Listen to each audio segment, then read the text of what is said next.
Are you ready for healing, empowerment, and transformation?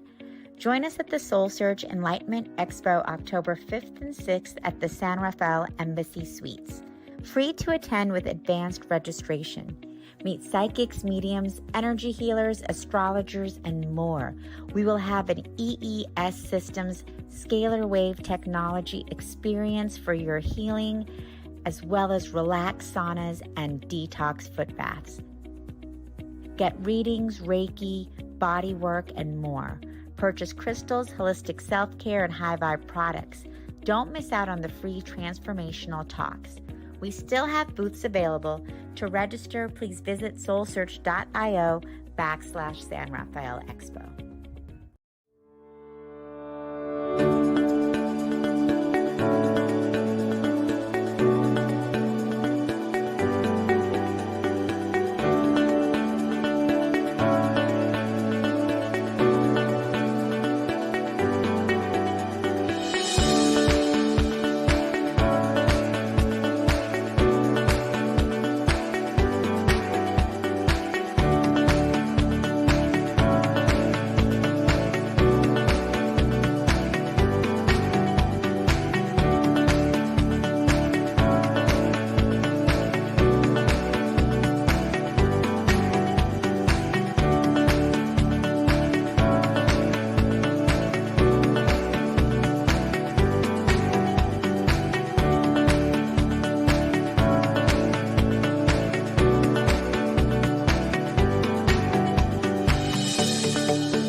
Are you ready for healing, empowerment, and transformation?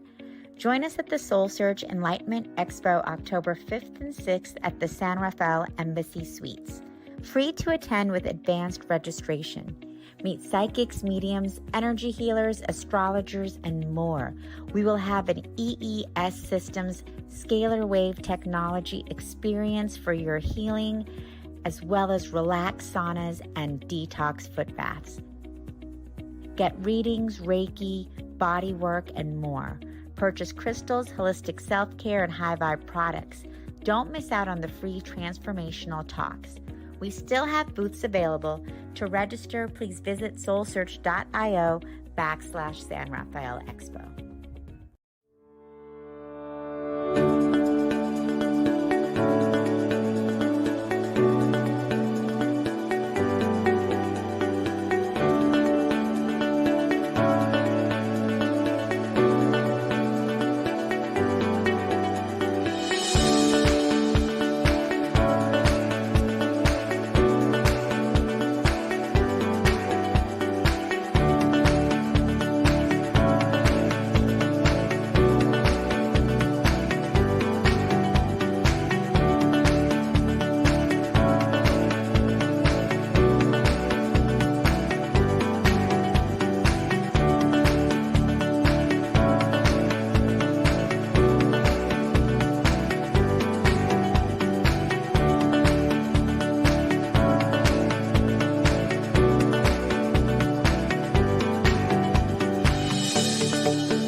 Are you ready for healing, empowerment, and transformation? Join us at the SoulSearch Enlightenment Expo October 5th and 6th at the San Rafael Embassy Suites. Free to attend with advanced registration. Meet psychics, mediums, energy healers, astrologers, and more. We will have an EES Systems scalar wave technology experience for your healing, as well as relaxed saunas and detox foot baths. Get readings, Reiki, body work, and more. Purchase crystals, holistic self-care, and high vibe products. Don't miss out on the free transformational talks. We still have booths available. To register, please visit soulsearch.io/San Rafael Expo.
Are you ready for healing, empowerment, and transformation?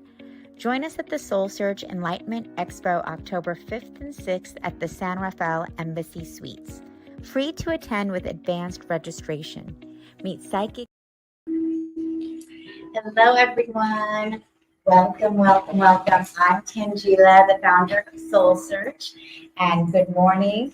And thank you for joining us for the SoulSearch San Rafael Enlightenment Expo. And we're delighted you're starting your weekend off with us. We are here to support the awakening and expansion of consciousness, and we do it with our online platform, soulsearch.io, where you can meet our incredible practitioners like the ones here. And of course, we host our SoulSearch Enlightenment Expo. And it's my delight to be introducing Jeff, Sarah, and Sadie. Jeff is an amazing Reiki master and self-development sensei, and he and Zaid is also a Reiki practitioner, Reiki master, as well as sound healer. And so we are delighted to have both Jeff and Zaid doing this wonderful Reiki-infused guided meditation and sound bath. What a way to start off the weekend. So thank you all for joining us. Thank you for joining on the live stream, and stay with us the whole weekend and enjoy the expo. Thank you so much, and thank you guys. Good morning, everybody. Thanks for being here and starting your day off with us. I'll invite you all to just settle into your space. Go ahead and take a deep breath in. Let it go. Just putting down the worries of the day. Anything you're doing before this, anything you may need to do afterwards. Take another deep breath in.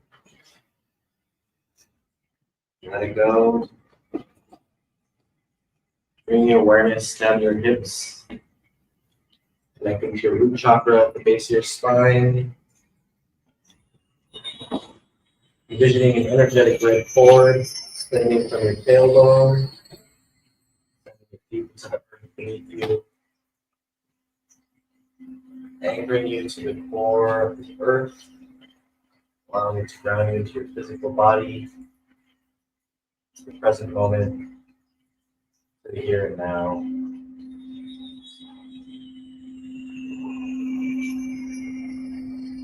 Just allow yourself to be immersed, engulfed in the sound. Enjoy.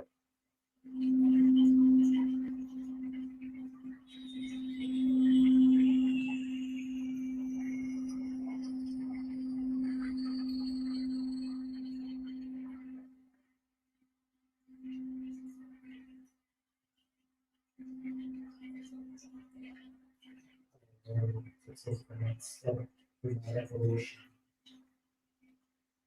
Let go and surrender to the God within me. There, you will find clarity in your being, or infinite possibilities.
It's a good deed, useful for us.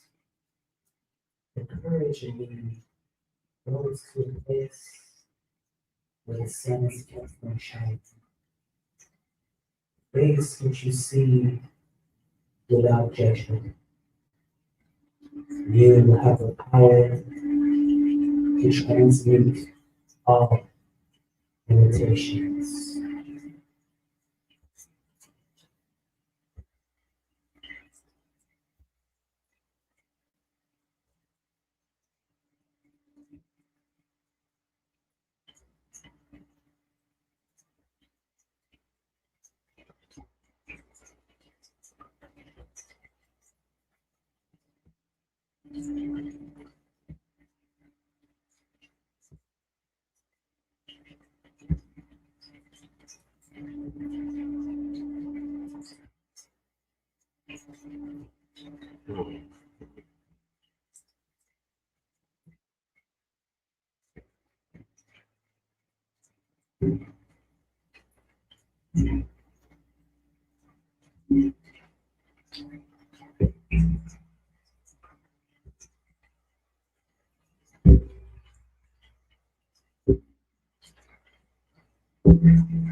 Namo, hey, yeah.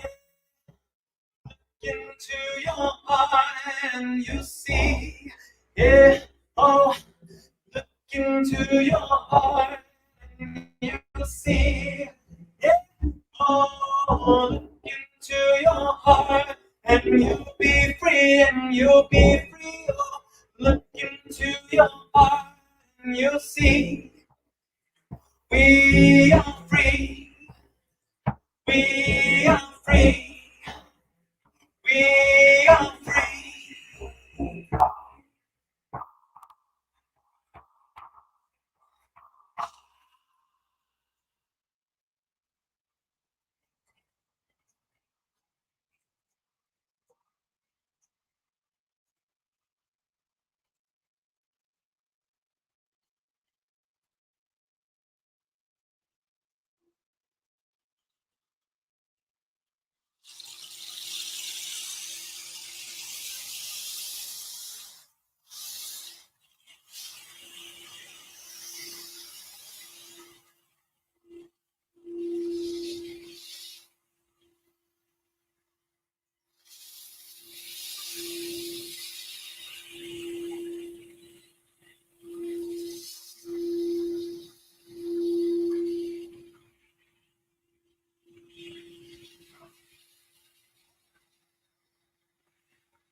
no matter how hard the world tries, they cannot put us in a box. Remember that you are the light that shines in all directions. You are love and will always be love.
Ready to take a deep breath in.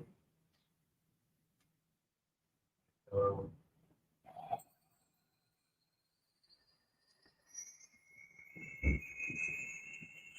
roll your head gently from side to side.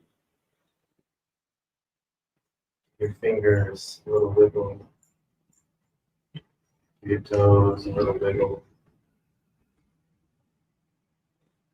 Become aware of the temperature of the room you're in. Maybe gravity pulling you into your seat.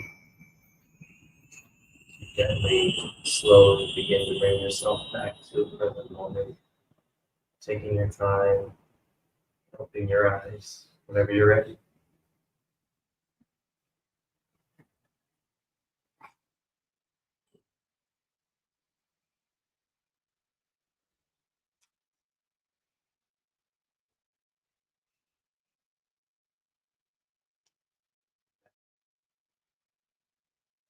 You all for starting your morning with us.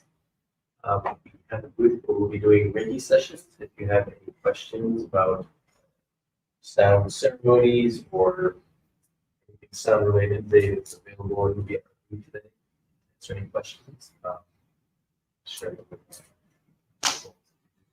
Yeah, so maybe Zaid, obviously you know that I do have a passion and divine calling for sound. Started off as I'm a singer, entertainer, but somehow sound has always been a vital part of my being, what I do, and I do offer private sessions for sound healing as well as Reiki. And of course, if you would like an entertainer performer to come at your place to sing to some songs, I'm a Sinatra guy. I love jazz. I like that. Soft rock, Billy Joel. I love those types of artists. And I also write my own music. But overall, Jeff has definitely been a big part of my journey. So please, yes, come check us out at H3, Food for Thought, which is over. We have a Reiki healing. So yes, but yes, and if you have any more information you want to get to know about me, just feel free to talk to me. Go from there. So thank you guys again. It has been an honor. Thank you. Thanks, man. We're standing on the wall. Drink a lot of water. Yes. Yeah. It's here.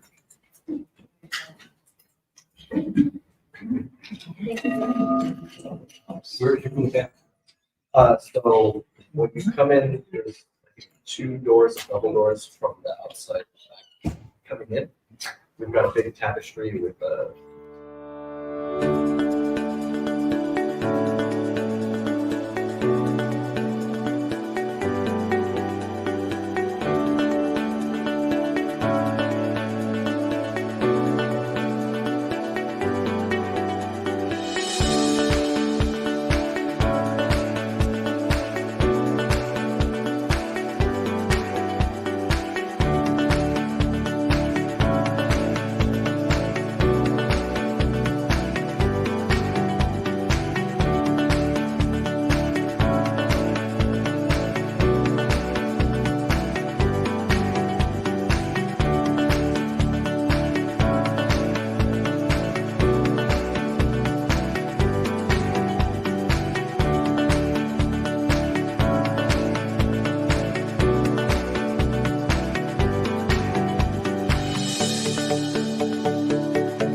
Are you ready for healing, empowerment, and transformation?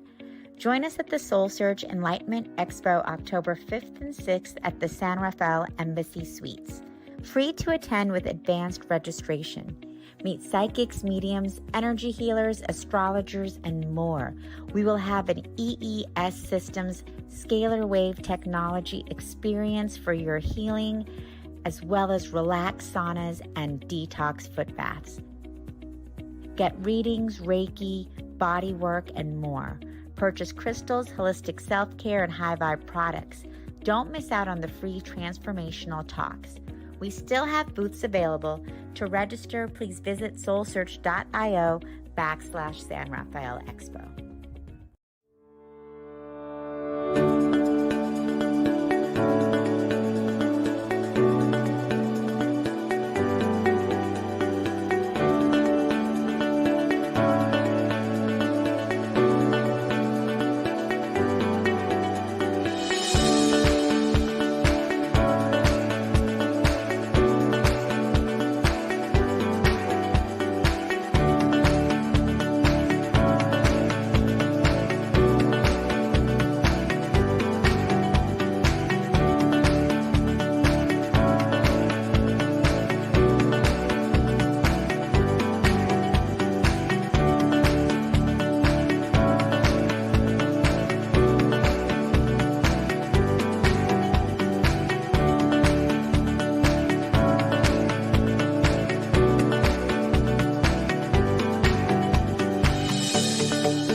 My name is Asil, and I've been a channel for 5 years now. I had no idea what channeling even was for most of my life. When I started hearing these messages and meeting these guides for the first time, I actually thought I was going crazy. I wasn't crazy though. These angelic beings really did seem to be talking to me. I kept an open mind, and these guides kept showing up, offering me adjustments and healings. They told me that they were preparing me. The guides say that there is an energetic network that feeds the earth with universal energy. This energy is critical for human consciousness and all living beings to evolve. The mission that we were given by the guides was to realign this network and establish a new network, specifically dedicated to the evolution of consciousness across the globe. They directed me to visit many places, from mountains to forests, from islands to deserts, sites of many world religions and ancient traditions. The guides wanted me to help them activate sacred sites that have been inactive or misused for millennia. I've been to dozens of countries and hundreds of sacred sites where often the guides will share their perspective through spoken channelings. This work has tremendously impacted my life and those that have traveled with me. Join me and the guides as we take you on an epic adventure.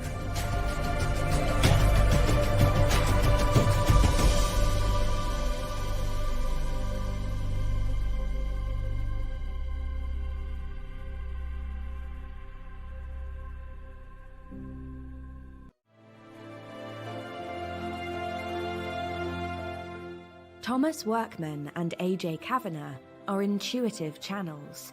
You were created as a part of a universal plan. Who have a remarkable ability to speak for a spiritual collective they call the Guides. As you step into the light, you find new realities, new worlds indeed open up for you.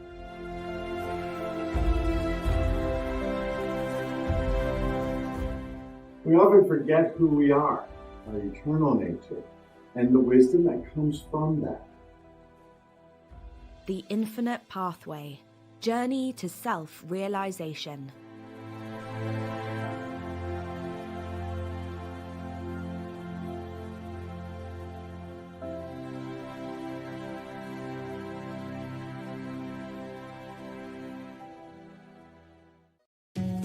Imagine and try to visualize that light has a language. What might it sound like? What could it look like? What if this language could be harnessed, tapped into like a limitless well of infinite possibility and potential? What if we, as humans, could open ourselves up to this language of the light? And by doing so, we open ourselves to the vast intelligence of the universe. Imagine the potential, a way for us to connect more consciously with the universe, more consciously with energy, and therefore more consciously within ourselves. Light language is a divine, energetic expression of conscious energy that we will explore together throughout this series. Discover light language dialects, ways to work with light language for healing and ascension, and use light language to activate and awaken amazing potential within you. Get ready to expand and deepen your understanding and receive powerful light language channelings. Join me, Jackie Laraher, the Tigress of the Light, as we explore light language and ascension codes together to awaken, heal, and ascend.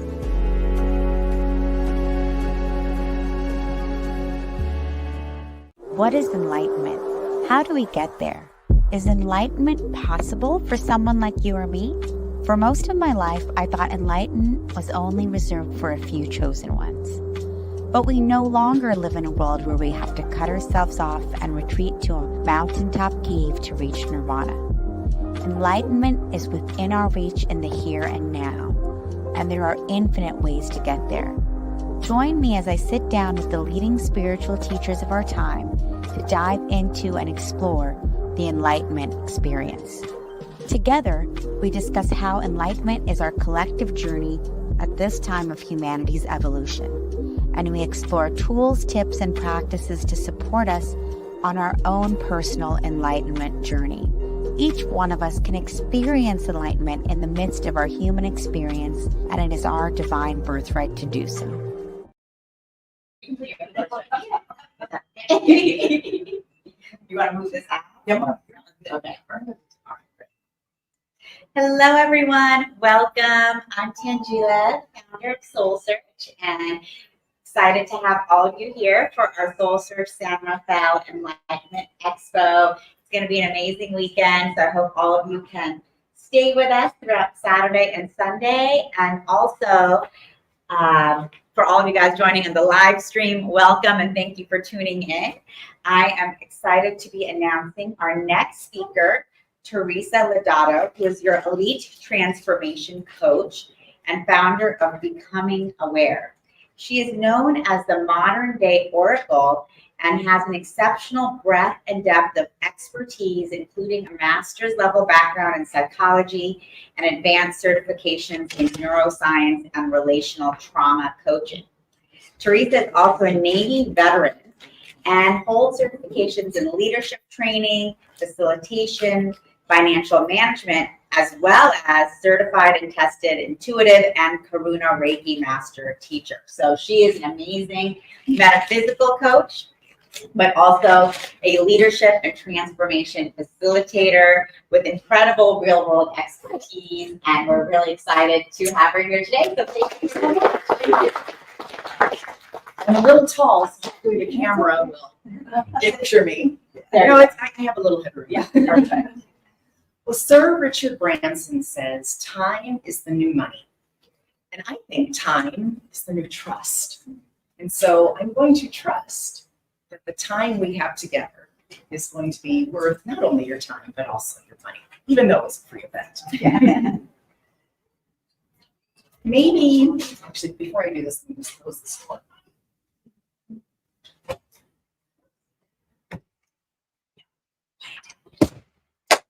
Maybe you or someone you know, maybe a friend or family member or coworker, struggles with accessing their intuition.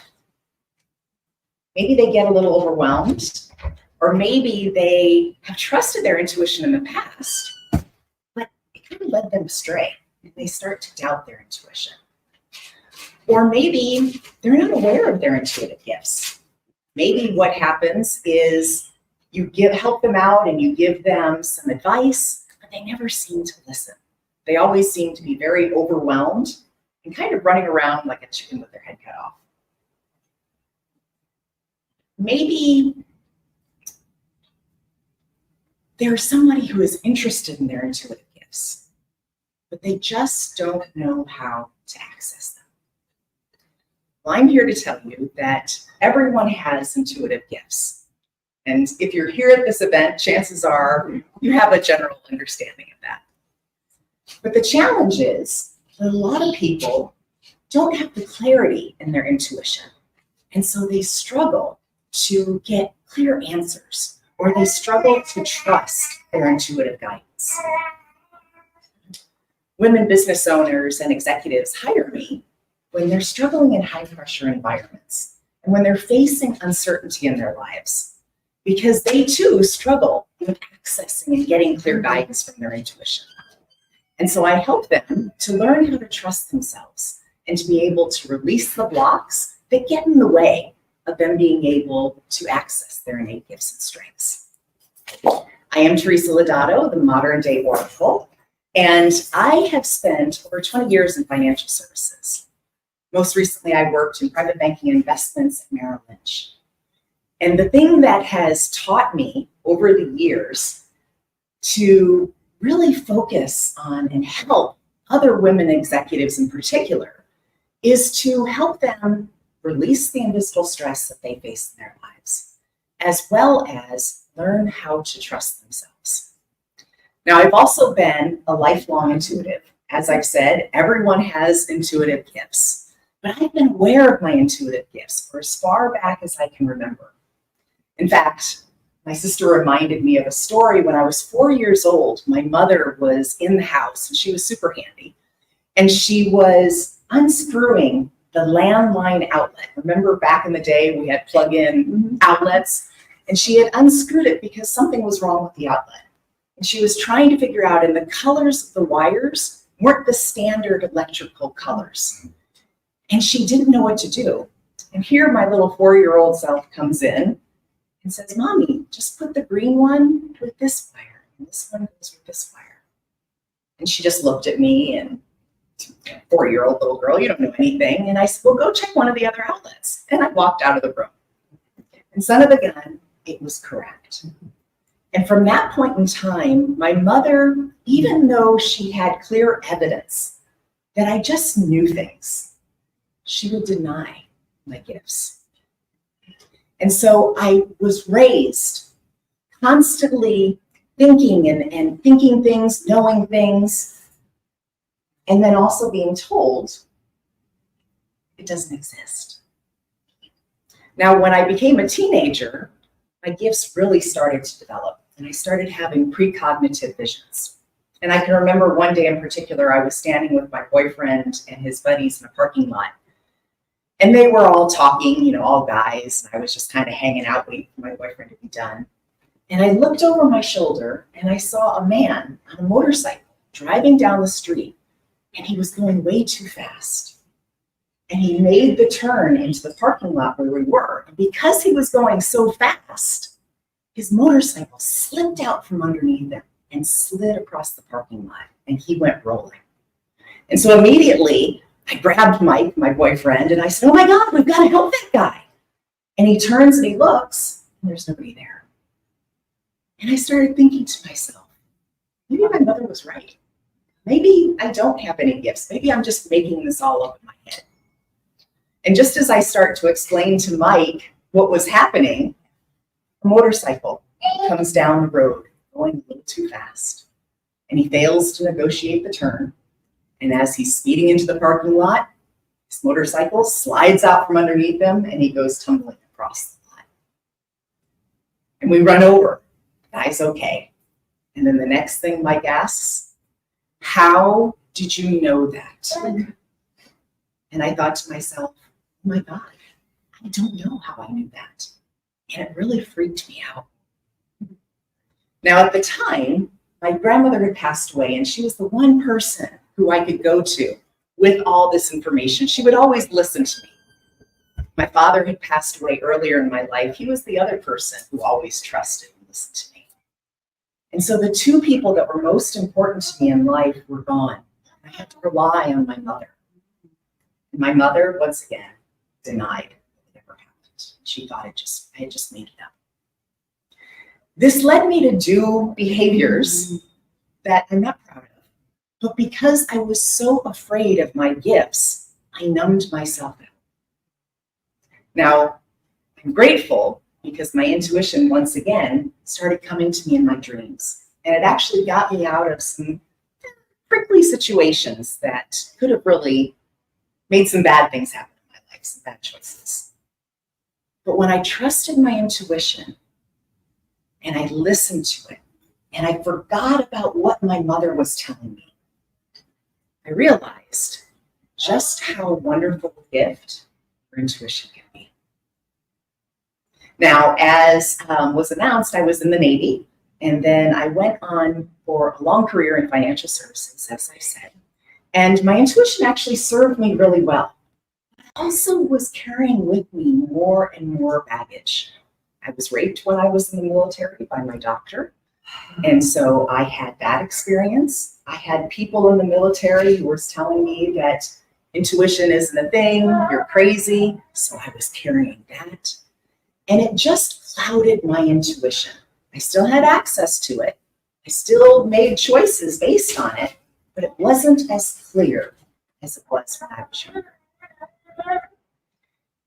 Now I see a lot of you nodding your heads and understanding this. And I pray that you didn't have to go through this, but I know too that a lot of us have experiences in our lives that create baggage. And so I've been on a mission to eradicate the invisible stress that keeps us from blocking our intuitive gifts. And so that's what I'd like to talk to you about today, is how to unblock and uplevel your intuitive gifts so that you can access them with clarity and grace, having confidence to move forward with any decision you have in your life. So I'm going to share a little bit more about my story, just briefly, and then I'm going to go over what we're going to talk about today. So as a financial advisor working in private banking investments, I was working really long hours. It was towards the end of my career. Well, I didn't think it was towards the end of my career. I was 20 years in. But I was working really long hours, waking up before 4 a.m. and working a long commute into the city, working long days, obviously a high pressure environment working with my clients. And I was also in a really difficult marriage with a man who I know now to be a narcissist. And at the time as well, I was also raising a young son I absolutely adore. And so between navigating being the traditional wife that my husband wanted at home, who also wanted me to work full time, it didn't give me a lot of space to be able to access my intuitive gifts. And there was one day in particular, when I came home from work, I had a splitting migraine. And I had suffered migraines most of my life. And as I was walking up the stairs, my head pounding, I got dizzy and I felt like I was going to pass out. And I had actually begun passing out over the few weeks coming up to it. So it was kind of a familiar feeling. But I somehow managed to make it all the way down the hallway to my master bedroom. And I was in the bathroom, rifling through the drawers, looking for my migraine cocktail, which was what I called it. It was 5 pills that I would take every time I got a migraine. Migraine abortive, an anti-nausea pill, a muscle relaxer, a pain pill, and then I had to take an antihistamine because I'm allergic to all pain medicine. So between all of that, I grabbed a glass of water, fill it, I keep by the sink, I fill it with water, throw the pills in my mouth, and I start to drink. And as I'm starting to drink, water starts streaming down my chin and onto my shirt.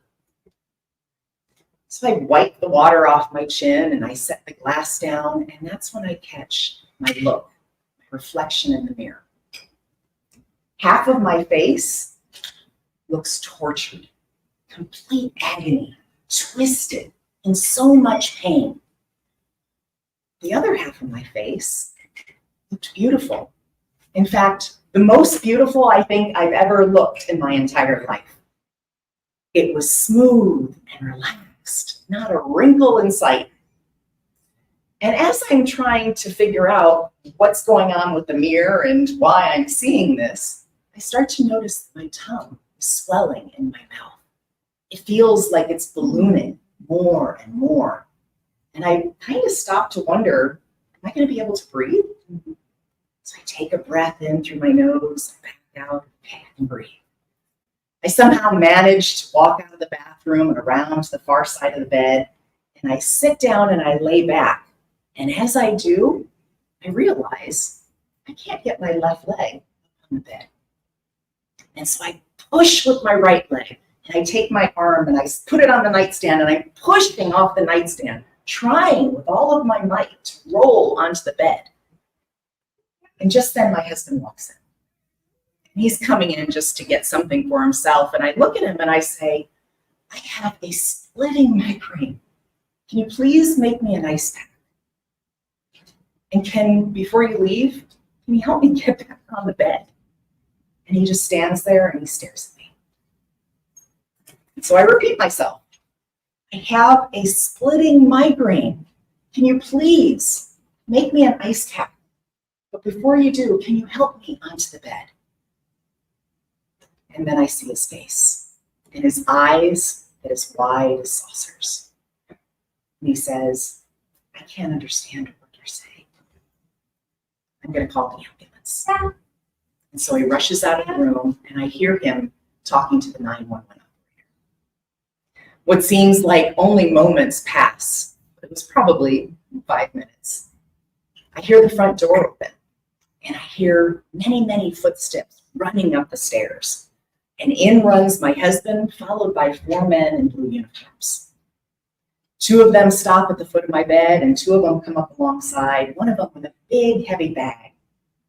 And he was so sweet and compassionate. And he squatted down and he said, tell me what's going on. And I tell him, I have a really bad migraine. I really need an ice pack. And can somebody please help me to feel more comfortable laying on the bed? And he asks me simply, smile. So I'm in my pain and confusion. Why the heck are you asking me to smile? I struggle to smile. And I realize that only half of my face is going up. So one of the firemen at the foot of the bed jumps onto the bed. He grabs a pen out of his pocket and he begins running it down my arm. Can you feel this? Nothing. Then he runs it down my left leg. Can you feel this? I give him the thumbs down. And then the 2 firemen left standing were running back down the stairs and come back with a stretcher. I get wheeled off into the ambulance. The sirens are wailing. The lights are flashing on my neighbor's house as we go down the road and then onto the freeway. And as I'm laying in the back of the ambulance, looking out the back windows, as we're speeding down the freeway, I realize we're passing the 2 closest hospitals to my home. And so I look at the paramedic, and the confusion must have been written all over my face, because he says, we're taking you to a stroke hospital because that's the best care. And so it's going to be a little while, but we'll get you there. And I don't know if it was the confusion or the pain or whether my migraine cocktail had finally kicked in, but I lose consciousness.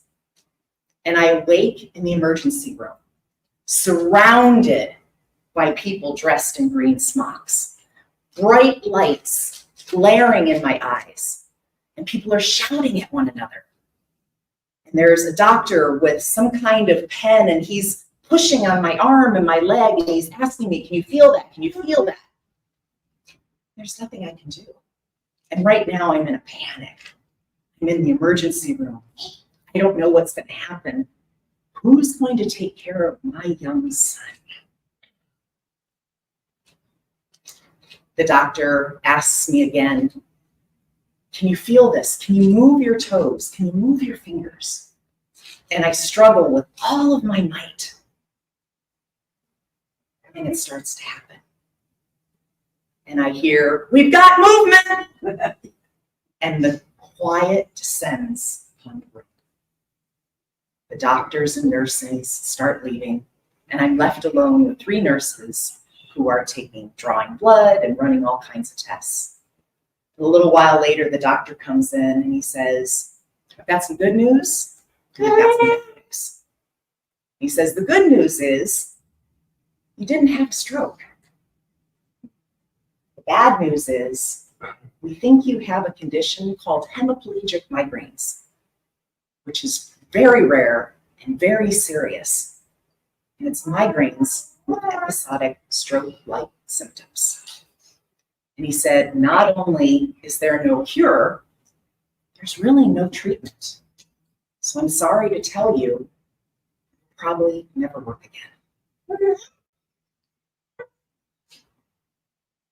The illness that I have is exacerbated by stress.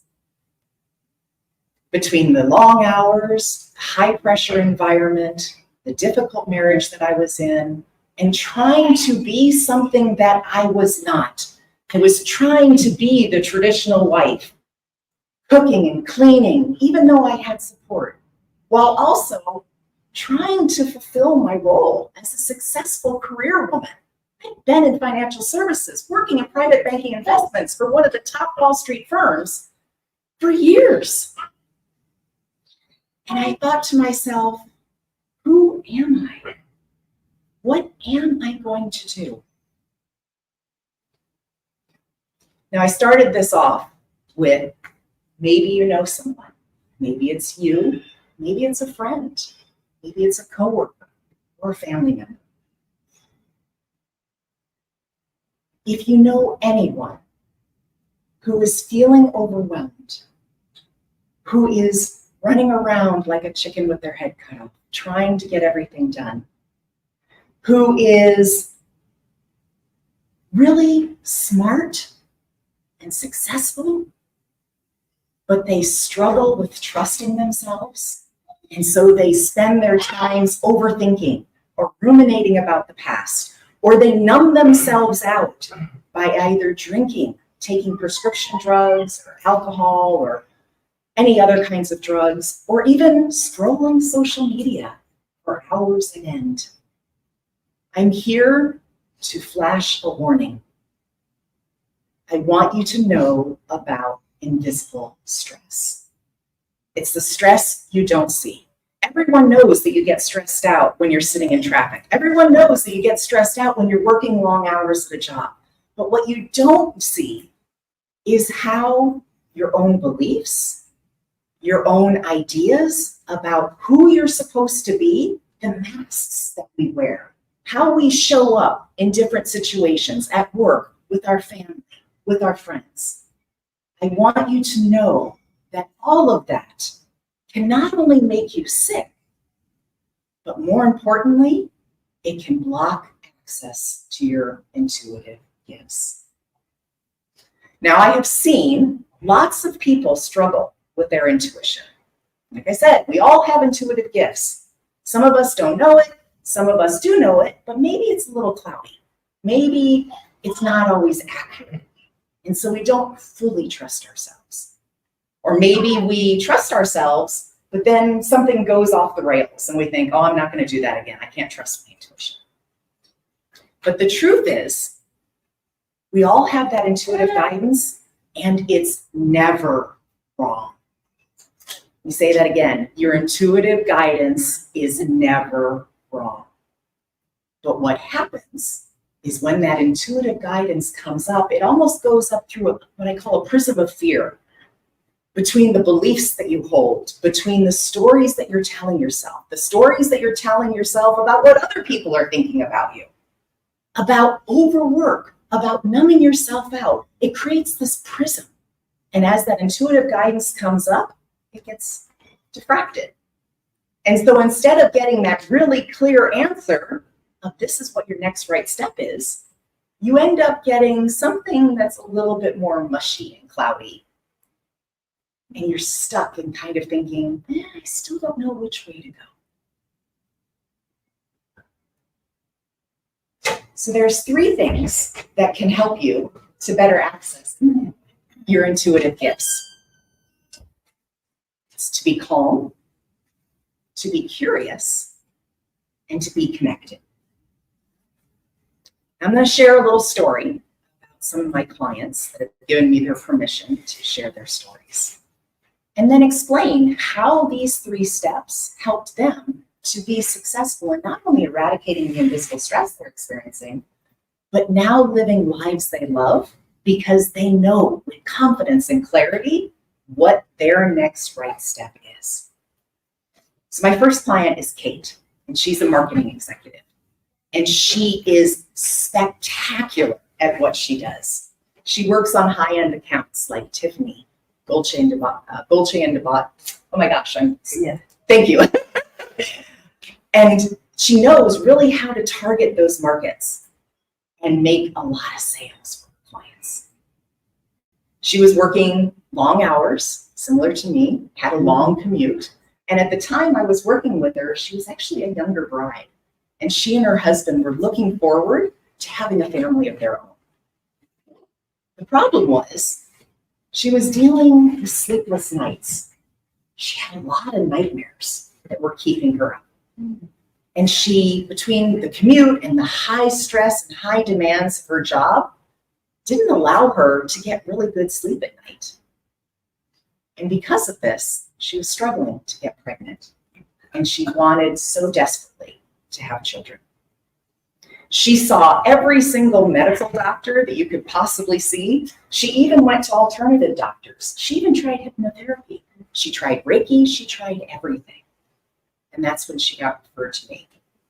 And when she came to me, within the first session, I identified what the root cause of her nightmares was. And she was able to start sleeping better.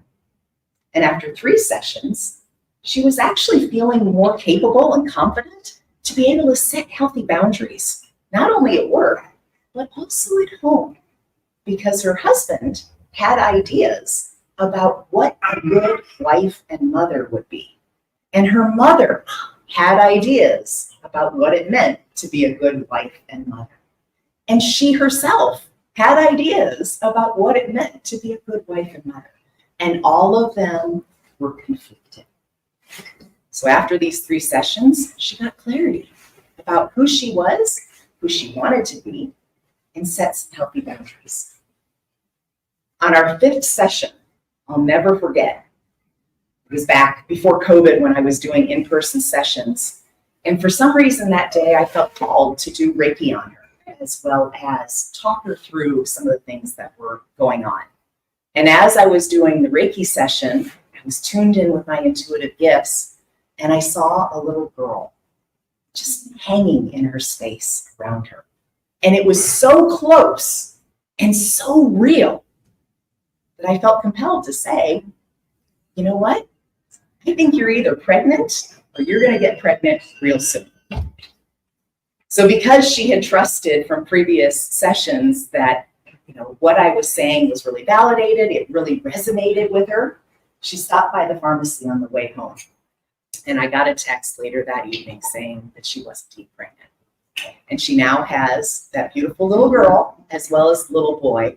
And she has left that marketing job and now opened her own business where she helps other women to be strong, successful women like herself without all the stress. The second is be curious. My client who represents this is named Mickey, and she's an executive in the music industry. Now, this isn't an area that I do a lot of work in. Like I said, I've been in financial services, and so it's more marketing and sales professionals that I work with. But she came to me, and she, I was thinking she'd be a creative type. I was thinking music industry. Okay, these are people that, are aware of their intuitive gifts. Oh, okay, this is gonna be a fun client to work with. Instead, she was like an interrogator. She always wanted to know the answer. She asked question after question after question. And she struggled with balancing her logic. Now, who knows our six senses? Okay. Yes. Sight. What are some other ones? Hearing, smell, seeing, touch, feeling, sight. knowing. And the last one, does anyone know what the last one is? Consciousness. Mind. Mind. It's actually thought. Which is consciousness. Yeah, thought. Thought is the sixth sense. Now, we often think of it as our intuition, but it's actually the two sides of the same coin. What takes us down, especially in our Western society, is that we are so focused on thought. We're so focused on thinking our way out of problems. When we don't know what to do, we make a pros and cons list. We write down, we talk to everybody we know getting advice. We search the internet. It's all thought. But the problem with that is when we're looking at that side of the coin, we don't have access to the intuition. And what's really needed in order to be curious is to get curious about our own intuitive gifts, to stop seeking answers and instead start looking within. So she was all tied up and twisted in her music career, high-powered position, and she didn't know how to access her intuitive gifts because even though she wanted to, she kept asking questions and trying to think of things logically. And so in helping her get curious about her intuitive gifts, she was able to access her intuitive gifts. She's gone on and taken intuition classes with me. And now she feels more balanced, more relaxed. She has a better relationship with her teenage daughter that was actually causing her all kinds of problems. And her husband and her feel like they are newlyweds again. Be curious. Be curious not only about your intuitive gifts, but be curious about what is getting in the way. When you are stuck in thinking, check yourself. Raise your awareness. When you start having a negative thought, bring your awareness to it. And recognize that you have the choice to choose what thought you want to think. If the future is a blank state, which neuroscientists have proven that there is no set thing in motion. Our brain actually relies on past experiences in order to predict what's going to happen. It's been proven. And what we need to do is take that opportunity to recognize that if we have that choice, if there isn't anything set in stone in the future, then why would you choose something negative happening? I'm not going to do that because, oh my gosh, they're not going to like me. Or I'm not going to do that because I'm not going to get that job. Or I'm not going to go ask that person out on a date because they're going to say no.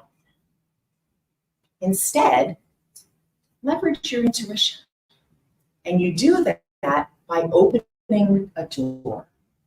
And instead of thinking of that negative thought that could be based on past behaviors and experiences, you instead intend what you want to have happen, what you would prefer to have happen, and you focus on that instead. I'm a great person. Why not go over and ask that person out? I'm wonderful. And I bet they're wonderful too. And then step into it and follow your intuition, however it shows up. The third thing is get connected. Now, getting connected is getting connected to your intuition, but it's also getting connected to your body. My client, Jan, was with her husband for over 20 years. And she was in corporate events and sales. And unfortunately, her husband developed liver cancer. And she stayed with him, hoping beyond hope that he would actually find some way to heal. She really struggled with her identity, who she was, took care of everything. And this was months before tax time when he passed away. And so she was completely overwhelmed, not only with grief of losing the love of her life, but also completely overwhelmed having to figure out finances, which weren't her strong suit. Someone referred her to me, knowing that I had a financial services background, that I was a coach, and that I could help in a myriad of ways. And what I helped her to understand was that not only did she have to set healthy boundaries, but also look inside herself and figure out who she was. And through the work we did together, not only did we work through the grief, allowing her to fully feel and experience her emotions, which allowed them to get cleared out so they were not pushed down, creating more stress. But she also decided that she was going to leave her family that was a little toxic and travel the world, which was a passion that she had. And she traveled around the world. She actually looked at becoming an expat. She worked in Mexico, teaching English teaching English. And now she's come back to the United States and she is working with animals and rescues as well as children. And she couldn't be happier. But the lesson here is to get connected with your body. Recognize when your body is telling you something, listen to it. Our brain, we often give it so much credit to tell us what to do. But in reality, our brain can only take in about 20% of the information that our body picks up. Our reticular activating system is an area in our brain that actually does senses from sight, smell, taste, sound, touch.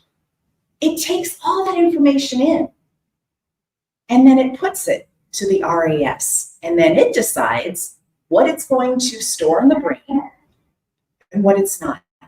And what it chooses to store in the brain is any information that keeps you safe or that teaches you a lesson. That's something that it wants to remember.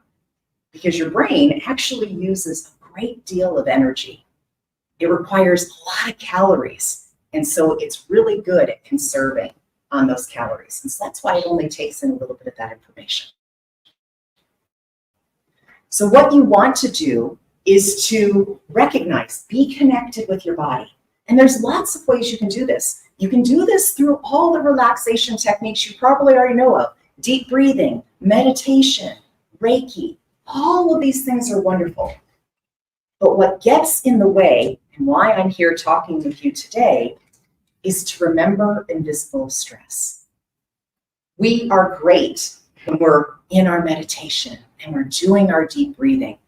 We're great at feeling calm and clear.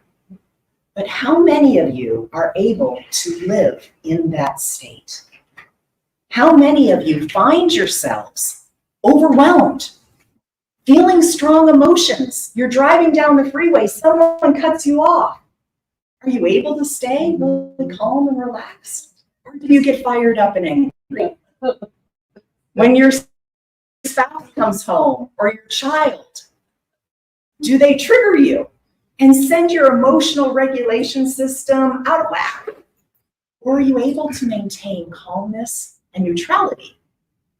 Because if you're not able to do that, an invisible stress, chances are, is where you're going to find your answer. Paulo Coelho said, and I've got to make sure that I say this properly.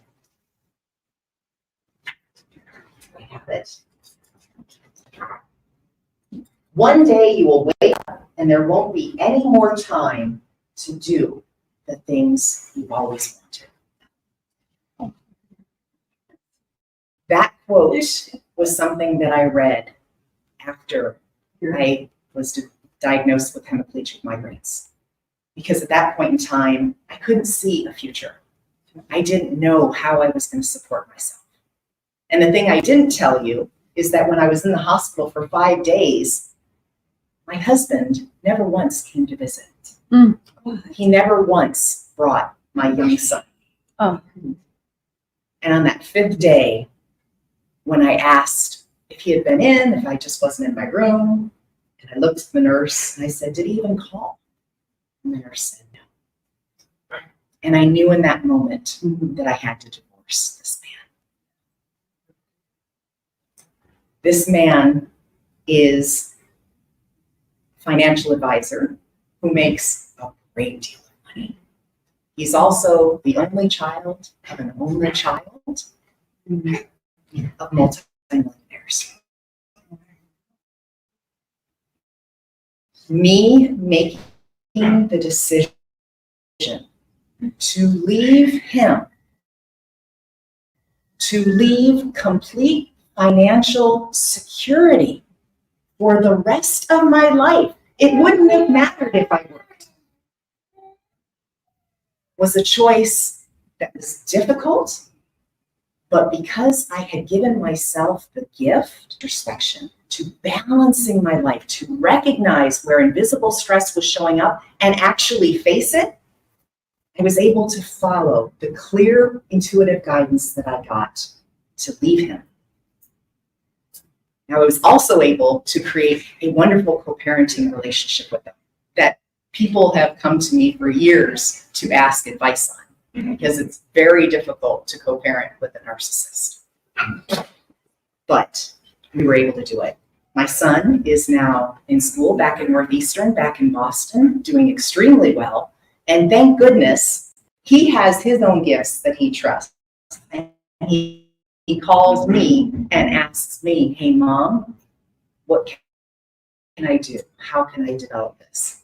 My ex-husband, even though he's intuitive, and I've seen it many times, he completely denies his gifts. I'm also now married to my love of my life, a man who fully supports me and who has made it possible for me to fully embrace all of who I am. It wasn't long ago that I actually came out of the closet about my intuitive gifts and how I'm able to help so many women in particular to get clear and to have confidence so that they can live life on their own terms. Dealing with invisible stress, having that ability to recognize when it comes up, because I'm not perfect. I still get upset sometimes. Things still happen. But the difference is I catch it right away. I stop myself and then I make my choice. How do I choose to act in the situation? What do I choose to want to happen in my future? And so now I'm living life on my own terms. And that's something that I wish for each and every one of you. Thank you so much for listening to me and my stories. I'm open here to any questions. I think we've got plenty of time, so if there's any questions you have, no matter what they are, I'm happy to hear them. Yes? Which book was that from? Gosh, I don't know which one, but I'm certain you can just Google that quote and it'll tell you which book. I know I've read The Alchemist, and what was his other book?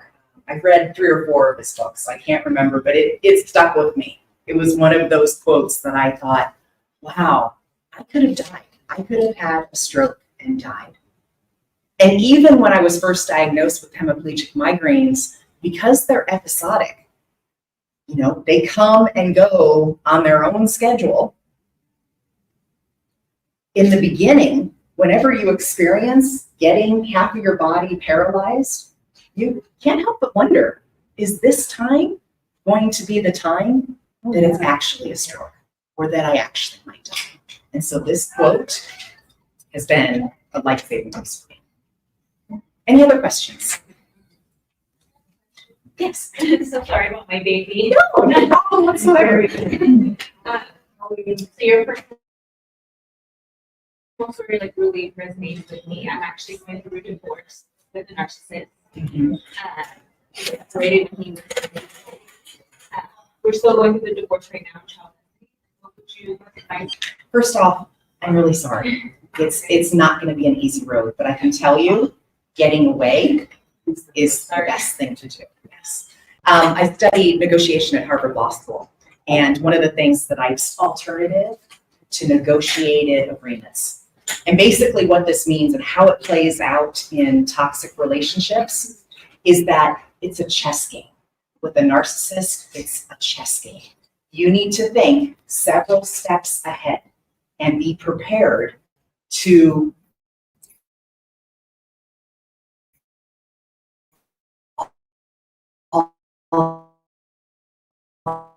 their gas.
Are you ready for healing, empowerment, and transformation? Join us at the SoulSearch Enlightenment Expo October 5th and 6th at the San Rafael Embassy Suites. Free to attend with advanced registration. Meet psychics, mediums, energy healers, astrologers, and more. We will have an EES Systems scalar wave technology experience for your healing, as well as relaxed saunas and detox foot baths. Get readings, Reiki, body work, and more. Purchase crystals, holistic self-care, and high vibe products. Don't miss out on the free transformational talks. We still have booths available.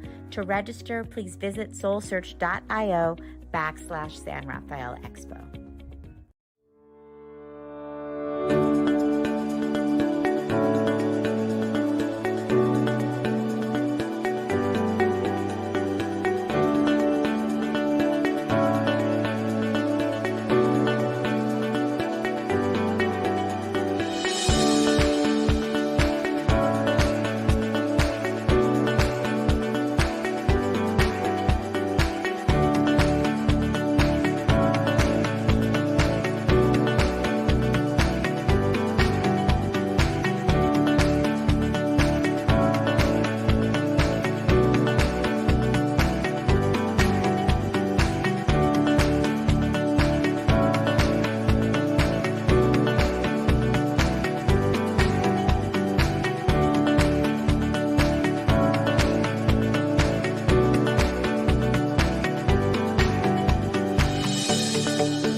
My name is Asil, and I've been a channel for 5 years now.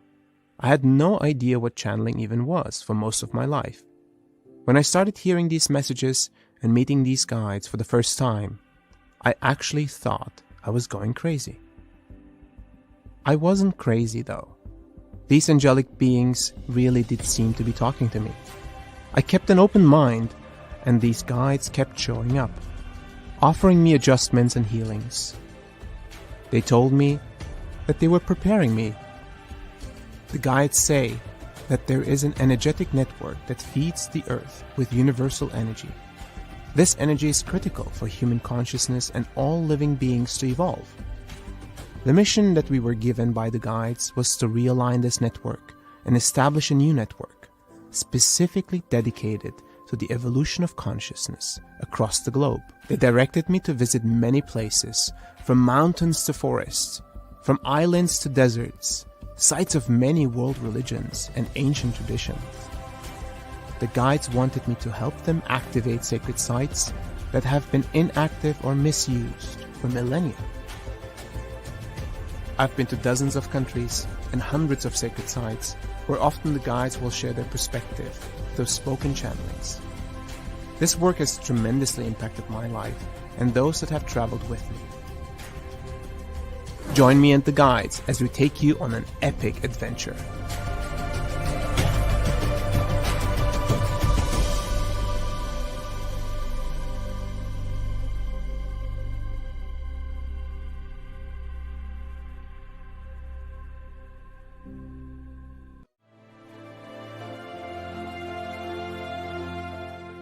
Thomas Workman and AJ Kavanagh are intuitive channels. You were created as a part of a universal plan. Who have a remarkable ability to speak for a spiritual collective they call the Guides. As you step into the light, you find new realities, new worlds indeed open up for you.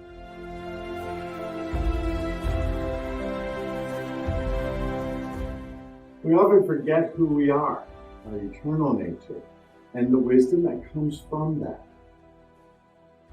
The Infinite Pathway. Journey to Self-Realization.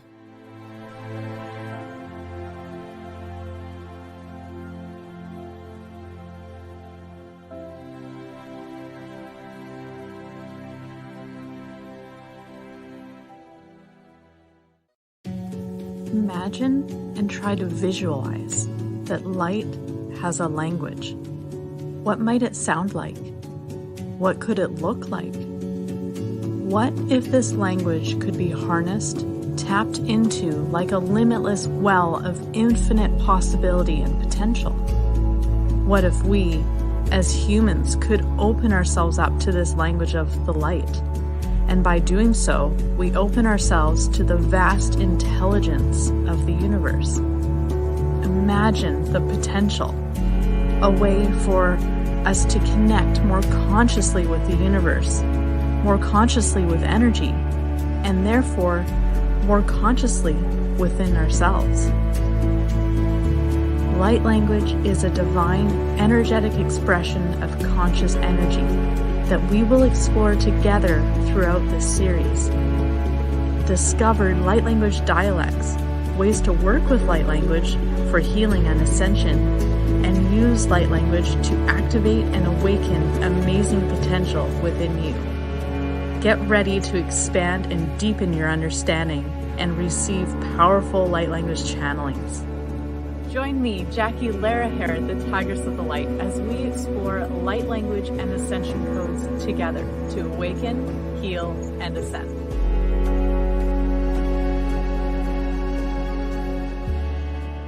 What is enlightenment? How do we get there? Is enlightenment possible for someone like you or me?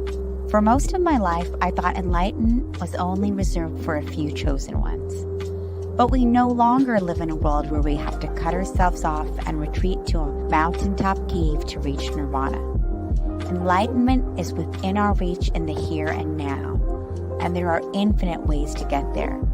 Join me as I sit down with the leading spiritual teachers of our time to dive into and explore the enlightenment experience. Together, we discuss how enlightenment is our collective journey at this time of humanity's evolution. And we explore tools, tips, and practices to support us on our own personal enlightenment journey. Each one of us can experience enlightenment in the midst of our human experience, and it is our divine birthright to do so. Yeah, I know exactly what that is. Yeah.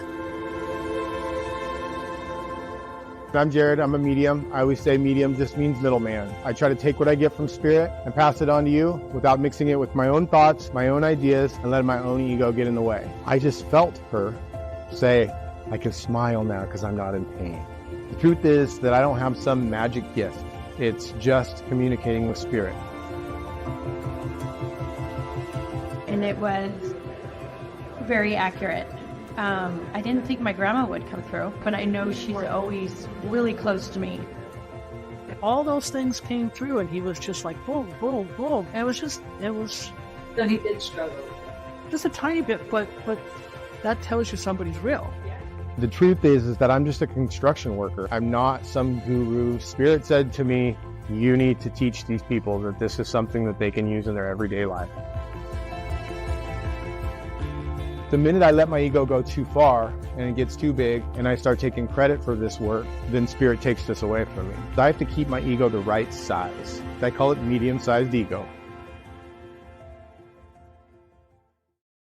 By coming together, we can create quantum magic that boosts each one of us and actually contributes to the healing of all life on our planet.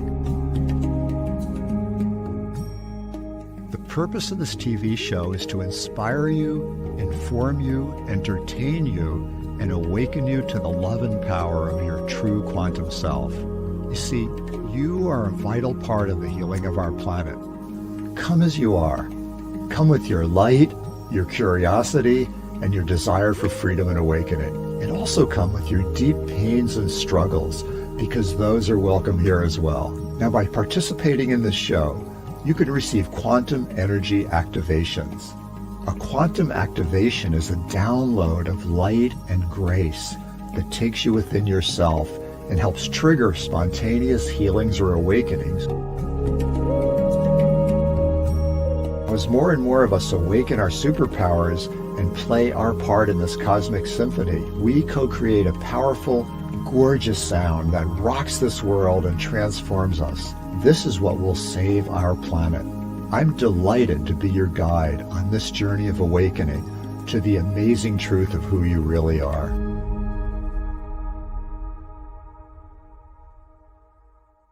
Mediumship to me is very personal. It is something that I was born able to do but didn't realize it. So when I had a true root awakening, I was opened up to my abilities.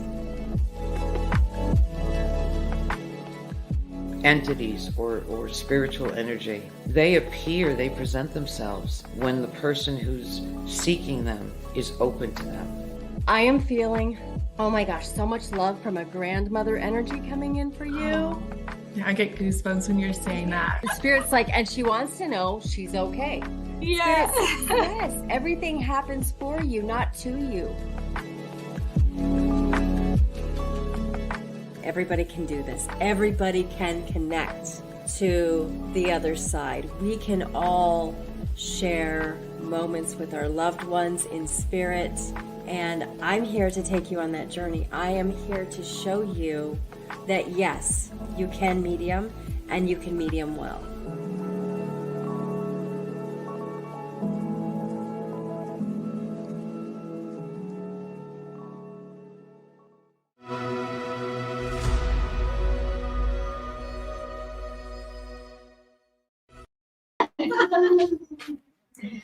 Hello, everyone. Welcome. I'm Tangela, and I'd like to welcome all of you to our SoulSearch San Rafael Enlightenment Expo. I'm the founder of SoulSearch, and we are an online platform for spirituality and consciousness. We're here to support all of you, all of us on our awakening journey. And we do that by creating a platform or directory of amazing practitioners that you can find online at soulsearch.io.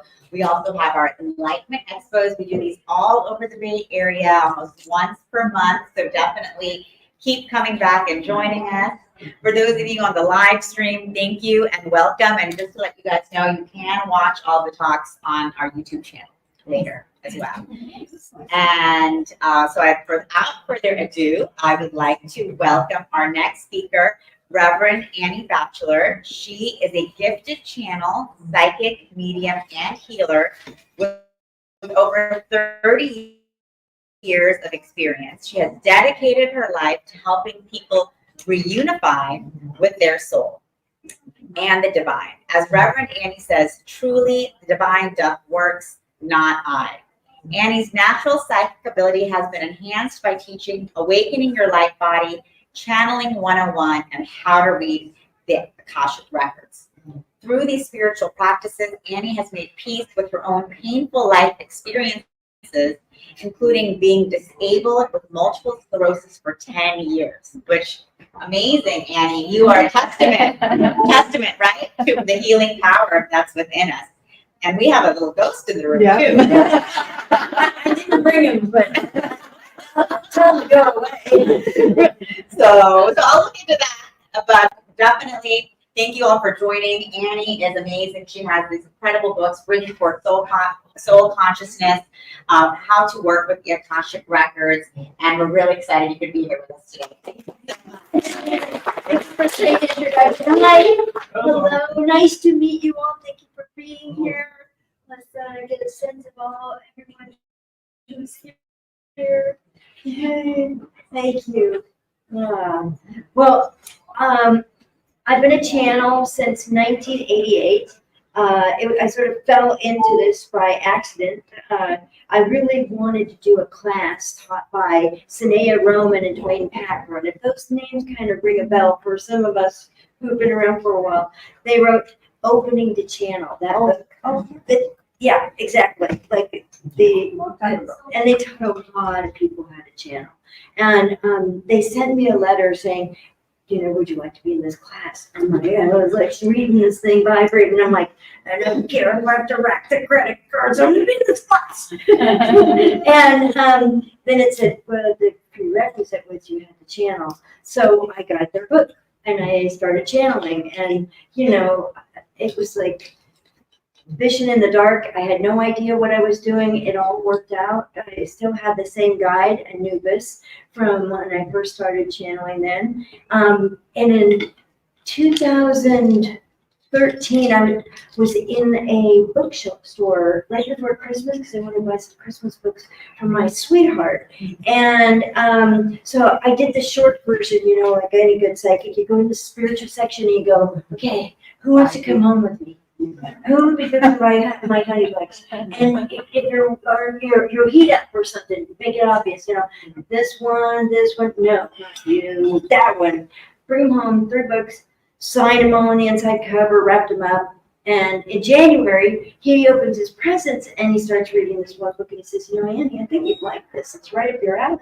And it was called How to Read the Akashic Records by Linda Howe. Well, he's never seen the book since. And I have it tabbed, post-it noted, indexed on the edges, written in the margins, and it's my book. And I've done all her courses and read all her books and all that good stuff. And I believe in continued learning because you can get away with life and not continue to learn. You have to, right? It's inevitable. So why not go, I want to learn this. I may not want to learn that, but I want to learn this. Hopefully you want to learn how to read the Akashic Records through my book, how to read Bringing Forth Soul Consciousness, an Akashic Records Guide to Living a Fulfilled Life. And one of the things my guide Anubis said to me when I said, what is your higher purpose with us? And I'm like a fairly confused 30-year-old at this point. I was like, first off, I didn't know that I had a higher purpose or what it was. And I didn't really know I had a soul or what do you do with one?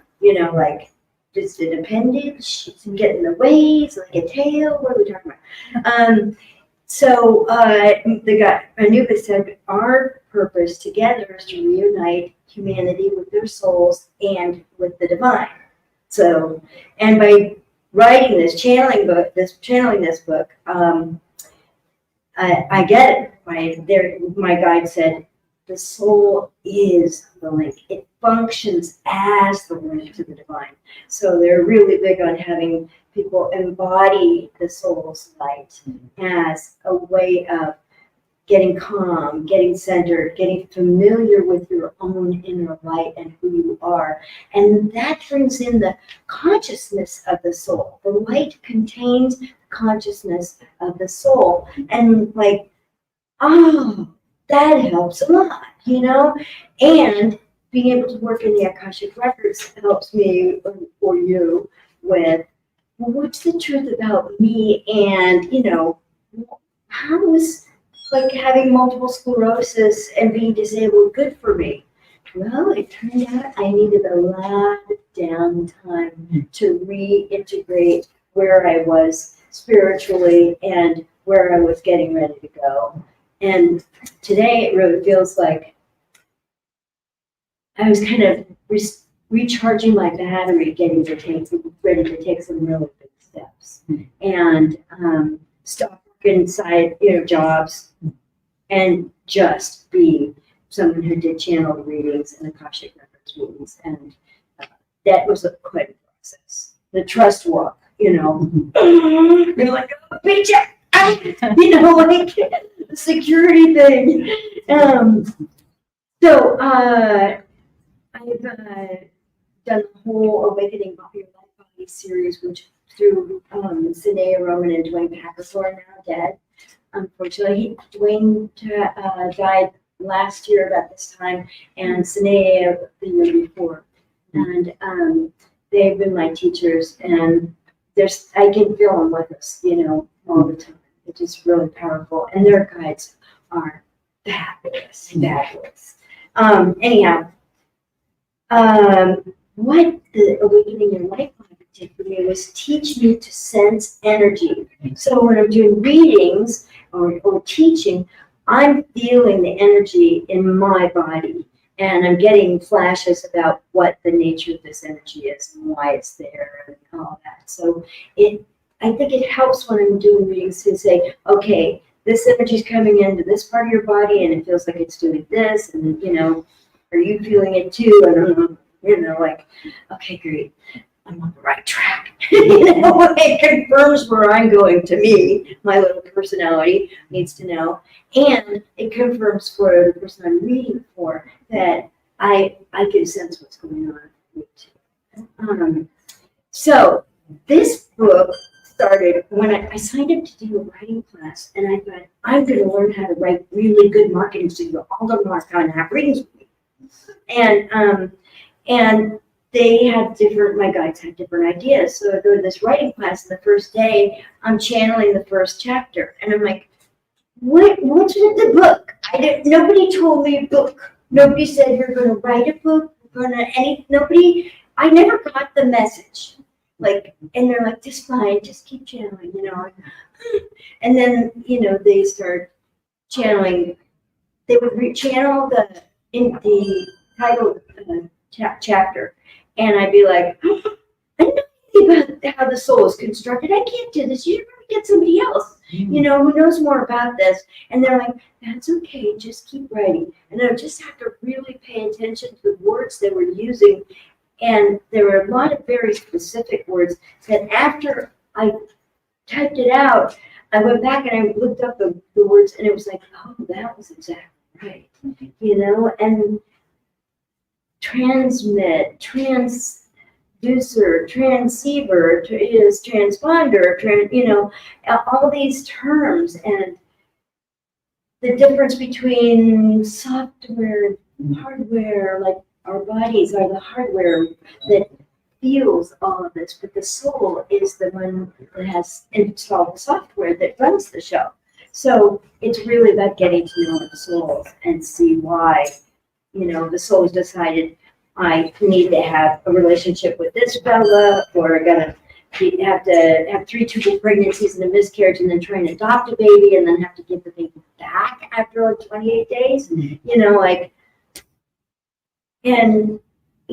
How does that make me a better person? Well, the truth is, it made me less arrogant. It made me more humble. It made me, less. Like when I'm 23, and this woman who was our secretary at this place where I sell semiconductors, and she had Raynaud's disease, I think, and chronic fatigue syndrome. And so some days typing for her was hell. And I was having her type all the names and addresses of all my clients. And I'm thinking about her, and I'm saying to her, well, if you just think the right things, you wouldn't have this problem.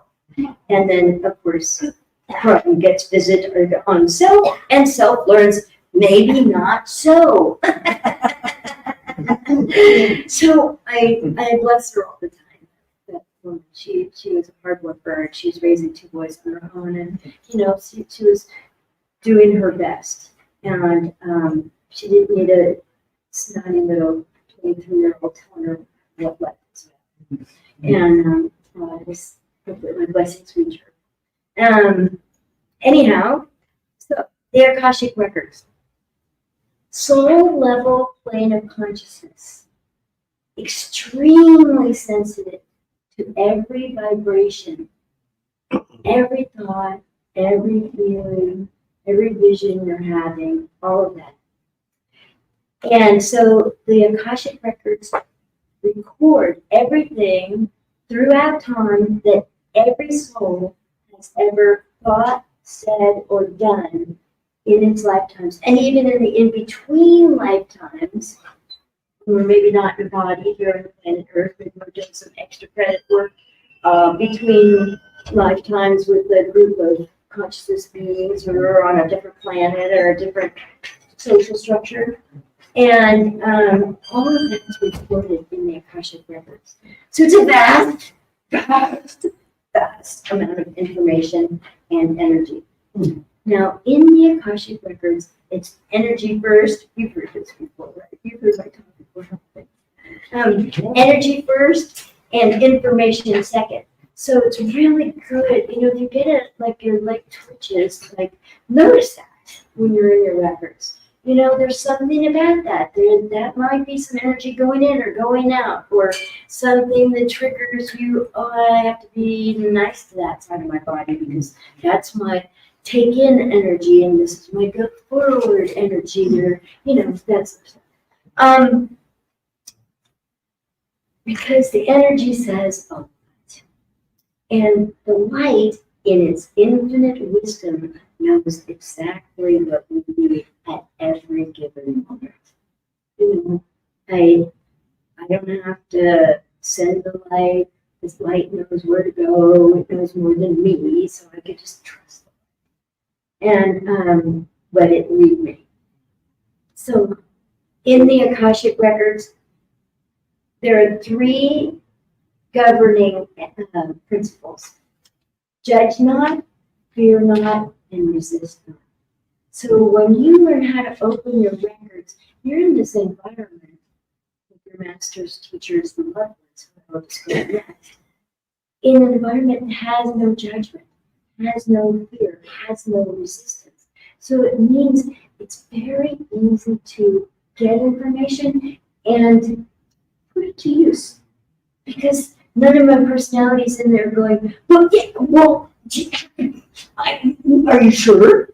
You know, as personalities are wont to do. And how can I be in control of this? Or if I'm not in control of it, what are we doing?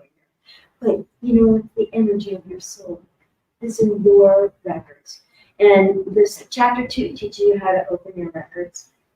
Now, I mentioned the masters, teachers, and loved ones, and these are very important beings in your records. The masters are these beautiful, brilliant, powerful beings of pure light who love you. And they came to your side when the divine took a piece of her energy, her light, and created you into a point of consciousness, and from then into a soul.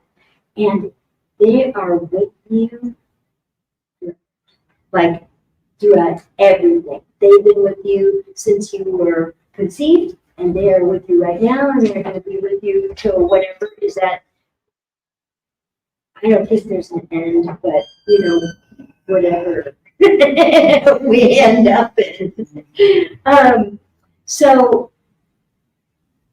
being in the energy and knowing that I'm accessing my masters, teachers, and masters, teachers, and levels, if I do a reading for you, it's really, it's kind, it's loving, it's judgment-free, fear-free, resistance-free. My masters, teachers, and loved ones have never said, you know, Annie, you know better than this. We'll tell you over the years, you should, you know, you should know better. Why'd you do that? That's wrong. And they've never done that. They would go, of course you did. Of course you felt fear. Of course you were in resistance.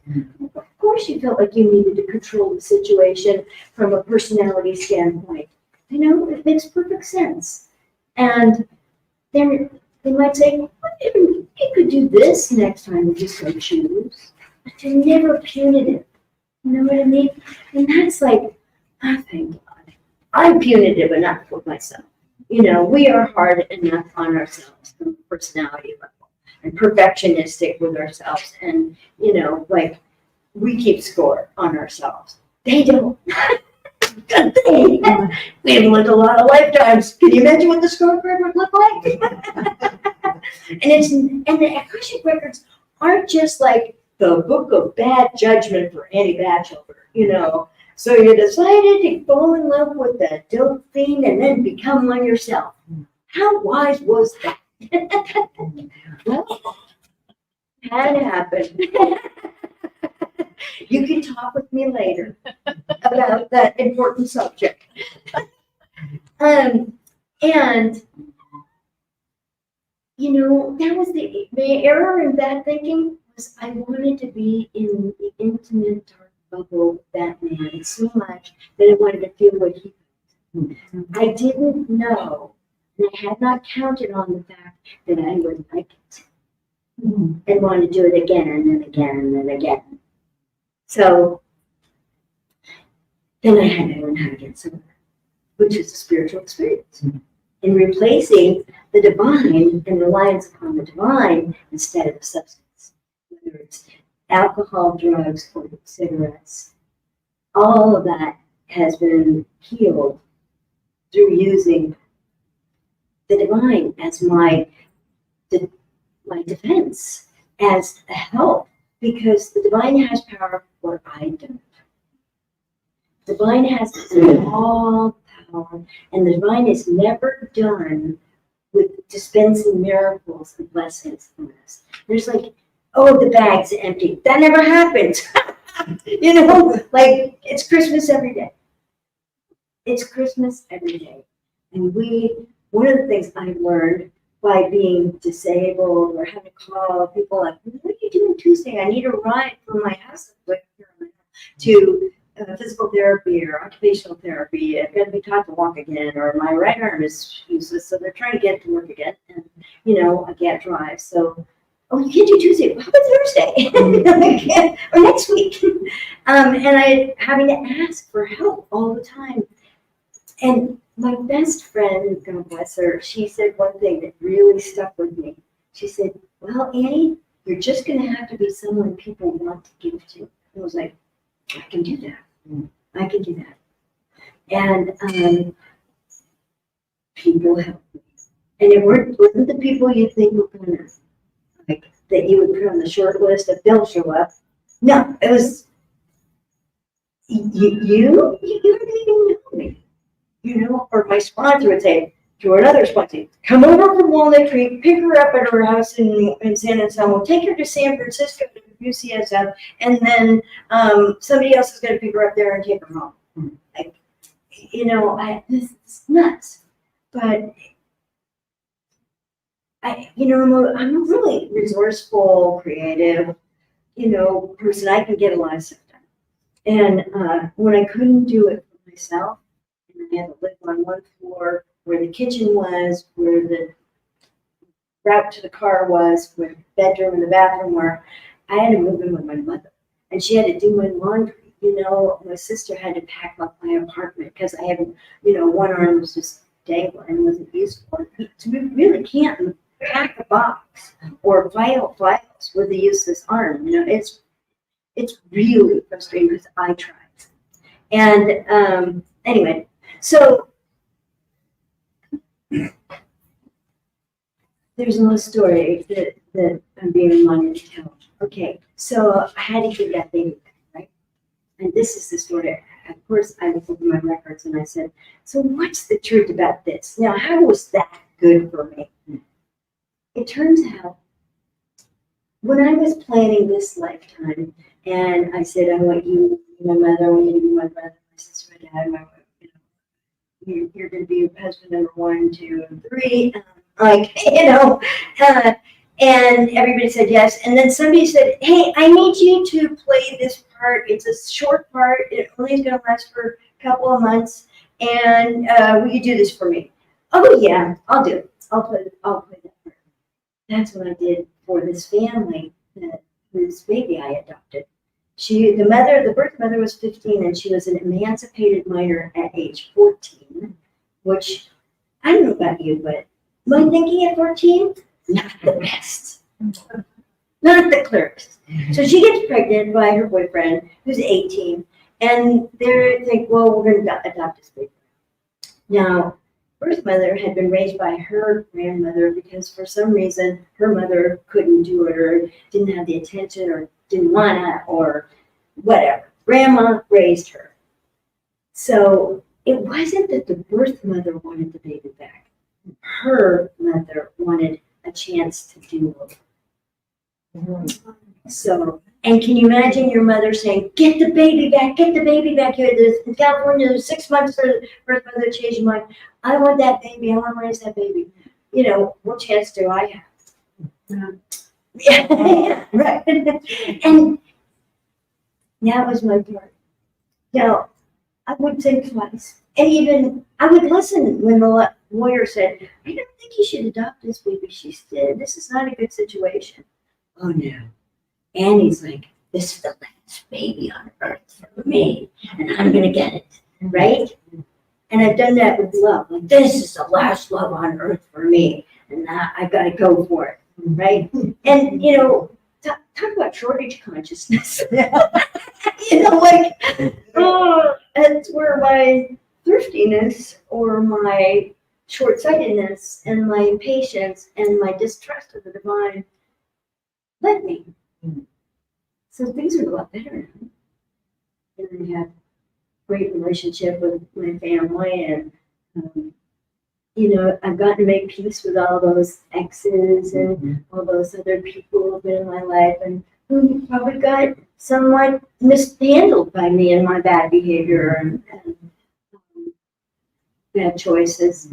But and that's because I connect with my soul and the divine. I spend time in my Akashic records. I will open my records for my morning meditation because it's peaceful. Or I could say, any instructions for me? What am I working on? Should I work on getting the audio book up on an Audible? Or do you, you know, oh, you want me to write another? Okay, not yet. A few more months, okay. So, you know, just, it's a good place to land because it's my energy, it's my soul's energy, and it's completely surrounded by the divine. So it feels yummy. So I want to share that with you. And look at page 12 in chapter 2, because that's where a lot of the information about opening your Akashic records is. I'm going to miss some of the key points that I want to tell you about. So I open the records with a prayer. And when I'm done, I close the records with a prayer. And to me, that fits with my values because it creates a safe, sacred container for me to explore difficult questions like, okay, what's the truth about me and butter? I mean, yeah, I would be happy eating a whole cube of butter in the closet by myself, just you know, I can eat it like cheese. And like, what is that? So when I was doing a reading with this other woman was doing a reading with me, we were doing a swap, and I asked her that. And the first thing I got blasted was with this picture of a white cow with black spots, and I knew that I had been an orphan girl at about age 8, maybe 10, something like that. Little dirty white dress, and we would wander from town to town, and I would give milk to cow for different homes and families. I'd make butter, I'd make cheese. You know, that cow kept me warm in the winter. Like, that cow and I were so close, and it was so instrumental to my survival. And dang, that tastes good. And it was like, that's the truth about me. And unusual as the answer is, it really like landed. It answered the question for me. And I could take out all my opinions about that's bad, you shouldn't be doing that, you know, blah, blah, blah. Anyway, so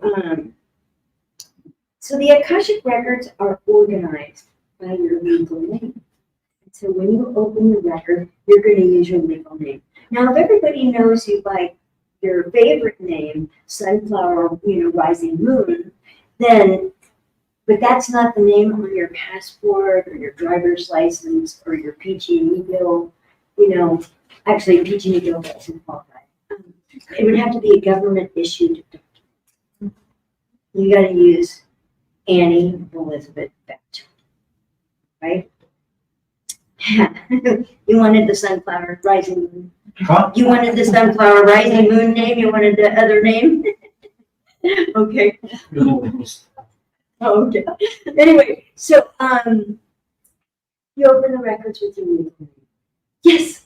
If you go through legal name change, Then you have a new legal name, and that's the name you use. Like I would change my name when I got married. A couple of times I switched it to their name, and I happily switched it back on the divorce papers. And I wouldn't recommend changing anybody's name that way. But if you had a legal name change, you can use that because that's your name.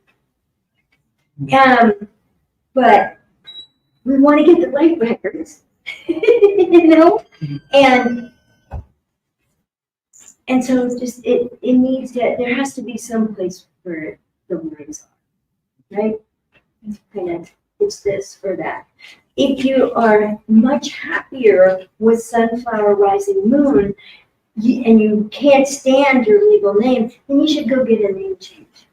And it can be done. It can be done. And you know, I had a couple of clients who changed their name, and when they first started talking to me about this, okay, is this navel gazing self-centeredness, or is this a real thing? And going through the process and hearing the names they were choosing and how they felt the energy in those names and how to fit them, it was clear it was a good idea. And they really changed their lives by changing the name. Did you have a question, Kevin? So let me get so the soul has everything it needs and nothing it doesn't. It can't even have things it doesn't need. So you have everything you need and nothing that you don't need. That's a wild thought, isn't it? Like, what do you do with that?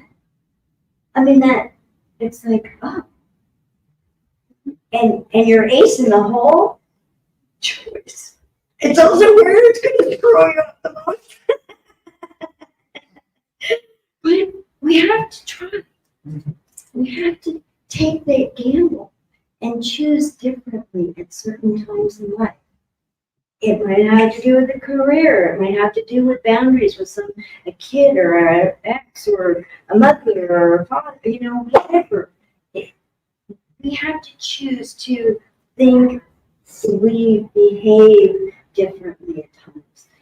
And here they just say, you can choose, and choose you will, because you're going to choose to go out the door after this talk and go on with your life. You'll make a bunch of choices after that, but you know, just be conscious of what it is. So then the good news is the records are spiritual, not psychic. So you do not have to be a channel. You do not have to be a psychic. You don't have to be a medium to be in the records. Now, I mentioned masters, teachers, and loved ones. I forgot to tell you what teachers and loved ones are. So masters are those beings of light that come to your side when you're conceived as a form of consciousness. Teachers are lesson specific. So if I need to learn about guilt or money or time or, you know, whatever the topic is, there will be a teacher for you about that. And so you can ask, like, can I speak to the teacher about money? And what the heck is going on with me and money here? What's the truth here? And you may have that teacher for 2 weeks or 2 months or 2 lifetimes. It doesn't matter. Anyway, yeah, loved ones are people you've known in this lifetime who are now dead.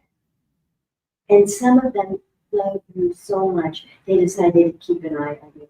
Now, most often when I'm doing readings, loved ones don't say anything. They're just sort of like providing part of the safe space and the safe container. Now and then, there will be a message from a loved one that it's a slam dunk usually. And it's something that needed to be completed for that person that I'm doing a reading for, that they need to hear. My favorite example of this, I did a reading for a man who, he showed up at the door, perfectly poised, everything was just right. It looked like he just got out of the shower, just put on this fresh shirt and tie and tidy and everything. He's gay. And his father never approved of him. and his father is dead. And I said, I think your father's here.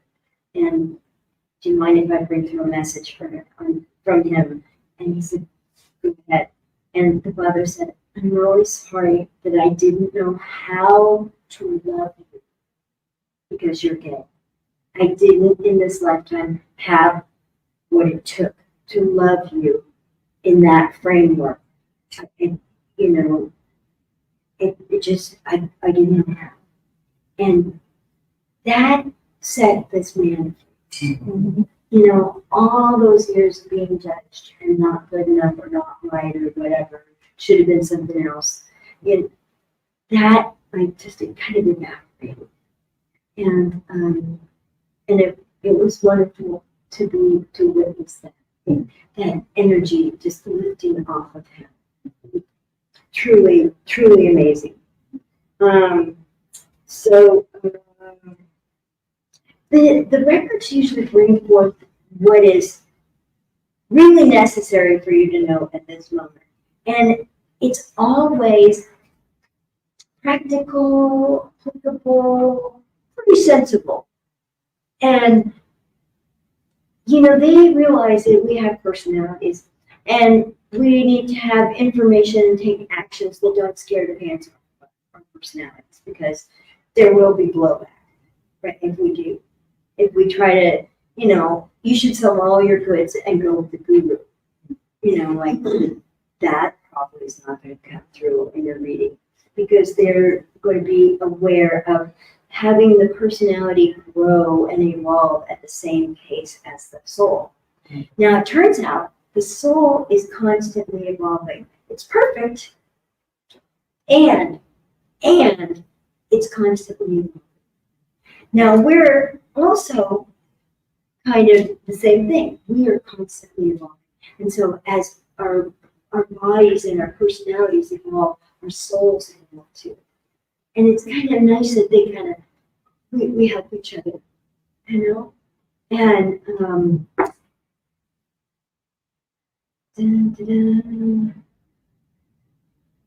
so if you're spiritual, not psychic. So you don't have to be, a savant, a spiritual savant to open your records. It's far more practical. And in my experience, if you're going to open your records, the best thing to do is have a little notebook and pen next to you so you can make notes of what seems to be coming through. And you might even start sentences when it feels like, it seems like what I'm getting, or I have a sense that, just those little get things rolling. And my experience of teaching people both how to channel and look in their Akashic records is, don't get too choked up and it got to be perfect. Spit something out, get the words rolling. You put out a couple words, and probably more words will follow that, and more words will follow that. And don't go perfectionist on yourself. Just write what it seems like, it feels like, I have a sense that, or my body is telling me, those kinds of things, and start letting the words come out of you. And then put that away for a couple of weeks, maybe a month or two, and you go back and read it and say, well, dang, that was good. So I often will read my book in the morning because I was like, oh, but that's really good. I got to remember that, And it's written like a teaching manual. Here's some of the topics. How am I doing on time? Okay. So, going forward in space and time, I give you some information about my past and how I learned to channel and how some interesting experiences, but also how healing transpires in the Akashic records. So there are 3 levels of healing that take place in the Akashic records. The first level is the story. This is a story me and my family have always had about work. We shall work and we shall enjoy it. And if you don't enjoy it, we'll give you some more work until you do. And there's always more work, right? So, okay, you know, I decided to be born into this family. I have really good work. It's harder to say, take a day off, go to the beach, you know. The first level is the story. You know, what's my story about having MS? How did I have to unhook myself from being a disabled person and having that as my identity and going back into being an able-bodied person? It was a process. I had to get rid of the disabled kids. No more working in the blue stuff. That's for other people who need them. You know, I don't get to have that kind of feeling of, don't know who I am and what's going on. I need special category. No, you're just regular. You're just one of the regular folks. You might have to go get a job. That job for 10, 12 years. You don't have to work for somebody else anymore, but self-employed or, you know, didn't have to work for a long time. You know, like, okay, I can do that. You know, changing how I was identifying as me. And so that's the story. Level 2 is causes and conditions. Well, maybe somebody who's asking me about why did I have this illness, well, they grew up around an area, like one reading I did, it was like she grew up in Boston or just outside Boston, and it was near where they used to do a lot of tannery work on leather, and there's a lot of really nasty chemicals and, you know, off stuff from that work, and it was in the water, it was in the soil. So, causes and conditions. What else? You know, the causes and conditions can be, this is a past life, and your personality is still kind of reacting to a past life. Yes, you are a woman. Yes, you were burned at the stake, or you're hanged, or whatever. So there's a little fear about getting out there and being you in the broad sunlight without any apology. Makes sense. Makes sense. Our culture doesn't always appreciate that. So that's level 2. Level 3 is the soul level imprinting, the blueprint of the soul. Sometimes you get to some issue so precisely and so clearly that it really shifts the blueprint of the soul. And it's like, wow. To me, it feels like it sort of vanishes. Like the pressure of whatever the issue was, or the requirement that the soul experience that through this body and this life. The healing just happens, like, just does. And that's the energy. That's why energy is so important. And first importance other than information. But those 3 levels, they keep you busy. There's a lot to look at and a lot of different ways of addressing issues. So other chapters in my book is the development of soul consciousness, following the energy, embracing soul qualities. Now, my guides, the Akashic beings of light, who are evoked in the prayer and opening your records, they call the divine the great creators. And it's been like, really, I need to go all in on this female divine thing. Yeah, couldn't get around it. Like, it was a stopping point if I didn't do that. And they also encourage you to use the divine that makes sense to you. You'll still get to open your record. You can still do it in a way that fits for you. You don't have to buy them. I'm not looking for converts, but this, I had to be honest and truthful in this way, in this book, about how I presented this information. So then they talk about your spiritual heart. The spiritual heart is amazing. So there's a physical heart, there's the heart chakra, and then there's the spiritual heart. And the spiritual heart is like magnanimous. It's huge. And one of the manifesting the chapter on masterful manifesting, you use your spiritual heart to send light to the people that you want to come interact with you and your work. You're trying to generate clients. I'm always trying to generate clients, right? That's the business. And so sending light out from the spiritual heart, I don't have to know who gets it. It's probably better if I don't, because my personality will, attach meaning to that, which is not necessarily useful. And it might even limit me. So, and then we send light out to that next batch of people behind that first group. And that might be the friends of those people, the first people, or the family of those first people, and like that. Anyway, so then you send light out to the third group, and that might just be the rest of it.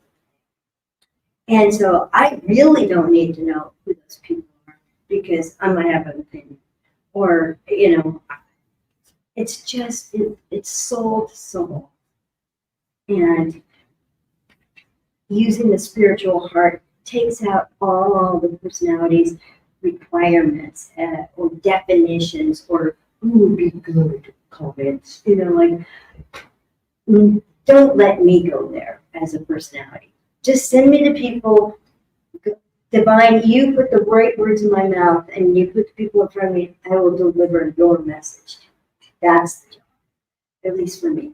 Anyway, so I want to be able to take your questions because I'm going to have to be done in a few minutes. Yes. Actually, I have, help me to word this incorrectly, but like most of the channelers that I, see on YouTube or I follow on YouTube. Yeah. They always have to seem to go through some sort of life-changing event or illness to be able to do what they do.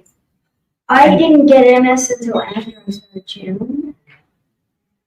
And I would say, it was very interesting. I came across my junior high school and then my high school yearbooks, and there are little messages in there. Thanks, Annie, for listening to me that day where we were talking for like 2 hours straight. I don't remember the time. So I think I was channeling that then. And the connection is still there when they talk to me or, things like that. So I think it was happening before that. But I didn't know. I'm just expressing and kind of reading. But I think putting that in as a requirement is in your way. If you took that out, can you channel? Want to channel? I bet you do it all the time. You're in the grocery store and you're channeling. You know what I mean? You're in your car driving and you're channeling. It's okay. You don't have to have a near-death experience. It's fine. At least be alive. That's what's helpful. It's people like you who have ordinary lives, but are really steering through the spiritual plan or towards the spiritual upliftment. Yeah. That's a great question. And then I just have one more quick question. And then, do you teach workshops or not yet? I haven't taught in a long time. I just, I got 40 different invitations. I get like very few yeses. So I just said, okay, well, that's not happening right now. But the book really teaches you. And what I want to do next, and the guides haven't given me the okay yet, but I want to do a 7-week writing course where we follow chapter 15, which is living as your soul. And in the chapters you open your records so that you're taking in information on a different basis, and you read the chapter. And at the end of the chapter, sometimes there's a few questions in between. At the end of the chapter, there's what we call interactive questions, and you write your answers to the interactive question. And it helps you teach yourself what you learned. What did you just experience? What did you pick up while you had your records open? I want to teach like a 7-week class where we go through the 23 or 21 questions in chapter 15 on living as your soul. Like, living as your soul, Annie, how does your soul experience comparison? You know, my guides say comparison. I always compare myself. She's prettier than me, and right? And it does me no good, but my mind goes there. Well, my soul doesn't compare me to anybody else. Everybody is so unique. It's your light that is important and is really what is carried through, and that's what's really picked up in this world. And what's important, because when you're done with the body, you're still the light and you're still the consciousness that you were as a soul. You just don't have a body. Okay, so I want to do that class, and it would be a real deep dive into opening the records and receiving information, and conversation about how to deepen that or what came through. It's like, I do have a little sign-up list for getting on the mailing list. The guys told me no flyers this year. No sending out, no regular marketing. They said the marketing method is energy. You send light out to people, they will find you. They find you. Okay. I found you like the day before this event or 2 days before this event. I'm like, why is it not listening? Why didn't? I send out announcements on Facebook. I do a fair amount of marketing on Facebook. And I do want people to buy the book. It's $24 in text. I get one that is an autographed copy, and there is a channeled message in each one that's different from the one before. So they're really that makes them more valuable on the Antiques Roadshow. When I become a figure. I told her, I said, I hope she reads her books. I wanted to get. I brought a bunch of books. And I take Venmo, I take cash. You can write me a check, do Zelle, all those things. I'm not a fan of paper. Yes. I have a question. Yes. There's channeling. Yes. And I read Akashic Records too, or I'm trained in it. And I also am an animal intuitive and communicator and use whole house and a whole bunch. But the thing which I like about the records is who you're connecting to. Whereas if you're just going to a channeler, might that sync up with their guide and who's coming through. Right. You don't know. Yeah. They all say I'm connected to Michael or something like that, but it's a whole, to me, it's it's a little vague and dicey. Yeah. Yeah, I get it. So it's like, I guess the question is, how do you distinguish or choose between, what's available? Mm-hmm. And I do know there's channeling that includes feeling within the body of the channeler, and I've seen somebody almost have a heart attack. There was a renowned channeler, and they said that happens. That you don't really want to channel through your body. You have to be very careful about taking on someone else's energy in your body, and a lot of people do that. I feel it in my stomach or my foot or my head. I feel it that way too, but it's passing and it doesn't linger. Okay. It's just to give me. When I first started channeling, I get this twinge or something in my neck, and I'm like, well, my neck is twinging, and then they're like, ask the client if they have something. And then I started asking, and then it was like, oh yeah, I've got this and that going on with my neck. I got enough. Oh yes, that's correct, and that let me know that I was on the right track. It's that time for me to wrap up.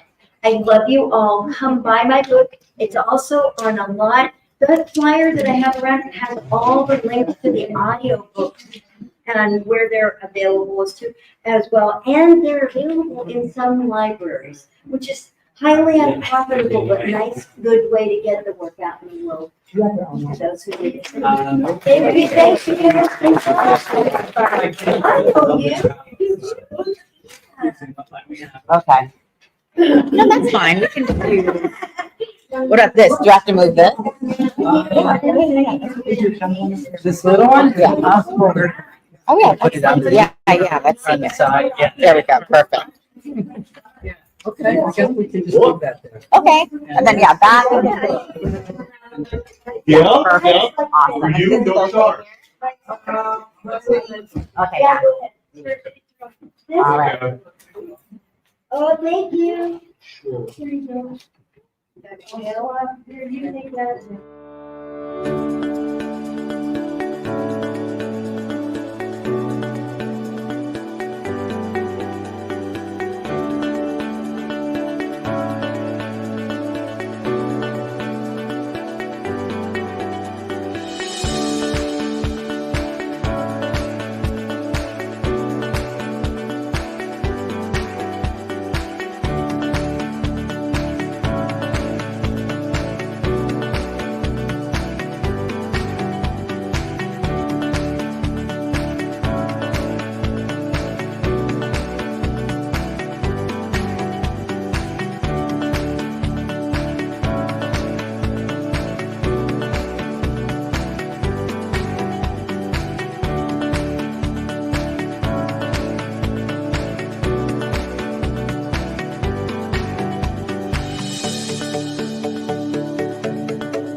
Are you ready for healing, empowerment, and transformation?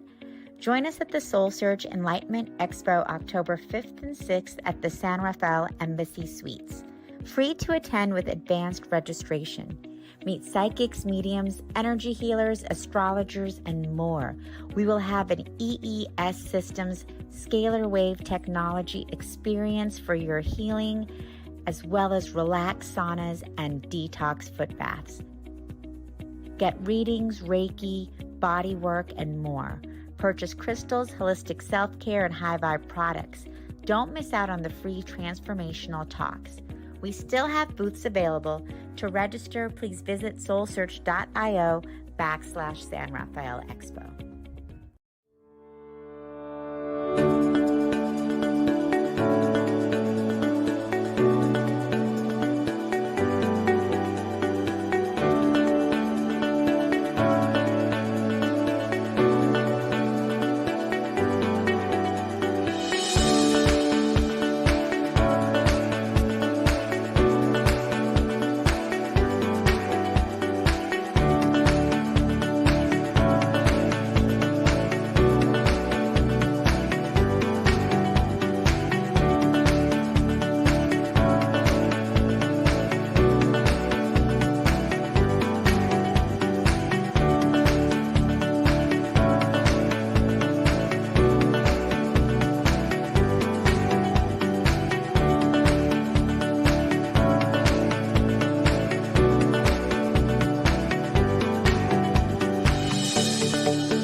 Are you ready for healing, empowerment, and transformation? Join us at the SoulSearch Enlightenment Expo October 5th and 6th at the San Rafael Embassy Suites. Free to attend with advanced registration. Meet psychics, mediums, energy healers, astrologers, and more. We will have an EES Systems scalar wave technology experience for your healing, as well as relaxed saunas and detox foot baths. Get readings, Reiki, body work, and more. Purchase crystals, holistic self-care, and high vibe products. Don't miss out on the free transformational talks. We still have booths available. To register, please visit soulsearch.io/San Rafael Expo.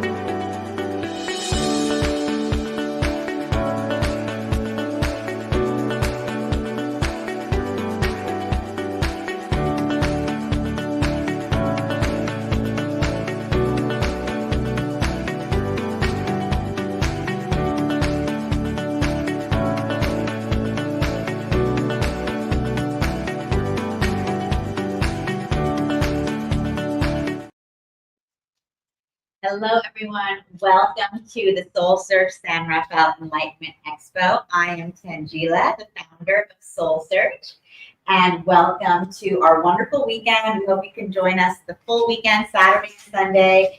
We have amazing speakers like Lee Osborne here all day, every hour, and of course, in our main exhibit hall, we have incredible practitioners, healers, teachers, guides, all types of transformational technologies. So definitely stay with us all weekend. At SoulSearch, we are committed to supporting the awakening of consciousness, and we do that with our online platform, soulsearch.io, where you can reach practitioners like Lee, and we also host our live events like this one, where we bring our whole community together. The next one will be in Santa Clara next month, November 9th and 10th, so stay tuned for that.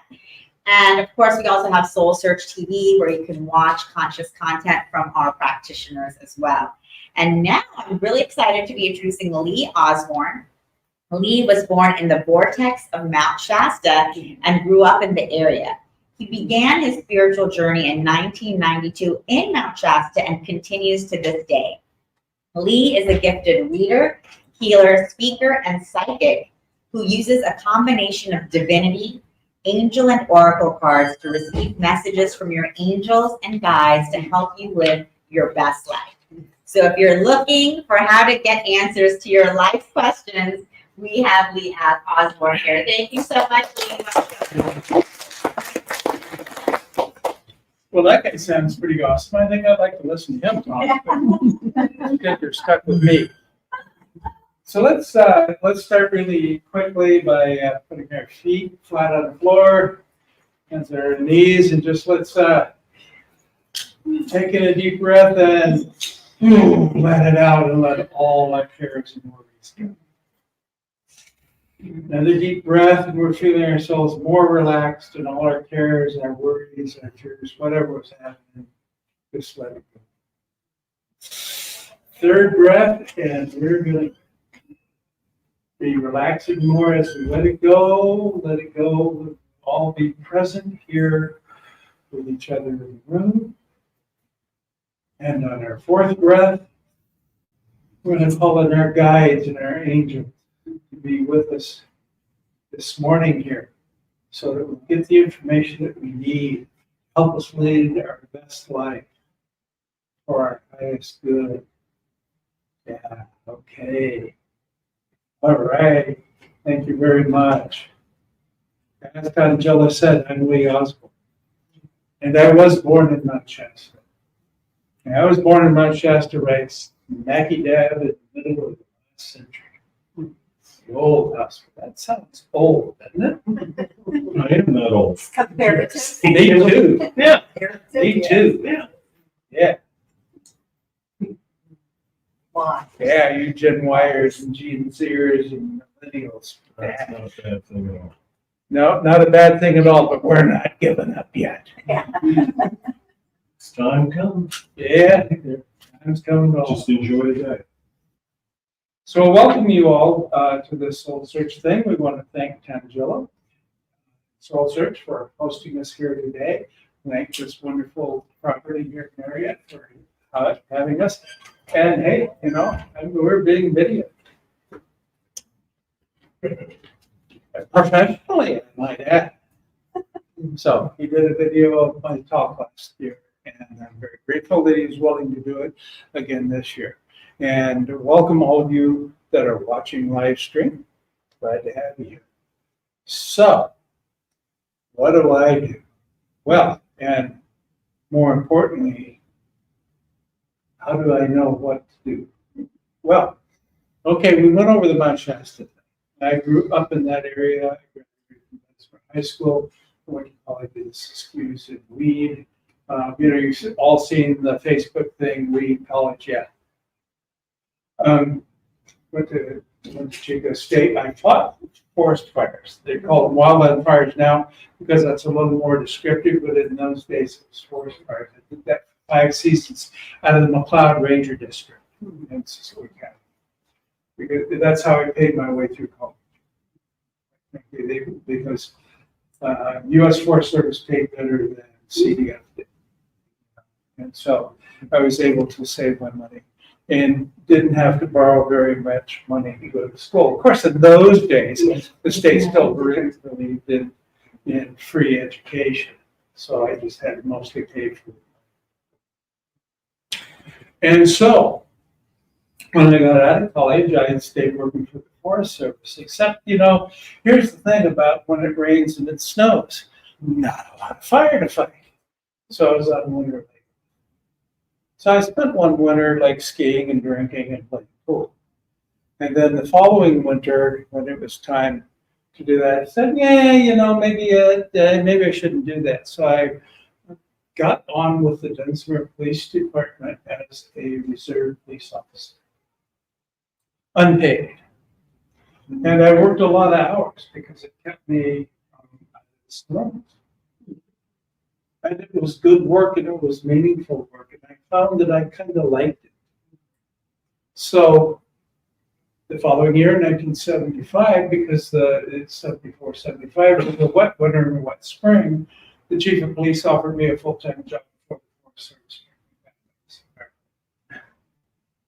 So I worked there for 19 months, then I went to Truckee. Truckee's right on the I-80 corridor, sometimes known as the Sewer System of the West, among those of us that worked up there. And then I went to work for the Nevada County Sheriff's Department. I worked there for 20 years, then transferred to the main office of the Nevada City for a little over 10. So, 32 years. 3 months and 15 days if you keep the score at home. I was a full-time law enforcement officer. I was out there in the naked city, crushing crime, facing death, keeping the streets safe for women and children, defending the weak, championing the strong, and striking terror into the hearts of evildoers everywhere. Until I turned about 49, which I took my promotion as lieutenant, went over to the Corrections Division as an admin.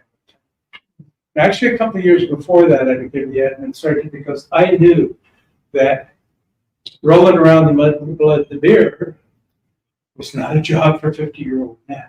It certainly wasn't going to be a job for this 50-year-old guy.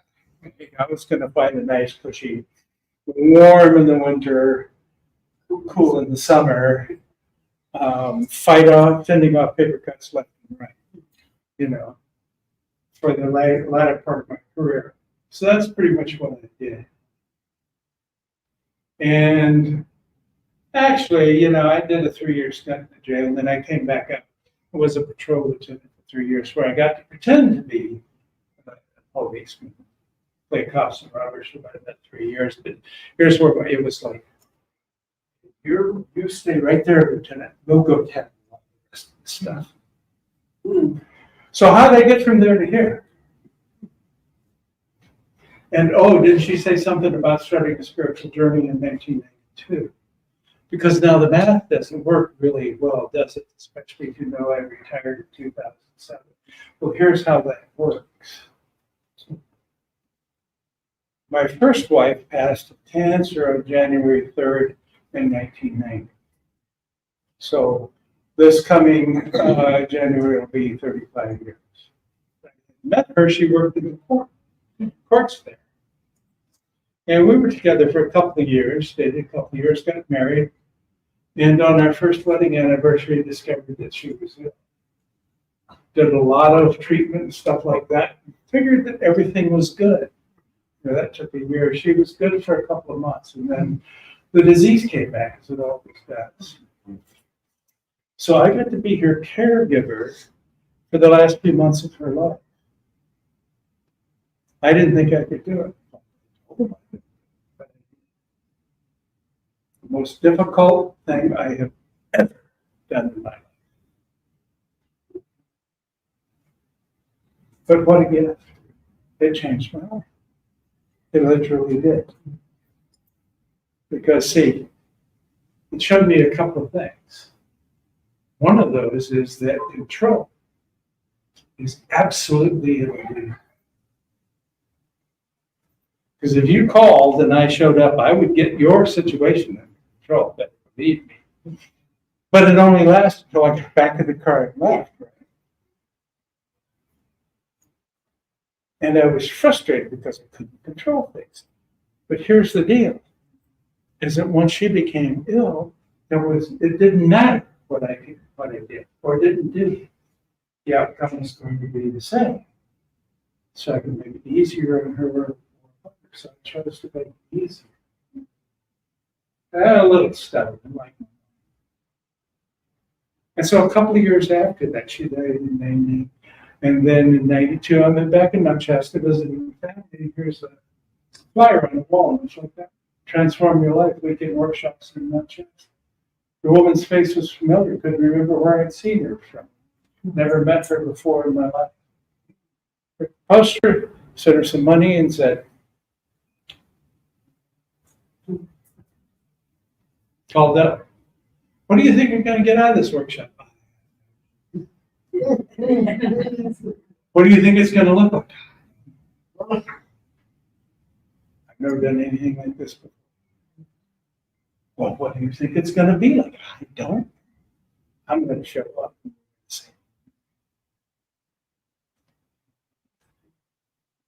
Think that was scary?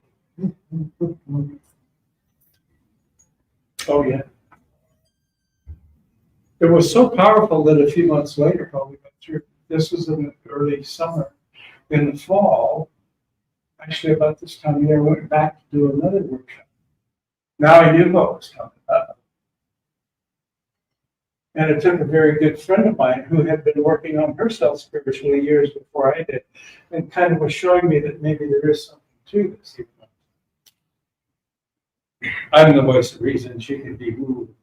Right? She comes with me to this workshop. Uh-oh. Now, two things. I know what's going to happen. Woo! Woo! And she's going to get a little peek behind the green curtain. And if she gets to see what they really made of,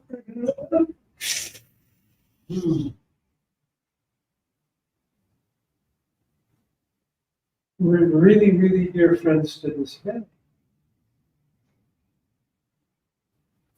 So as my teacher, I started studying with Almeida.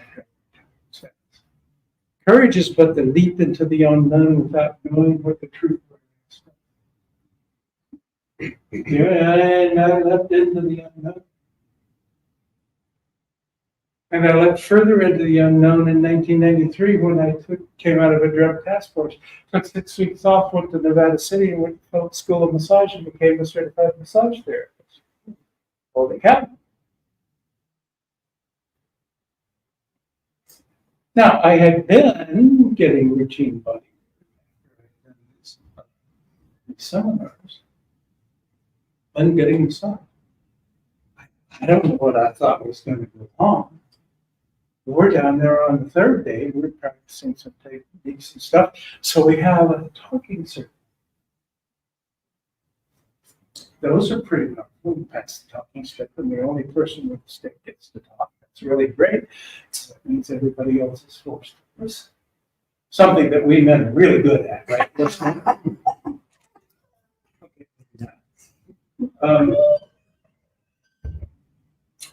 And Judy, our teacher, says, okay, well, tomorrow we're going to begin working with oil. Okay, well, cool. That's great. We're going to work with oil. Well, that means that you have to take your clothes off.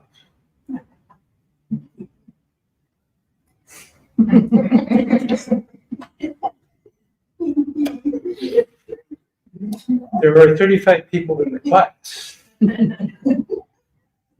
I'm one of 5 guys.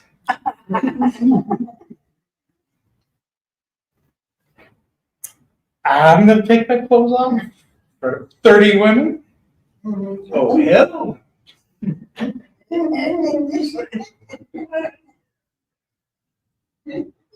So let me ask you this. Who here wants to drive 100 miles an hour to a gunfight? It's worse. There are 25 to 30 people fighting outside of one of the saloons on a Saturday. Ambulances en route. Oh yeah, you're the only other deputy that's working is stuck at the train crossing. And you're back up from the highway patrol. One's 10 miles to the east, the other's 10 miles to the west. Who wants to do that? You're Huckleberry. Up there in the car, lights and siren. Let's go. Let's go. I mean, I tell you, I was 5 years after I retired. We're headed to Elk Grove to visit my granddaughter, and we're headed down 99 south. And here comes a SAC PD officer in the diamond, lights and siren, pedal to the metal. And I turned to my lovely wife and said, "That would still be fun." Yeah. In which instance am I most likely to die?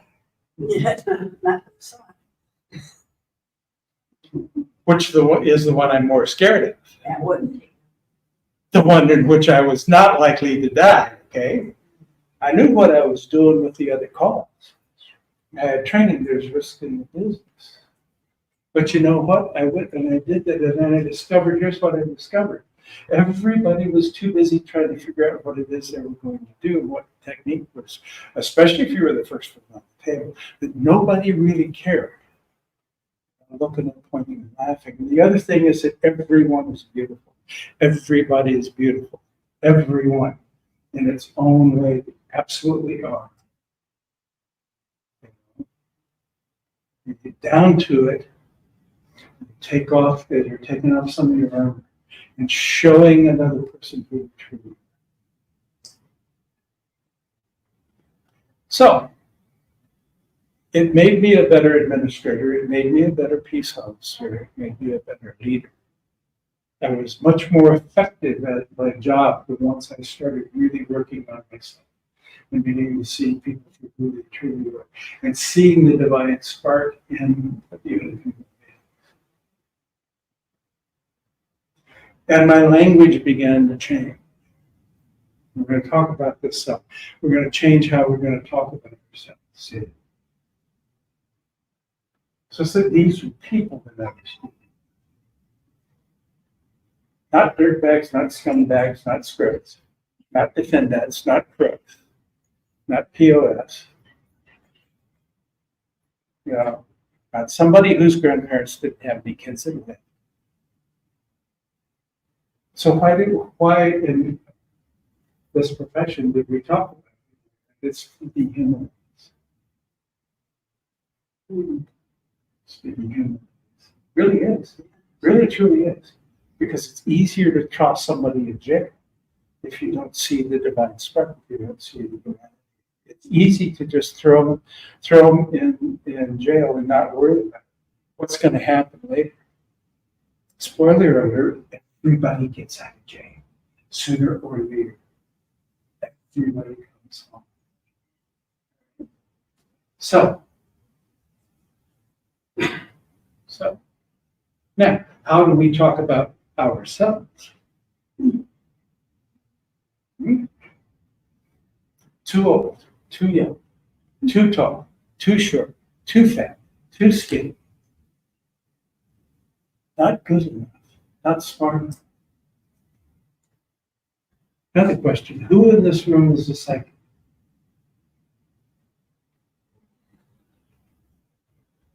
All of you. We all are. We all are. We are all come into this life with psychic abilities. We do. We do. And then the society and our parents and our peers and the school grinds that at us. That's not.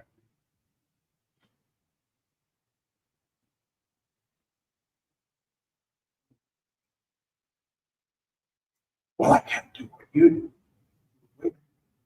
I can't do things. I can't do these sorts of things.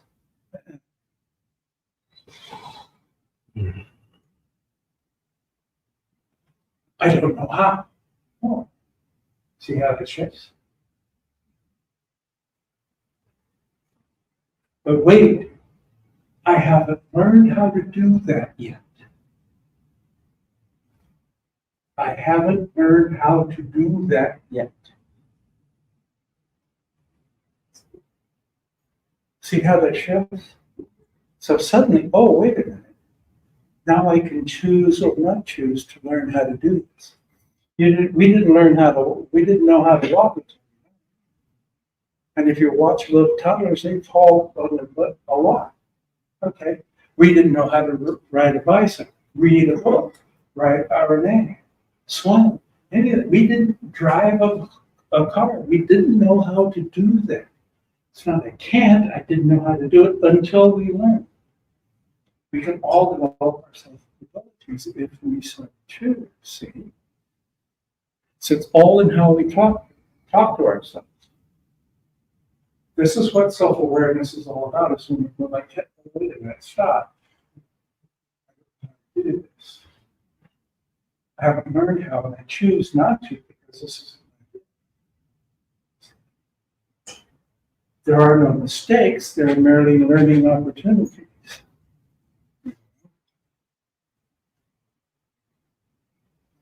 Wisdom comes from experience, from good decisions. And a lot of that comes sometimes from not so good decisions. We all have to learn. We all have to learn to not look back at ourselves when we were 5 years ago, 6 months ago, when we were in 5th grade, when we were 5 years old, junior high. We're not that person anymore. We did the best we could. It was what we had to work with. There were times when we were children when the big people had the power. We are the big people now. We're adults. We get to do whatever we want to do. Now, some of this is really subliminal. What do we say when the electricity goes up, power's out, I'm out of power? And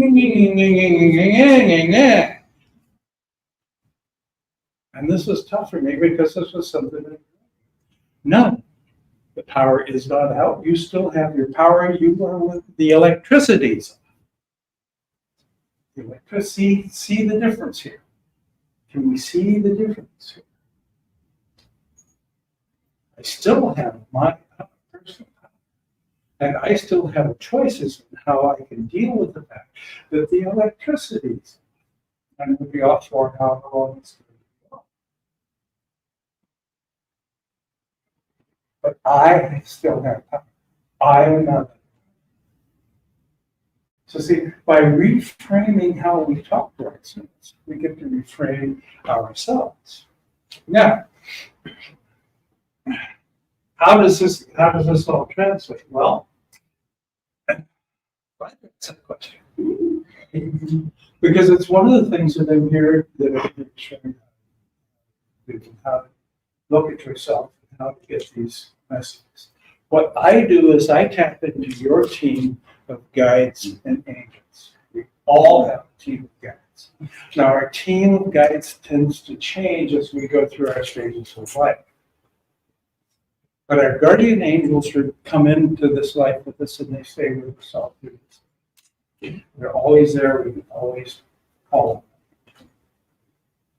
And they will give us they're in that little still voice. It's not the ego mind. You're just going to whack the ego over the head with a tire iron, wrap it in the duct tape, throw in the trunk of the car, so you can listen to this little still voice. Listen.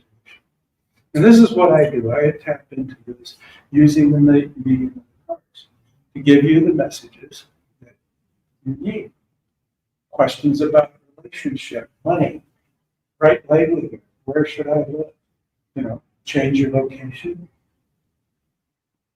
change your life, and it changes the path. How do we change our lives? We change it just by how do we talk to each other? How do we act? We change our behavior, change our habits. That changes our life. We ask the universe for patience. What the universe gives us, chances to practice patience. I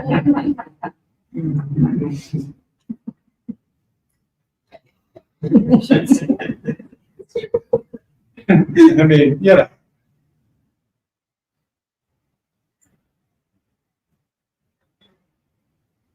And so, but here's the thing about seeing the divine spark in it. Can I get into that more?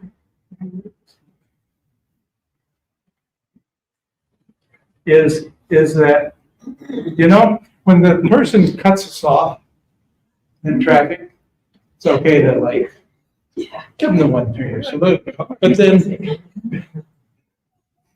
But then just let it, don't let it in your head. Because the more of those kinds of things, just let them go. Let somebody have that turn of mind. Hold the door for somebody. Return your shopping.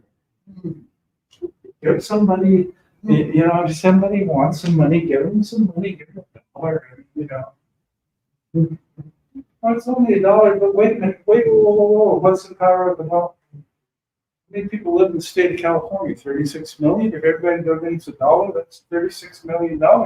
Hello, sign me up for that. If half of them give it, what's that? 16 or so?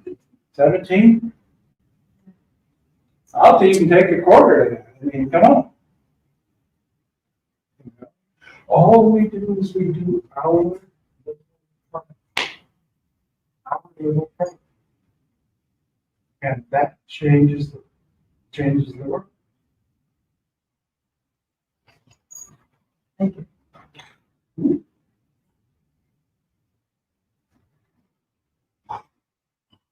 So this is a messenger oracle deck that we can feel in. It's one of my favorites. And so each card will be specific to the person who's pulled the card, but because we're here, the message will pertain to all of us. So this card came up in a reading earlier today. Show it for all the folks out there at home and all the ships at sea. Do not fear the unknown. Do not fear the unknown. Remember what I was talking about? Yeah. I'm going to go do this study without knowing what's going on, but hey, you got a bar fight? Hello, let's go. Okay.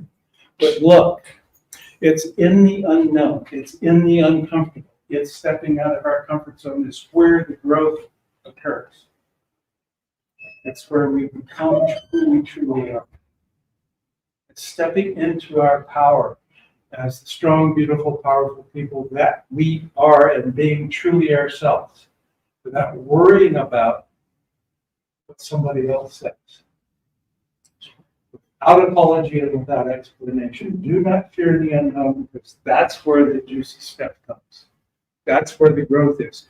We reach a point and we're like, hey, I like it here. Maybe I'll hang out here. Which is fine. Okay? But then something starts pushing. There's something more out there. something more. The more I know, the more I know that there's least.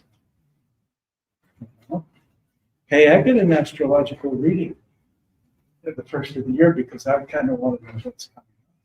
But and I was rolling along singing the song. And then Joe decided, well, this president gig's pretty good, but I don't think I want that job again. Oh, energy changed. Energy changed. I got another reading because all of a sudden I'm doing hypnotherapy now. Well, not right now. Second, because, but I am engaged in doing some hypnotherapy because there's things that I need to deal with. Some of them I had dealt with in 15, 30 years or so.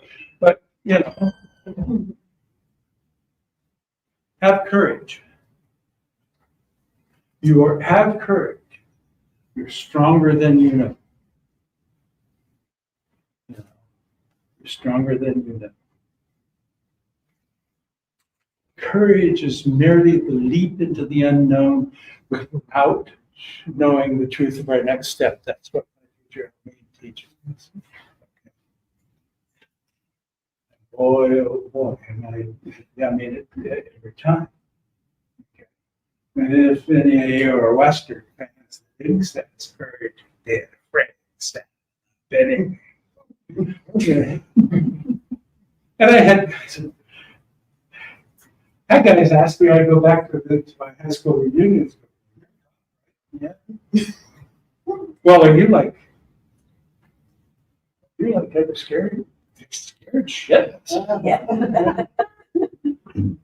Crusty old retired policeman from like East Pittsburgh who was training when I was a reserve. He says, son, I had police works hours and hours in sheer boredom, interspersed by a few moments of sheer terror, and boy, oh boy, was he right.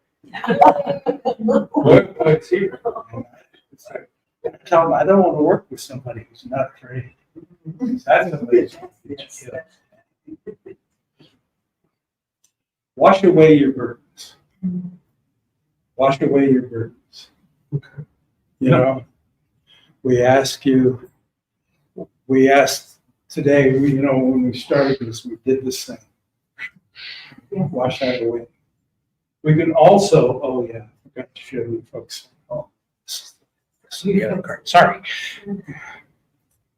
You can also ask Archangel Mike to come in with this sword of light and cut above, below, front, back, side to side, cut away our burdens, our fears, our concerns. Because an awful lot of that stuff is really baggage that we don't need to carry around. I love my job. I loved it even when I knew it was not going to be every day.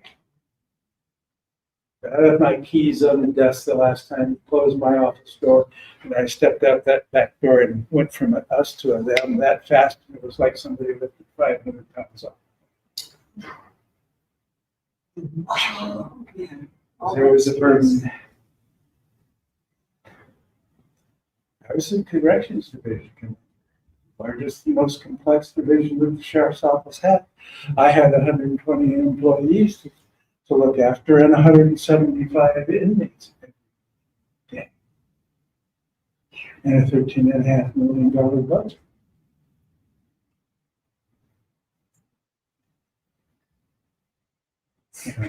Oh, yeah, okay. I look forward to that challenge and then one day it was time to leave. So, wash away your burdens. You can do that when you shower. When you shower, you can wash all that stuff away as you wash away the dirt and grease in the end of the day. Wash that all down. Let go of what you've been carrying around for the last 5 years, 10 years, 53 years. Long time. Long time. Long time to carry that stuff, isn't it? Yes. Okay. Yeah. That was the missus now. Let the rain wash it away. Let your tears come. However that's going to work. Because, And how do we do this? It's time to reflect. It's time to reflect. Time to reflect. Because you see the faces that's reflected in the mirror. It's time for us to take time to relax. See, even though the weather is kind of big, wonky, it is October. We have passed the fall solstice.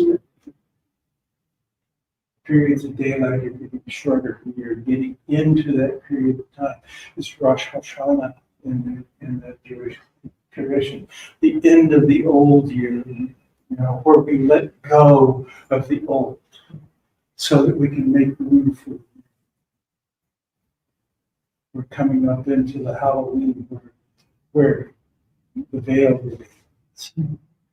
All of the indigenous traditions and things. This is the time of this, when the earth goes to sleep, it goes still. And it's time for us to do that too.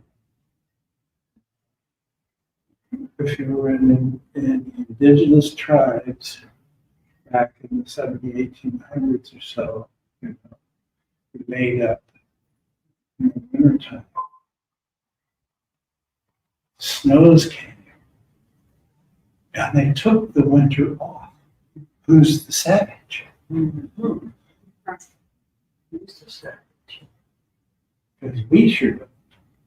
But it's time to go within. It's time to reflect. It's time to get still. It's time to see what's coming up next. To let go, to wash away that burden of the old year. To wash away that burden of the old life. So that we can step into our power. And be who we truly are. It's time. It's time. Do your full moon ceremony. Hey guys, you think this is pretty much a woman thing, right? So take from spirit down through Grandmother Moon to Mother Earth, into that beyond ancient Earth Mother magic and healing, medicine. But hey, who controls water?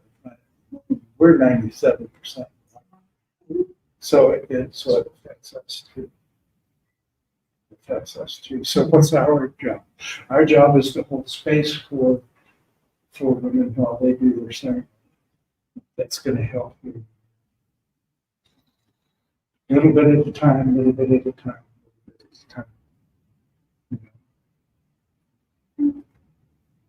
And we just do it by doing these little bitty things. See, when I was in massage school, we had Judy showed us a 60 minutes interview of Mother Teresa when she won the Nobel. Mother Teresa, if you want the Nobel Prize, because you've done all these wonderful things. She goes, no, not me. Not me, I'm a simple servant of Christ. But Mother Teresa, you picked up 10,000 beggars from the streets of Calcutta. How do you do that? And she goes, you don't. It's impossible. It's an impossible task. No one can pick up 10,000 beggars off the streets of Calcutta. No one. Go pick up one. And then you go pick up one. Pick up one. So we do the things that we can do. So that's what brings about the change, is we bring about the change in ourselves. It comes incrementally and incrementally. And we don't worry about it. What we resist persists. I can come over here and lean against the door. Somebody opens that door, what happens? Oh, wait a minute. See? Because the resistance is gone. So if you're fighting with somebody, if you're fighting against an idea, things like that, just see another way of find those little ways that can see this. All of a sudden you move. The person has nothing else to do. They have nothing to push back against. They have nobody to fight with because, and this is, it's the, it requires us to forget ourselves, which is good. Okay, so, all right, so, everybody, clap, clap, clap. Stop. Repeat. Say yeah. Yes. Clap, clap, clap. Stop. Say yeah. Yeah. Clap, clap, clap. Stop. Say yeah. Yeah. Yeah. All right. Woo. Yeah. Channeling James Brown. I feel good. That's right. And you knew that you would. Absolutely. Yeah. We grew up listening to the same stuff. Yeah. That's Yeah, what we we did. said. Yeah. Yeah, we did. Okay. So, I have a booth out here. I do readings. I'm available on I do Zoom. Price list, and I have for today packages of ways that you can work with me. So for 6 months or a 6 reading package, which is normally would cost you over $1,500. And my show special is $900. For the first 2 people will be like, I give it to you for $600 today. And I have a 12 reading package that you work with me for over 12 months. Normal price is over $3,000. Show price is $1,800. It's $1,400 today only. What do these include? You get to work with me over 6 months or 12 months, 6 or 12 sessions, recordings of those sessions so you can listen to them. Or what I call Oracle Urgent Care. 3 to 6 or 12 months, where you can call or text me at any time. Now, if I'm busy, it might take a little bit for me to get back to you if I'm busy doing a reading or, like wasting a few hours in useless sleep or something like that. But I will always get back to you. Okay? Yeah. That's my like wrap it up. It's time to stop talking now thing. Just a little gentle reminder, because if I don't do that, then I wind up somebody else is like there in the background. Okay, buddy, look, my turn. So anyway, that's what I offered today. And so in conclusion, we are strong, powerful, beautiful people. Let's say it with me. Strong, powerful, beautiful person. I will step into my power. Live my authentic life. I will be truly who I am. I will be truly who I am. Yeah. All right, folks. Thank you so very much.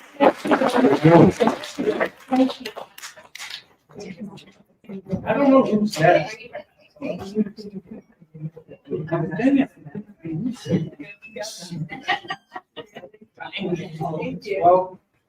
I think you talked about that. You come by with my book and I'll talk to you. Okay. Thank you very much.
Are you ready for healing, empowerment, and transformation? Join us at the SoulSearch Enlightenment Expo October 5th and 6th at the San Rafael Embassy Suites. Free to attend with advanced registration. Meet psychics, mediums, energy healers, astrologers, and more.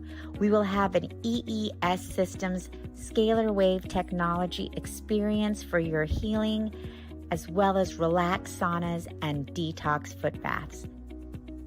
Get readings, Reiki, body work, and more. Purchase crystals, holistic self-care, and high vibe products. Don't miss out on the free transformational talks. We still have booths available. To register, please visit soulsearch.io/San Rafael Expo.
Are you ready for healing, empowerment, and transformation? Join us at the SoulSearch Enlightenment Expo October 5th and 6th at the San Rafael Embassy Suites. Free to attend with advanced registration. Meet psychics, mediums, energy healers, astrologers, and more. We will have an EES Systems scalar wave technology experience for your healing, as well as relaxed saunas and detox foot baths. Get readings, Reiki, body work, and more. Purchase crystals, holistic self-care, and high vibe products. Don't miss out on the free transformational talks. We still have booths available. To register, please visit soulsearch.io/San Rafael Expo.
Are you ready for healing, empowerment, and transformation?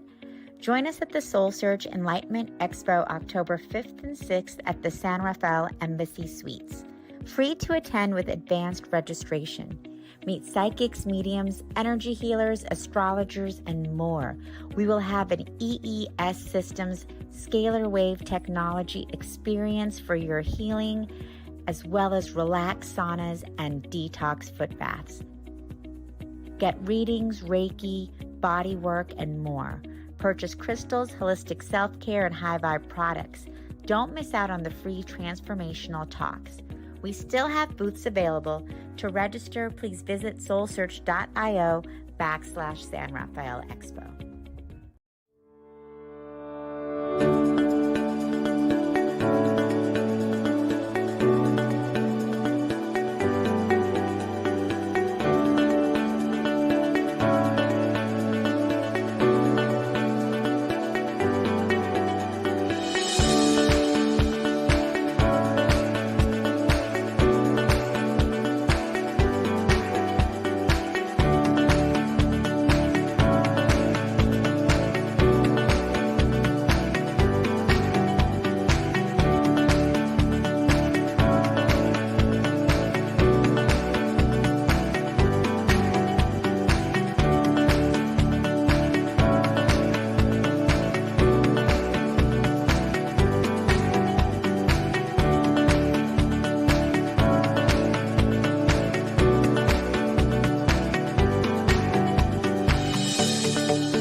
Are you ready for healing, empowerment, and transformation?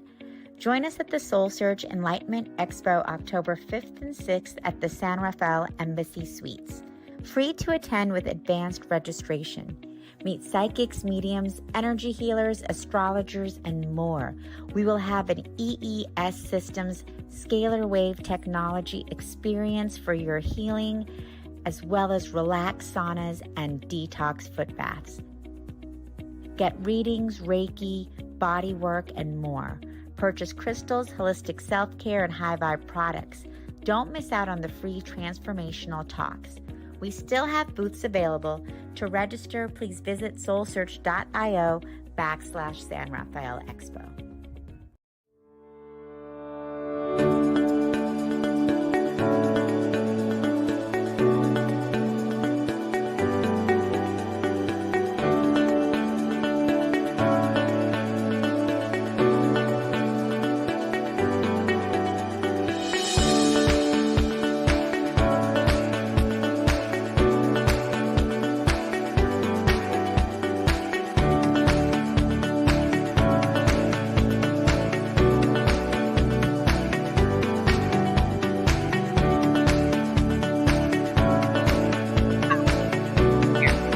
Well, so this is Ross. I'm going to plug in the video. Okay, so I'm not quite sure.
Are you ready for healing, empowerment, and transformation? Join us at the SoulSearch Enlightenment Expo October 5th and 6th at the San Rafael Embassy Suites.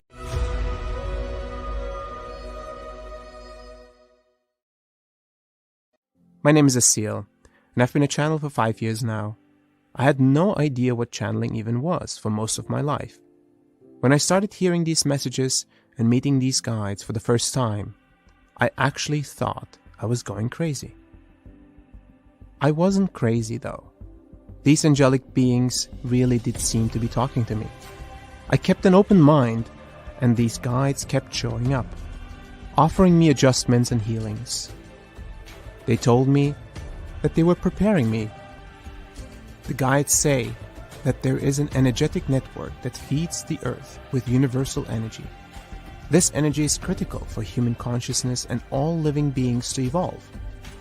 The mission that we were given by the guides was to realign this network and establish a new network, specifically dedicated to the evolution of consciousness across the globe. They directed me to visit many places, from mountains to forests, from islands to deserts, sites of many world religions and ancient traditions. The guides wanted me to help them activate sacred sites that have been inactive or misused for millennia. I've been to dozens of countries and hundreds of sacred sites where often the guides will share their perspective through spoken channelings. This work has tremendously impacted my life and those that have traveled with me. Join me and the guides as we take you on an epic adventure.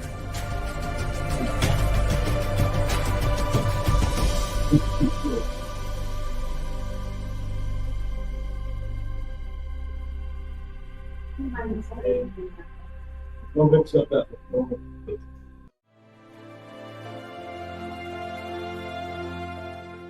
Thomas Workman and AJ Kavanagh are in Shaking, all over. Hello, everyone. Welcome. Welcome. Oh, Rachel. Hello, I am Tangela, the founder of SoulSearch, and welcome to the SoulSearch Enlightenment Expo here in San Rafael. We're delighted for all of you joining us live here today. Hopefully you can be with us all weekend because we have incredible talks every hour, as well as, of course, our amazing practitioners, astrologers, EE system, scalar healing technologies, and so much more in our exhibit hall. And for those of you joining in on the live stream, welcome and thank you for joining us. So we have incredible speakers all weekend, and that's why we love bringing our community together at these Enlightenment Expos, where you can connect with them in person, and also you can go online and connect with them through our directory, soulsearch.io. And we're excited because Share International will be launching their own SoulSearch TV show on SoulSearch TV very soon. So stay tuned for that. We'll be able to dive into even more of the teachings that Mark will be chatting about here on SoulSearch TV in a few weeks, we hope. If not a few months, but hopefully in a few weeks. So stay tuned for that. You'll be able to watch that on SoulSearch TV. And otherwise, I'm excited to be introducing Mark Spilker. He is the coordinator and editor for Planetary Makeover show videos that teach and illustrate spiritual advancement and the ageless wisdom teachings. And he is a Share International volunteer, which is an international network of volunteers working together to make known the presence among us now of the world teacher and his group, the Masters of Wisdom, and how this momentous event is affecting all aspects of life on our planet today. The name Share International refers to the world teacher's message that the resources of the world, the food, raw materials, scientific and technological know-how, need to be distributed equitably among all according to need, if humanity is to create justice, trust, and therefore peace in the world. And a key element of the group's work consists of transmission meditation, a service activity that is done to benefit humanity and the planet as a whole. So thank you for joining us for this powerful experience. Thank you so much, Mark. Thanks very much for coming. The title of our presentation today, let me know if you can't hear me. Big. Okay. is a hopeful message for Maitreya the Christ. The source of this information is Benjamin Creme, who was a Scottish artist, esotericist, and he was in day-to-day contact for much of his life with the moment-to-moment contact with the Master of Wisdom, starting in here. Yeah. So in 1959 that started, and later he was overshadowed by Maitreya, who is also known as the Christ. And he is in the tradition of Helena Blavatsky, some people you may have heard of, L.S.A. Bailey, Helena Rory. And that constitutes the authentic ageless wisdom teachings. Not that there aren't more wisdom teachings, but that particular Himalayan school, that line. And so he was like a John the Baptist for this time. That was his role. He was given the task, not easy task, of giving the message that Maitreya is in the world. So we present this information for your consideration only. You may have many different beliefs and religions. These teachings are for everyone. They're for men, they're for women. As I read some of the things later, we'll talk about men, but the word man doesn't mean just men, it means mankind. Just to let you know. And we're not asking you to accept this information, again, for your consideration only.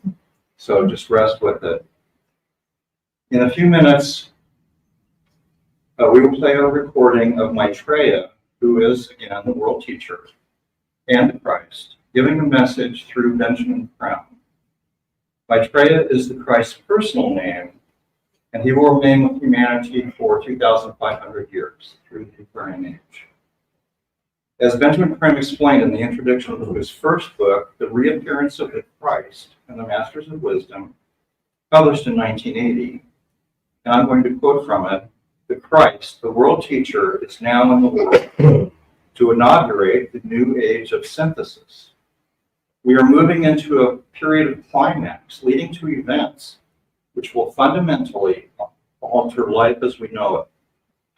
Tremendous changes are taking place in all departments of life, preparatory to the establishment of entirely new modes of social living and relationship based on sharing and cooperation. There is a growing awareness that a new spiritual age is dawning under the guidance of the spiritual hierarchy of Masters of Wisdom. These are men who have gone ahead of us in evolution, who have perfected themselves, whose energies and ideas have been the stimulating factors behind our evolution, and who are beginning to emerge from their ancient retreats to guide us into the Aquarian Age. They do not come alone.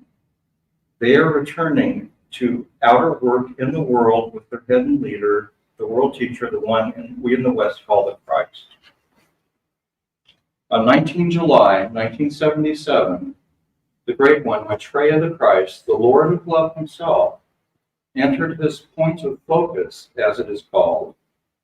And just to translate, that means that Maitreya arrived in London by airplane from Pakistan.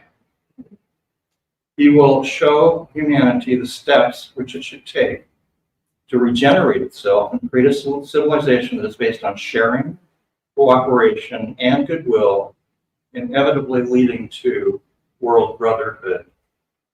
He is divine, having perfected himself and manifested the divinity potential in each of us.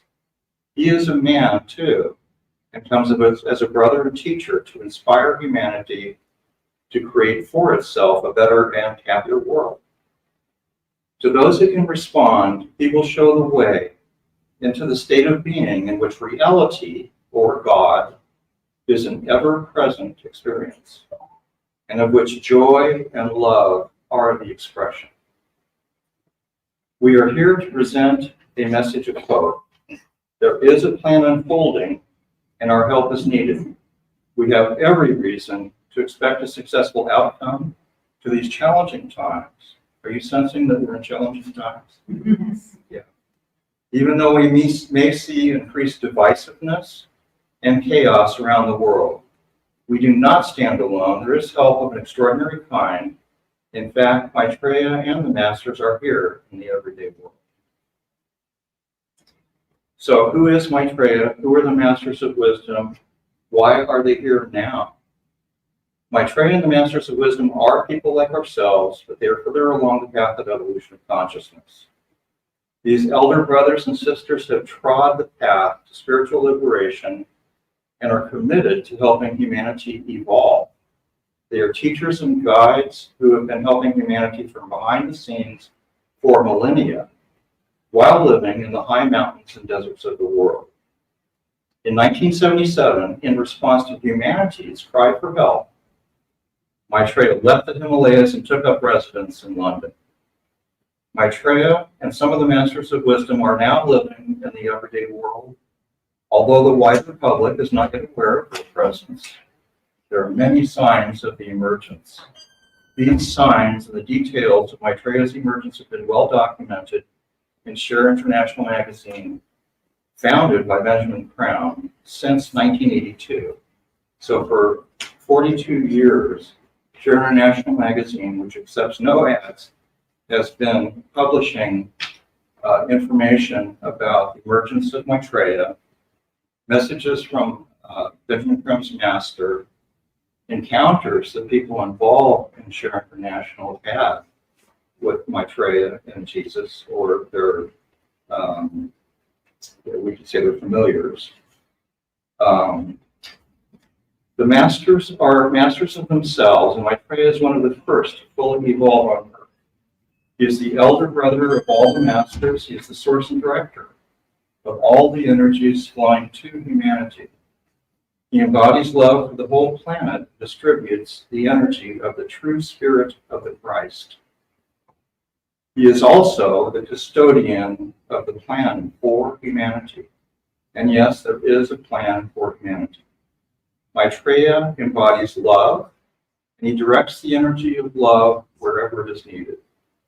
That love, the energy that flows through him, expands people's consciousness. This love can be communicated person to person. It comes through the heart. And this love energy literally holds the world together. It is an energy of consciousness. All of the masters work with spiritual energies and distribute them under Maitreya's guidance. The energies come in varying blends from the sun, from cosmic sources, from other planets in our solar system, and from certain constellations.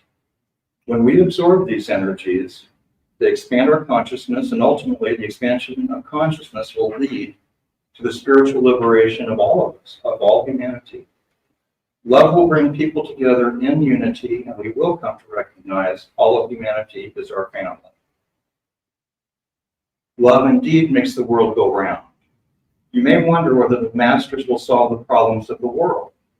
Let me read a short quote that makes clear that improving the world is up to us. The Christ has not come to change the world. He has come to show us how to change the world. He is here to galvanize us, to inspire us, to guide us, to evoke from us what is already within. But he is not going to do the work. We have got to do the work ourselves. So it is up to us. It is only natural then to ask, how can we help? Are we ready to do the work? Are we willing to help change the world? Now we are going to play a short recording by Benjamin Crown, and after this introduction, we will play Maitreya speaking through Crown, while Crown is fully conscious, I should say, and the connection is through mental telepathy. This is not the same as channeling or possession of the body while the channeler is in trance, which is usually astral or emotional. Notice the difference in the sound of the voice in the first recording versus the following recordings. In the following recordings, Maitreya is enhancing and energizing Crown's normal voice. So we're going to play, Rich is going to play first Benjamin Crown's introduction, and then we're going to play selections really 4 paragraphs from the messages of Maitreya, which the book looks like this, 140 messages. And I'll explain how you can get a free copy online later. And so, so these messages were very special. I guess you could call it a gift to humanity, really, coming from such a high being. So go ahead. On July 19, 1977, the world teacher, the Christ Maitreya, head of the spiritual hierarchy, emerged from his ancient retreat and is now in the modern world. With his disciples, the masters of the wisdom, he will inaugurate the new age of synthesis and reality. The following messages were given by him to public audiences at Friend's House, Houston Road, London, during lectures by Benjamin Crane. The method used is mental overshadowing, the telepathic rapport which is thus set up. This is in line with the concern of the Christ to make known at the earliest possible moment his presence in the world. The major need today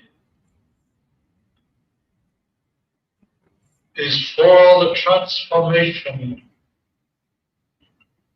of the structures within which you now live.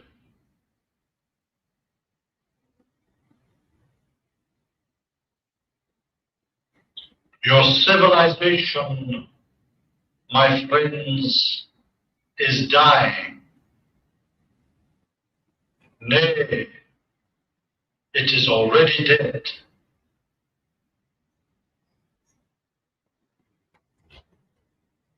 Out of its ashes will grow a new beauty whose basis is love, justice, and sharing. Make these your aims, my friends, and know the meaning of God.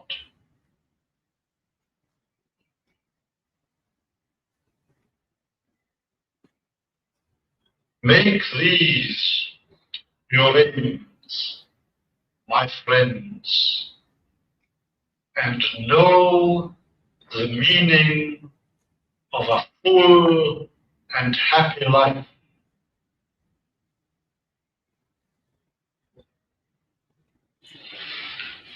Consecrate yourselves to these divine aspects, my brothers, and fulfill the plan.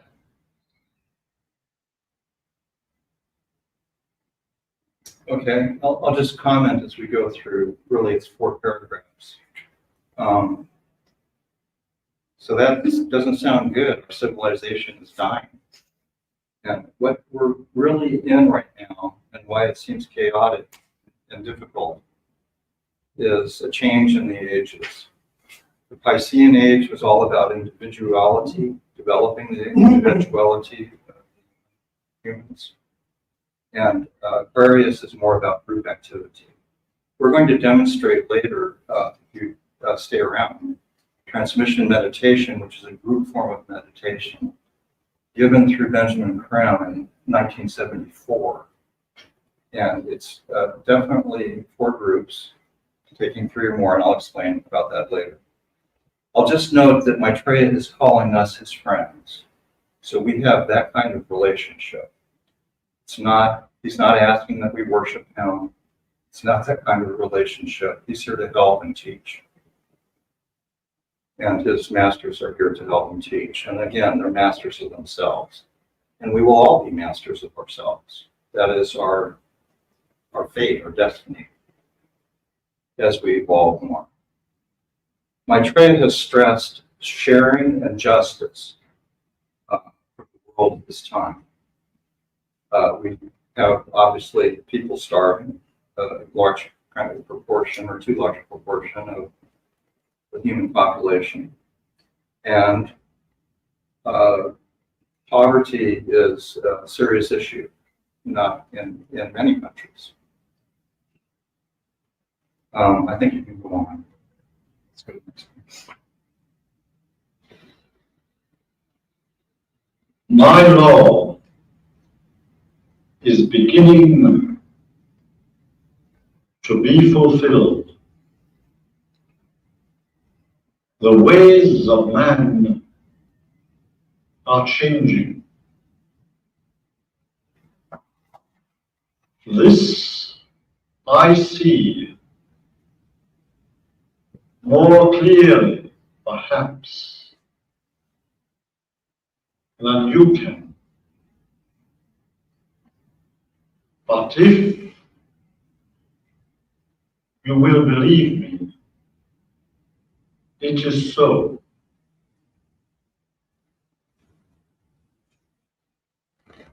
All that I say tonight pertains to the creation of a new living structure for mankind. A new civilization must be built on the ruins of the old.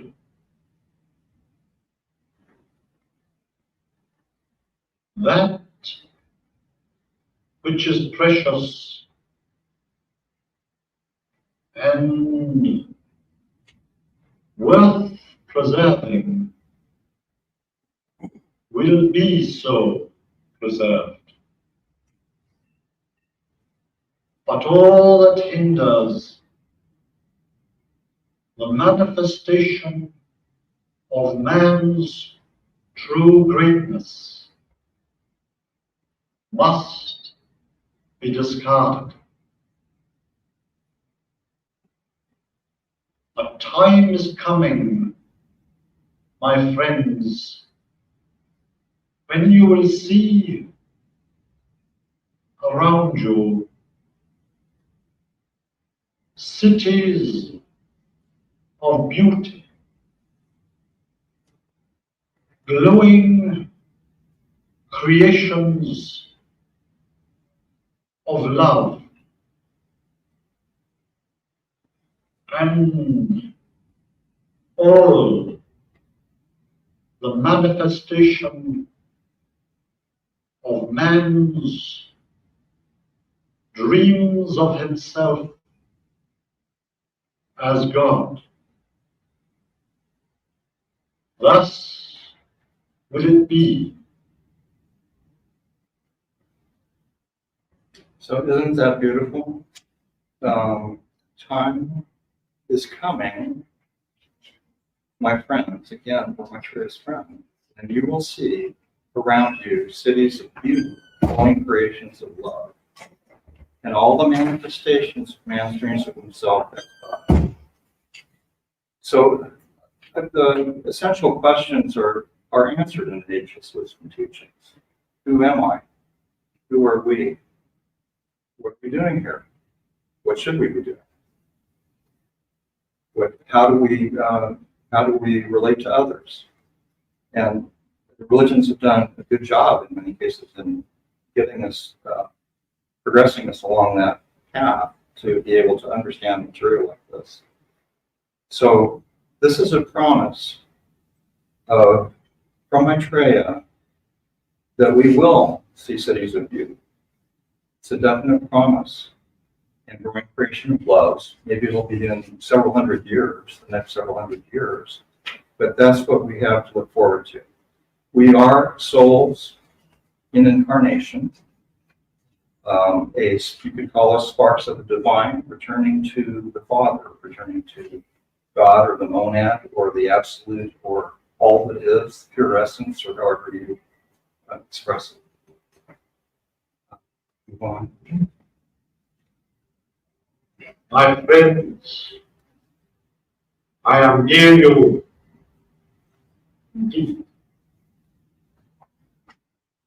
I see around you your aspiration and love, your hope and desire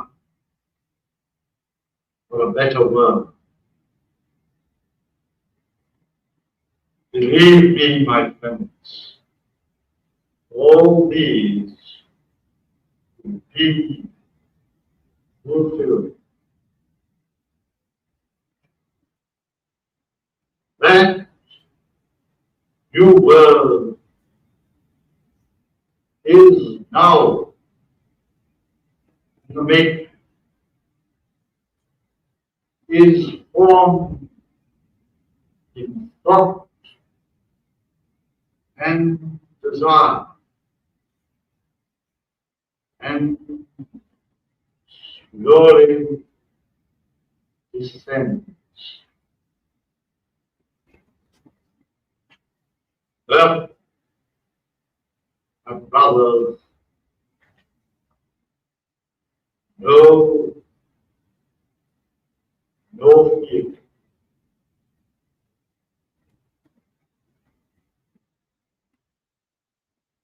I am among you in many ways. I present myself to the world many facets.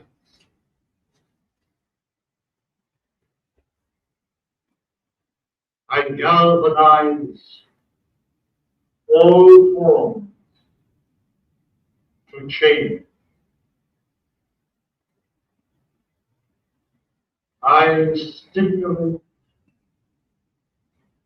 all souls to grow. I am with you and in. I am the heart of your life.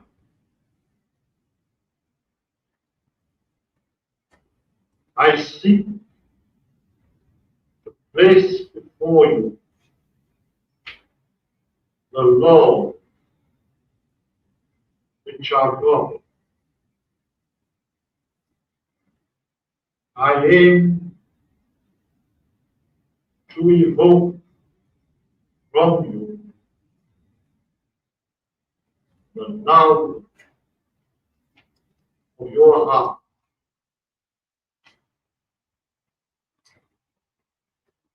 Okay, so here we learned that we are friends, and Maitreya is near us. He sees our aspiration and love, our hopes and desire for a better world. And he says, believe me, all these will be fulfilled. So the new world is now in the making. It's formed in thought and desire. Sounds like a materialization or precipitation process from higher planes to the lower planes, and slowly descends. So we're not yet in the new world, but the new world is coming. So that is a statement about our future, something to look forward, something hopeful. I am the heart of your life. I seek to place before you the laws which are God's laws. I aim to evoke from you the love of your heart. The masters do not interfere with our free will. So they teach, but they do not interfere. So we have free will, and we need to do the inner work to make it possible for us to receive these higher energies. Can we go on to the next people?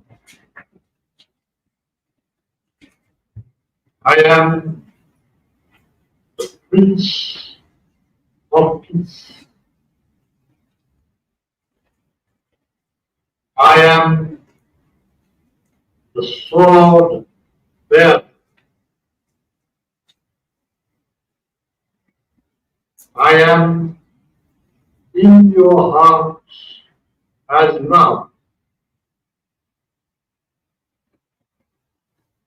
I am your friend and guide. I am the Lord.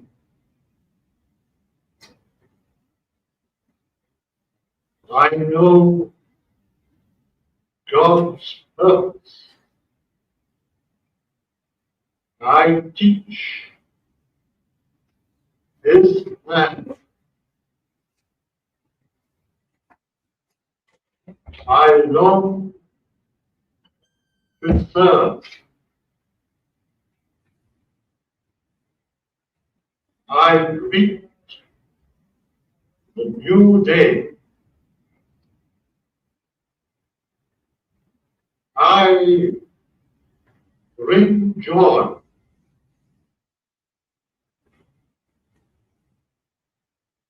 I awaken the new spirit in man.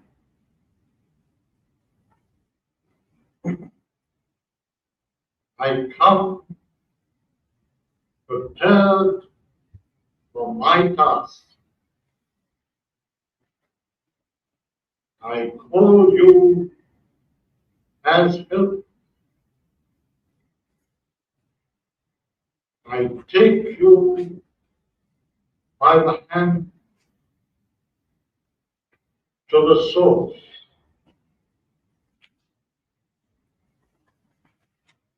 I shall live among you.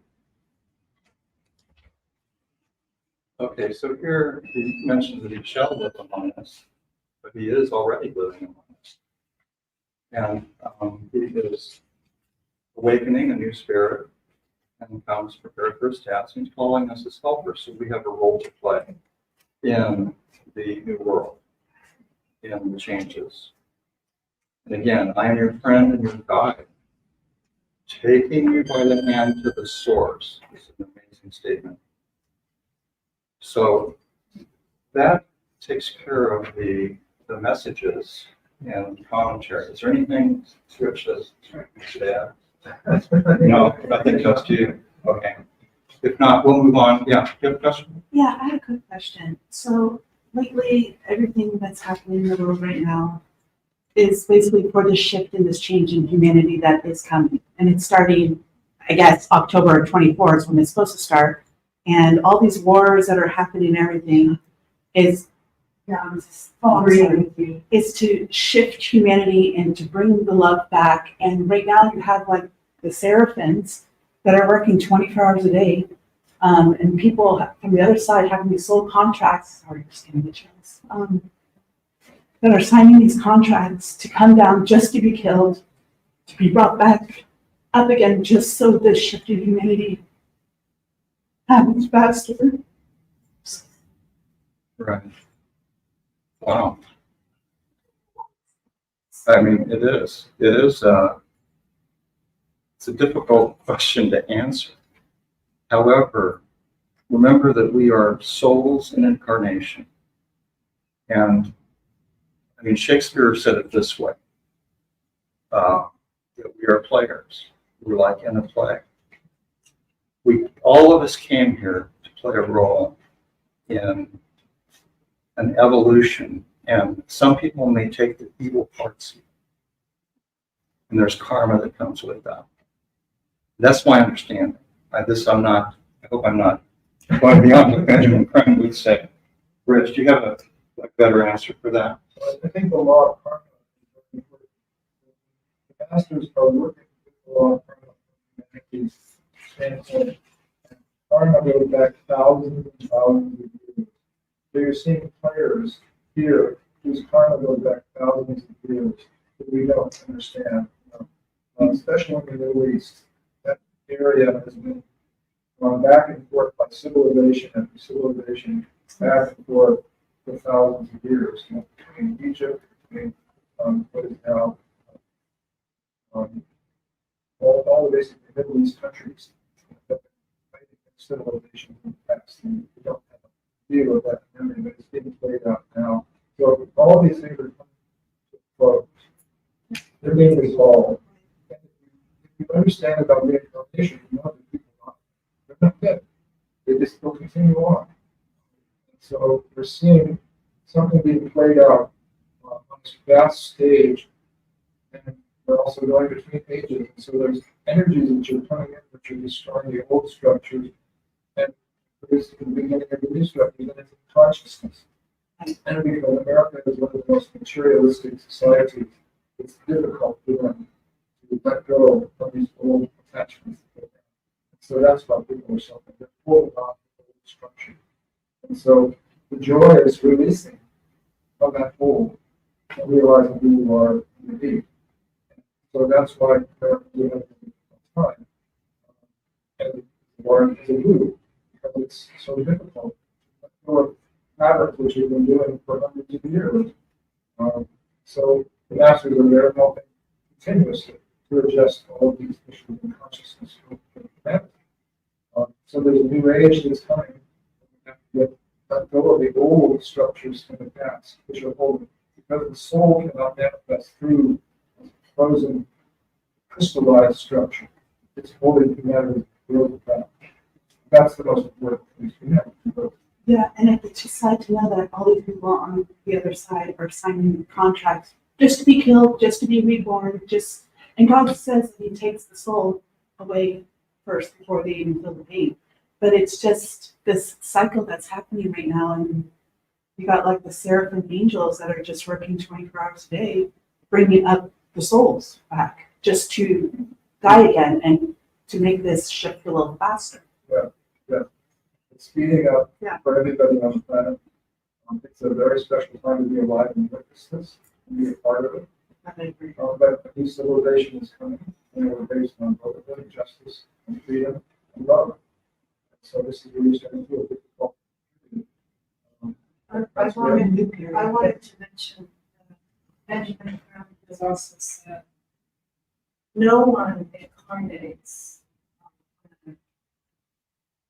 no child especially, to die of starvation. That is a cycle that humanity is continuing because of not rising to all of us understanding our self-purpose. The cycle of utter devastation that we see, that's heartbreaking for those of us who can witness it.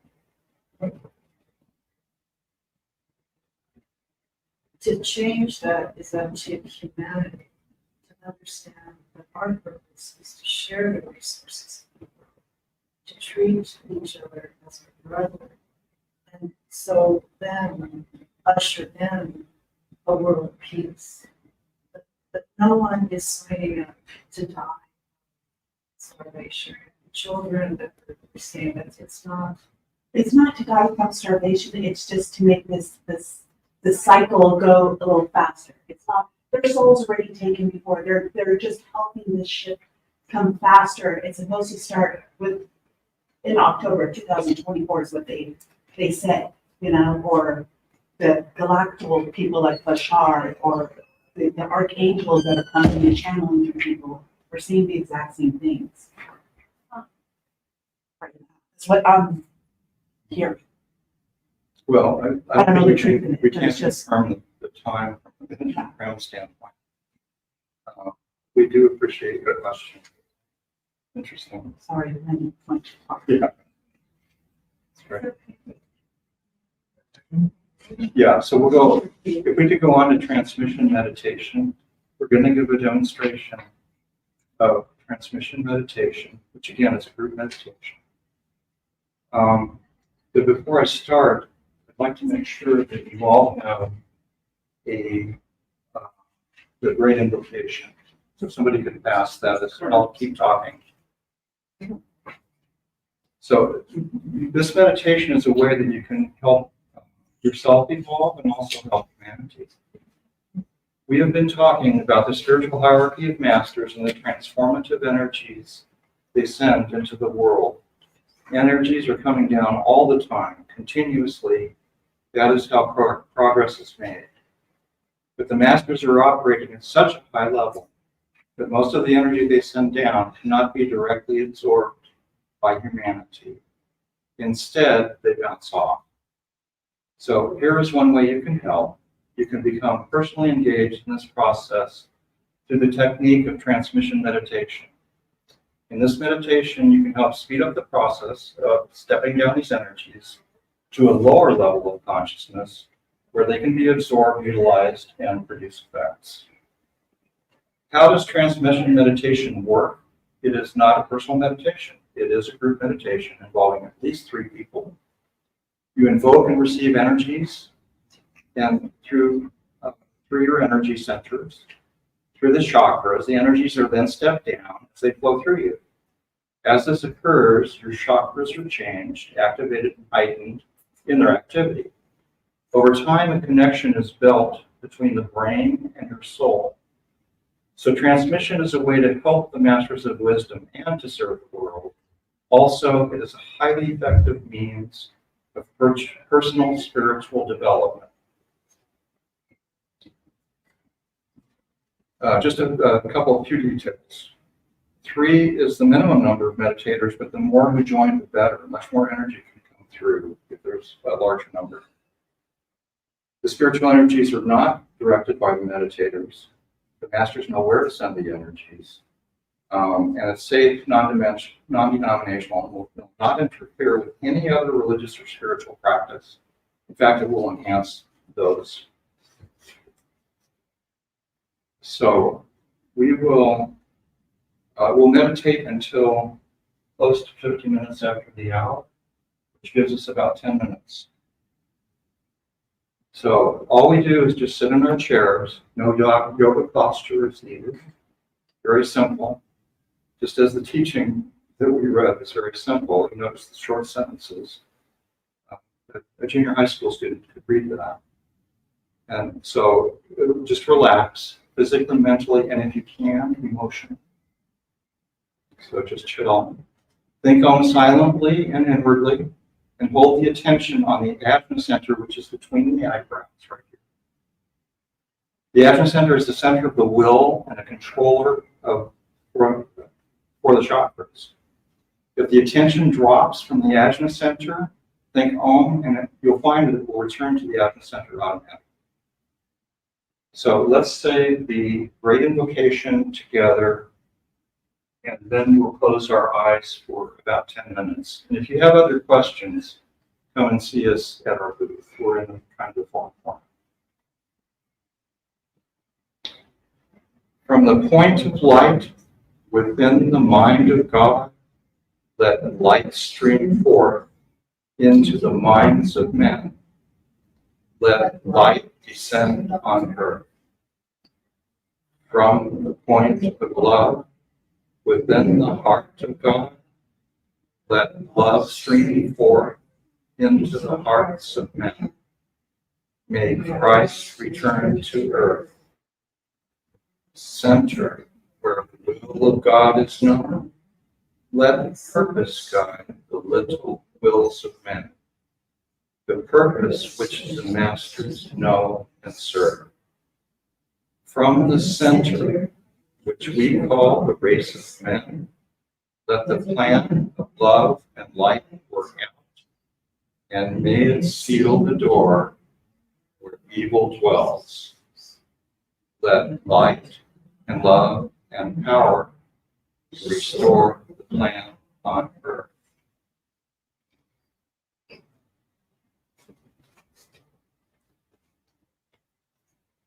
Silent remember the Om.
Okay, gently coming back to ordinary 3D.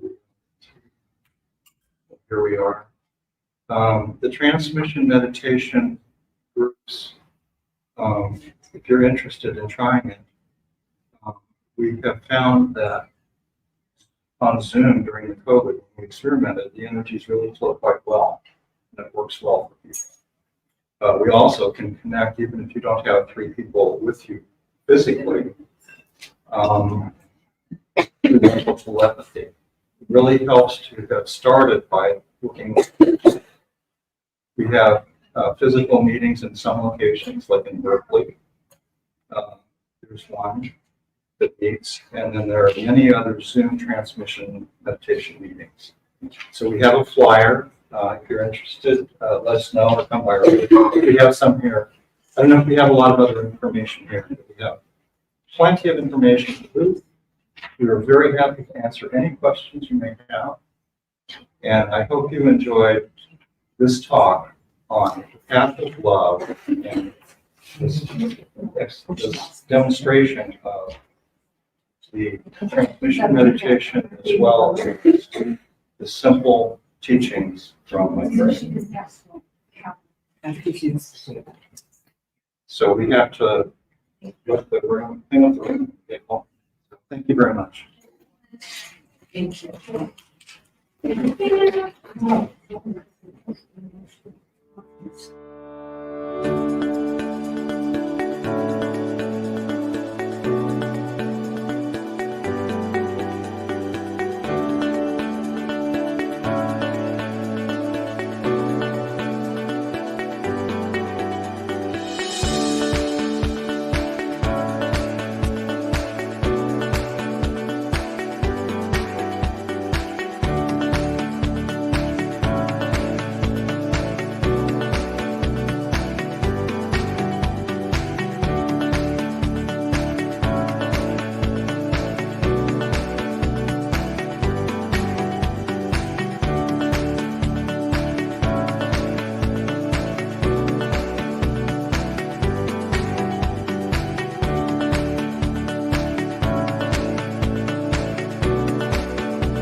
Are you ready for healing, empowerment, and transformation?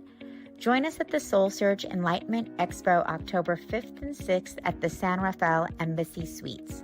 Free to attend with advanced registration. Meet psychics, mediums, energy healers, astrologers, and more. We will have an EES Systems scalar wave technology experience for your healing, as well as relaxed saunas and detox foot baths. Get readings, Reiki, body work, and more. Purchase crystals, holistic self-care, and high vibe products. Don't miss out on the free transformational talks. We still have booths available. To register, please visit soulsearch.io/San Rafael Expo.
My name is Asil, and I've been a channel for 5 years now. I had no idea what channeling even was for most of my life. When I started hearing these messages and meeting these guides for the first time, I actually thought I was going crazy. I wasn't crazy though. These angelic beings really did seem to be talking to me.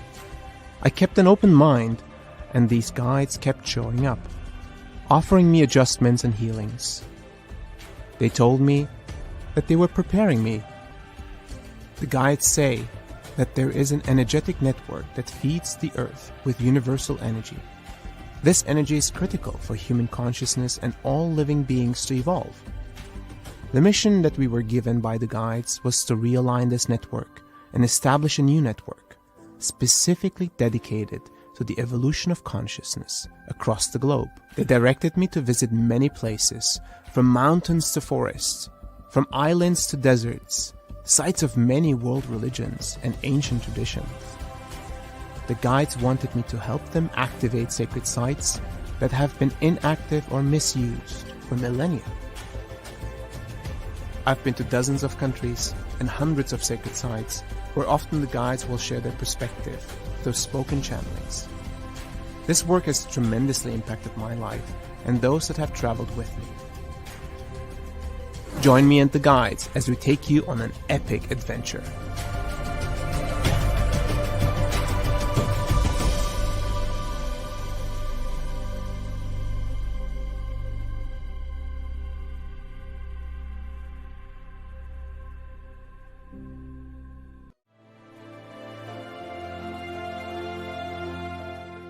Thomas Workman and AJ Kavanagh are intuitive channels. You were created as a part of a universal plan. Who have a remarkable ability to speak for a spiritual collective they call the Guides. As you step into the light, you find new realities, new worlds indeed open up for you.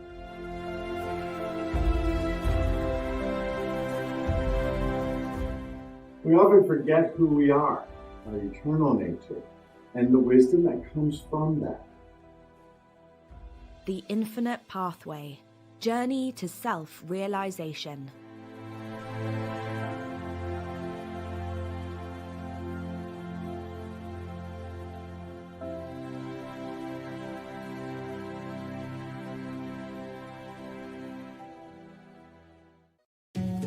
Imagine and try to visualize that light has a language. What might it sound like? What could it look like? What if this language could be harnessed, tapped into like a limitless well of infinite possibility and potential? What if we, as humans, could open ourselves up to this language of the light? And by doing so, we open ourselves to the vast intelligence of the universe. Imagine the potential, a way for us to connect more consciously with the universe, more consciously with energy, and therefore more consciously within ourselves. Light language is a divine, energetic expression of conscious energy that we will explore together throughout this series. Discover light language dialects, ways to work with light language for healing and ascension, and use light language to activate and awaken amazing potential within you. Get ready to expand and deepen your understanding and receive powerful light language channelings. Join me, Jackie Laraher, the Tigress of the Light, as we explore light language and ascension codes together to awaken, heal, and ascend.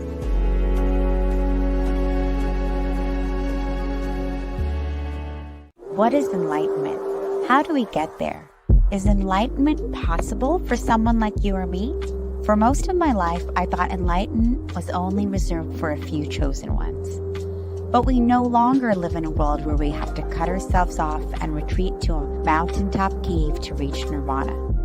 Enlightenment is within our reach in the here and now, and there are infinite ways to get there. Join me as I sit down with the leading spiritual teachers of our time to dive into and explore the enlightenment experience. Together, we discuss how enlightenment is our collective journey at this time of humanity's evolution, and we explore tools, tips, and practices to support us on our own personal enlightenment journey. Each one of us can experience enlightenment in the midst of our human experience, and it is our divine birthright to do so. Yeah, I know exactly what that is. Yeah. I'm Jared. I'm a medium. I always say medium just means middleman. I try to take what I get from spirit and pass it on to you without mixing it with my own thoughts, my own ideas, and letting my own ego get in the way. I just felt her say, I can smile now because I'm not in pain. The truth is that I don't have some magic gift. It's just communicating with spirit. And it was very accurate. I didn't think my grandma would come through, but I know she's always really close to me. All those things came through, and he was just like, boom, boom, boom. And it was. So he did struggle. Just a tiny bit, but that tells you somebody's real. The truth is that I'm just a construction worker. I'm not some guru. Spirit said to me, you need to teach these people that this is something that they can use in their everyday life. The minute I let my ego go too far and it gets too big and I start taking credit for this work, then spirit takes this away from me. I have to keep my ego the right size. I call it medium size. SoulSearch San Rafael Enlightenment Expo, and welcome to all of our community and family joining in on the live stream as well. We love bringing our SoulSearch family together. We are here to support the awakening of humanity and the expansion of consciousness, and we do that by introducing all of you to amazing practitioners like Anthony and Renee, who we have here. You can connect with them on SoulSearch through our platform and also by coming to our live events here. We have them every month around the Bay Area, and also you can tune in and watch our practitioners on SoulSearch TV. And I'm so excited because these are dear friends of mine, and they are amazing channelers of Yeshua, Mary Magdalene, and the Ascended Masters. And they bring through their teachings, channelings, energy healing sessions, and transmissions and courses. And they aim to help one soul at a time open up to their full potential. And so in these transmissions, you can expect past and present soul retrieval, Akashic record readings, going deeper into your soul's purpose, exploring past lives and future ones, and gaining a better understanding of quantum consciousness and quantum fields, and how what we're all doing here matters more than you think.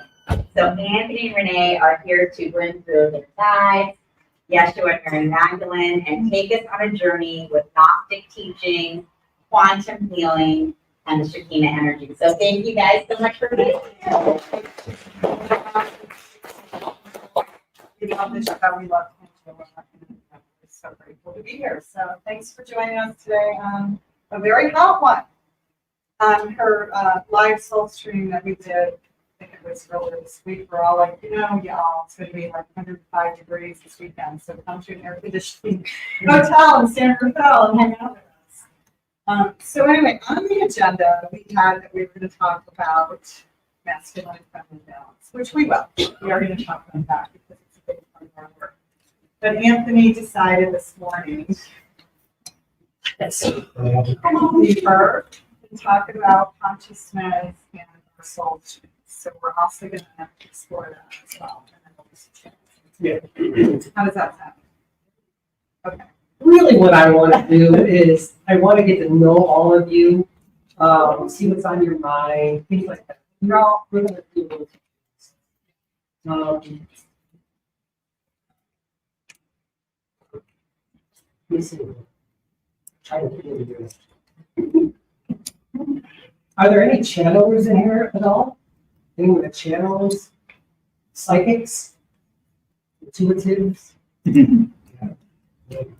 How many of you were brought into the room because of the focus on masculine? Now, small percentage, but that's okay. And what other things drew you into the room? Channel. Okay.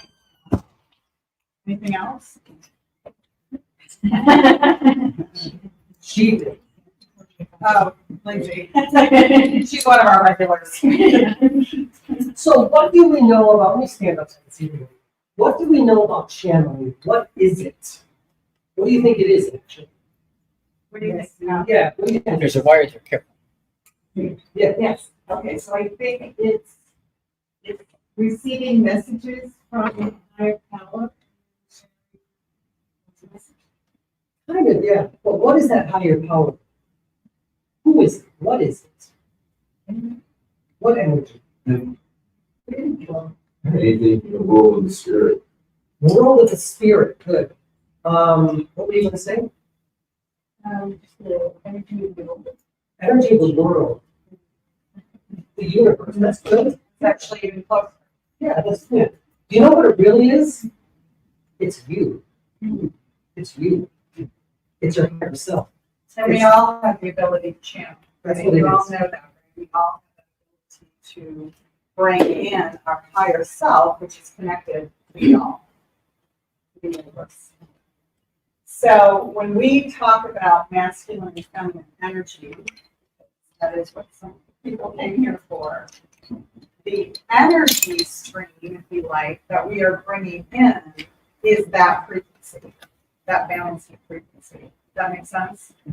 So when Anthony goes into full embodied trance channel, when he goes into full embodied state and connected to a higher awareness, he is literally connecting to his higher self, which is connected to the all that is. And the frequencies that make up Yeshua and the frequencies that make up Mary Magdalene is the thread of hair that he's pulling through at that one time. That's really how it works. The all that is you. You're already there. You're here. When you go into that state, you just expand into it. And then you start pulling in particular frequencies, which are like pairs So of. let's talk about the soul. So our guides use a lot of different analogies for the soul, multidimensional soul, which is multiple aspects that make up us. We tend to sometimes think of the soul as this clump, right? It's like whatever, an energy clump that is just singular, right? What does my soul do after it leaves the body? Think about it in a singular way, but it's multidimensional in nature.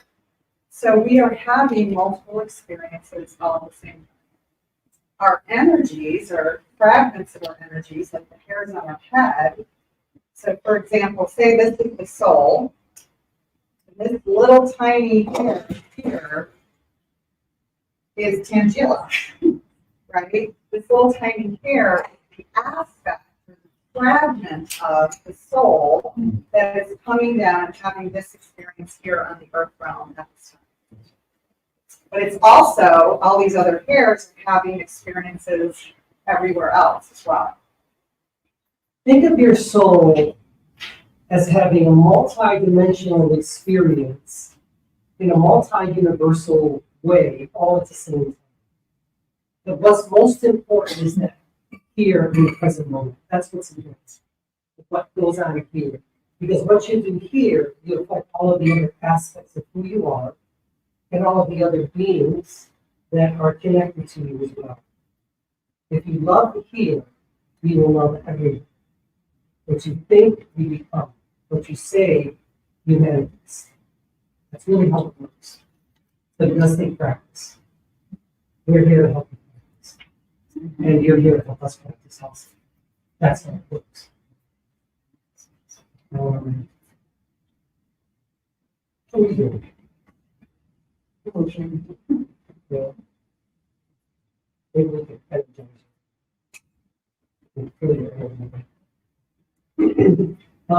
So what does this all have to do with, right? When you bring in masculine energy. Right. So we can talk about that a little bit. So we started our channeling experience with really bringing in everything. It was a wild ride. Some of you were there at the beginning, like Tangela and Deborah. I think that's the only two in this room anywhere who were with us from the early beginning. And Anthony always likes to say he was a big hot mess. because he was a wide open portal. He walked into a room and everything started hitting him, like almost like buzzing bees. And so we learned over time this little thing called discernment, right? Just because you can connect to everything doesn't mean that you should. And so our guides said, okay, you two, you want to go play, you're having fun with goddesses, go.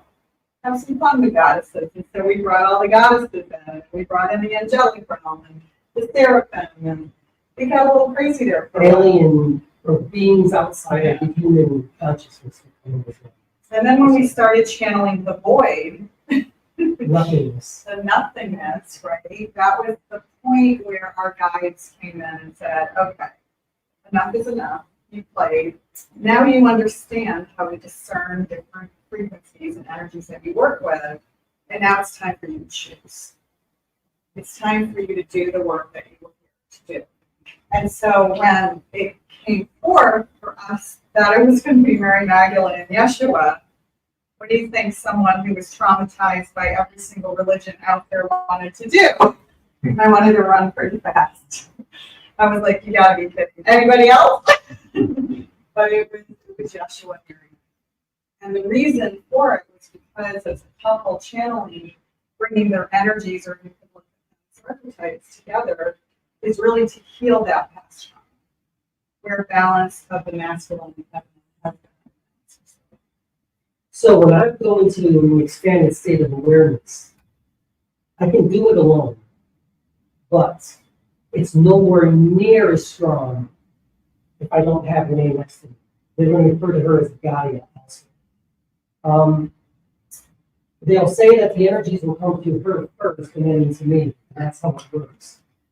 For all the guys out there, I'll tell you that in order to really understand, I'm going to take it from source, God, if you will. To understand who you are, to understand God, you must understand yourself. And in order to do that, you bring masculine and feminine together, and it becomes one. One energy. One energy. And then when you realize that it's one energy, then you start to understand the source of who you are. And when you understand that, there is no masculine and there is no feminine. There only is. It is what it is. So the reason, though, obviously the reason it's coming forth so strongly, Mary Magdalene energy, the Shekinah energy, the Sophia energy, whatever you're connected to, Kali, right? All of these energies are coming out for feminine to rebalance things right now. So it's almost like humanity is taking baby steps.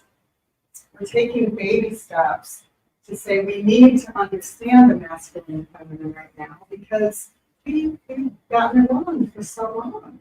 Right? We've really been in this polarity, this dual place for thousands of years now. Right? When we were back in a place of worshiping the goddess, right, things were in more harmony, they were in more balance. And so since that time, we've gone on a roller coaster ride, and we've gotten out of balance, and it's showing up all over the place right now. Right? We can see it everywhere. Well, I know, this is very passionate. This is how we balance each other. I'm all about more my Jewish roots and things of that nature. Jewish and Catholic roots. Yes. Talk about it. Yeah. They're all, yeah. But I'm kind of the heavens. She is definitely of the earth. And there you see the balance. Another balance. When I go into the heavens, the ethers, she's definitely growing. And this is why I can't. When he blessed his food and he blessed his food and he brings in the good Lord. I'll God. say, and I'll say, oh, and so it is. So that's really helpful.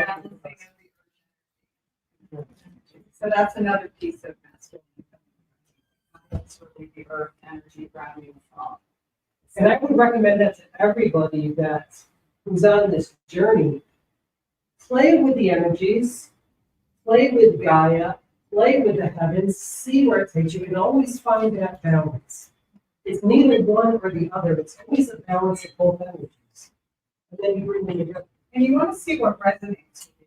I chances are there's some connection that you might have to be assured, at least curious, or you wouldn't be in this room. But, you know, maybe there's some other energies that you're also connected to or you feel resonance with.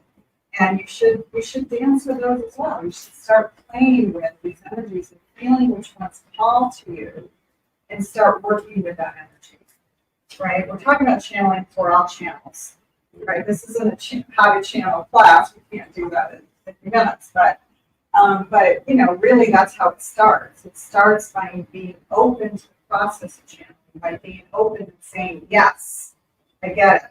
I'm a divine being. I'm here to serve humanity. Who will I work with? I mean, ultimately, you're going to be working with your higher self, but when your higher self connects to everything, what are you going to use? What tools in your toolbox are you going to bring in to assist you with healing work, you know, with messages for yourself, for others? And so that's your own individual journey for you to go on and figure out what resonates.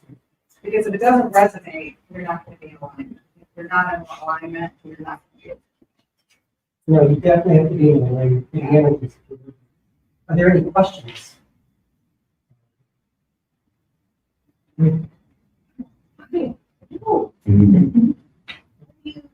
Channel, where you're talking about discernment, using your higher self and saying, how do you do that?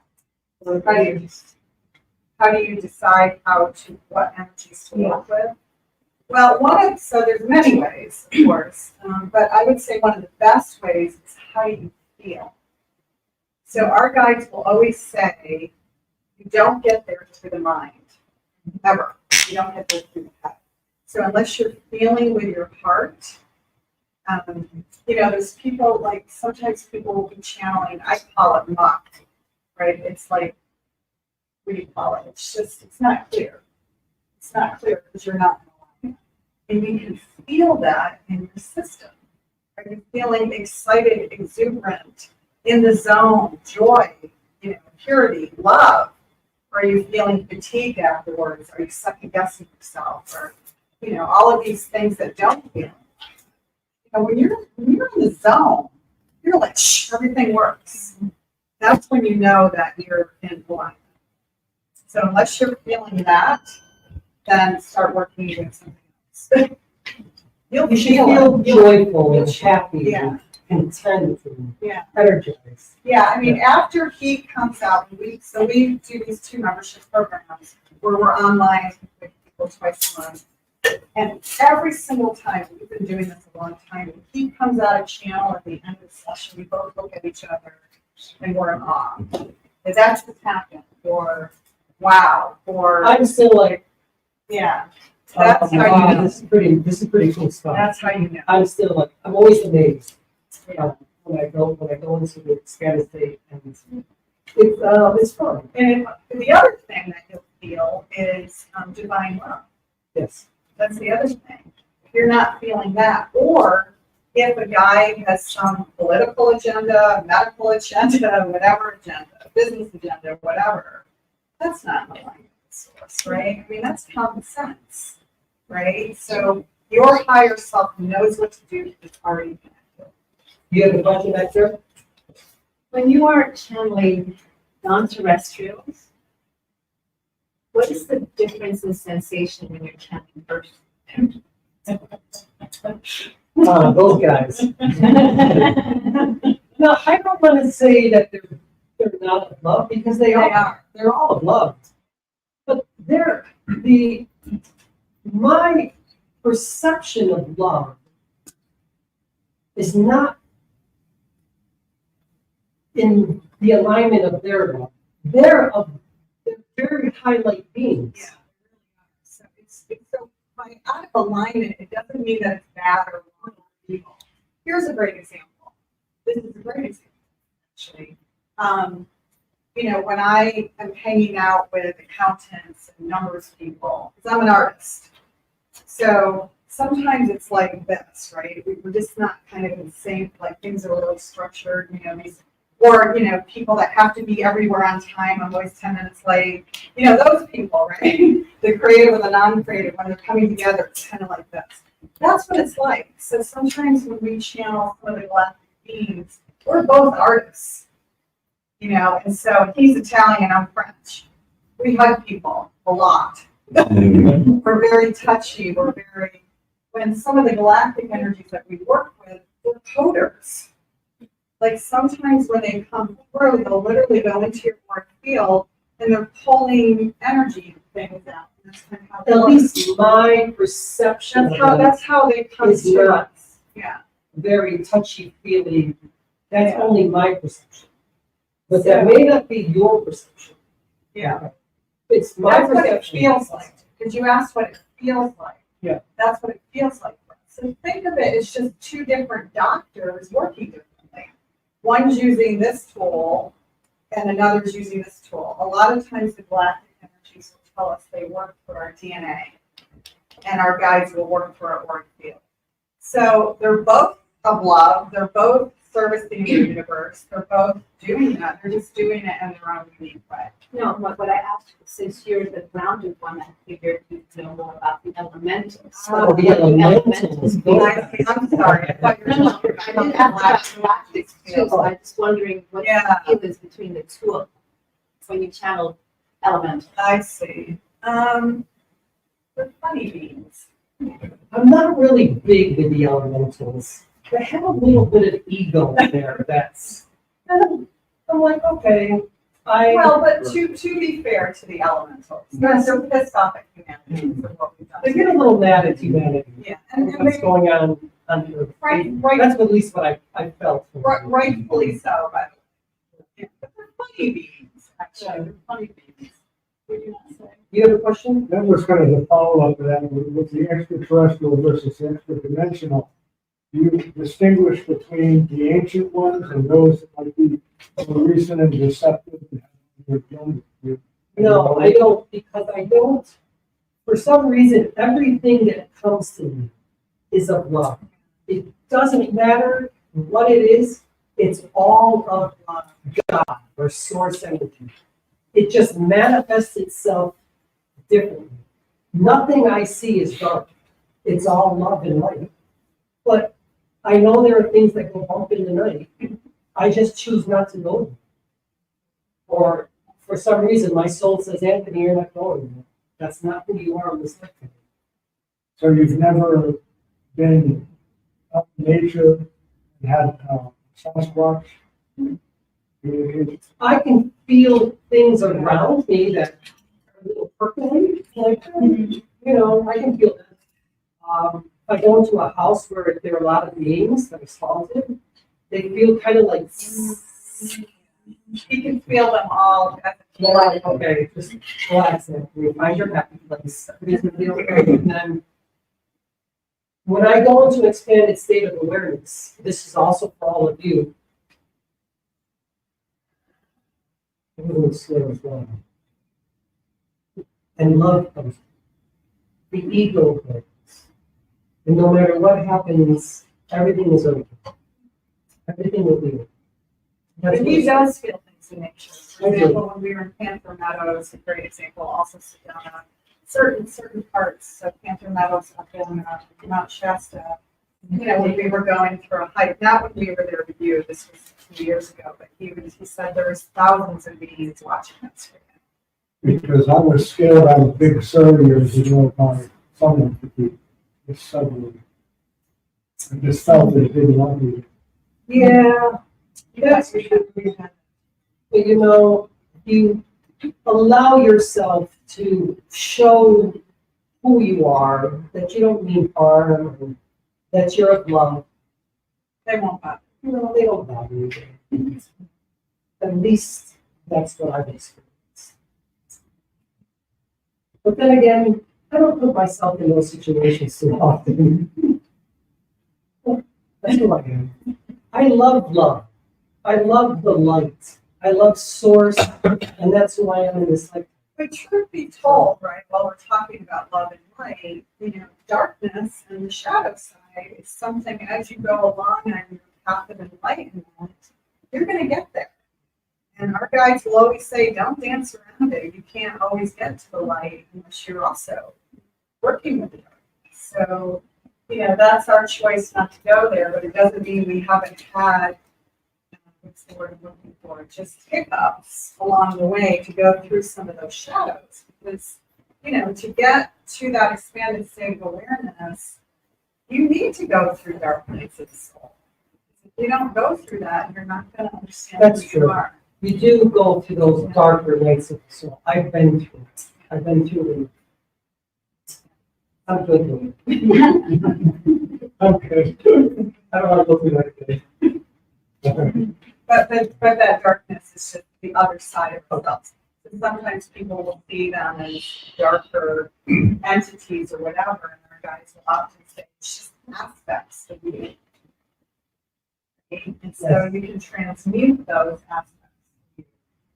Aspects of darker sides of who you are.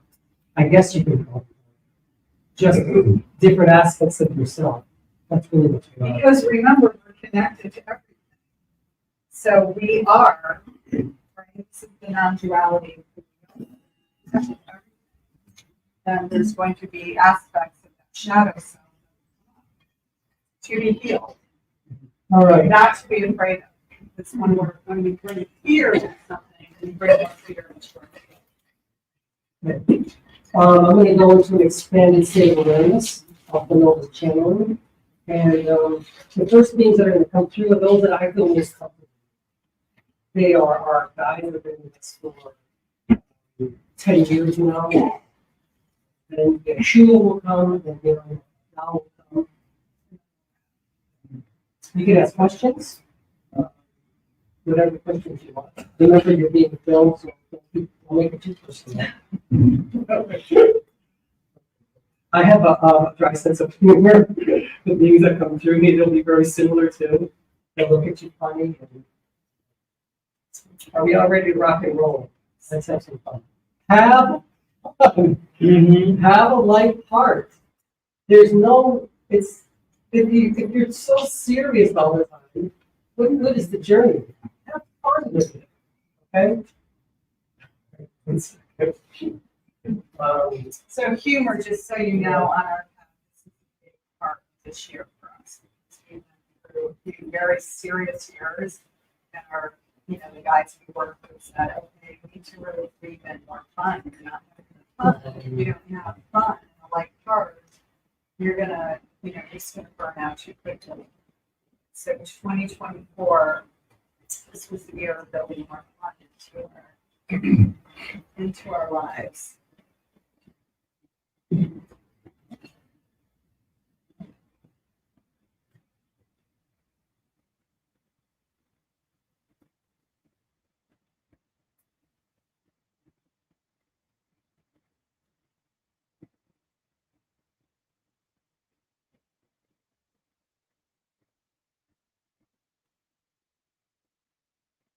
So when you hear the clicking sound, that's what I think that's a frequency change.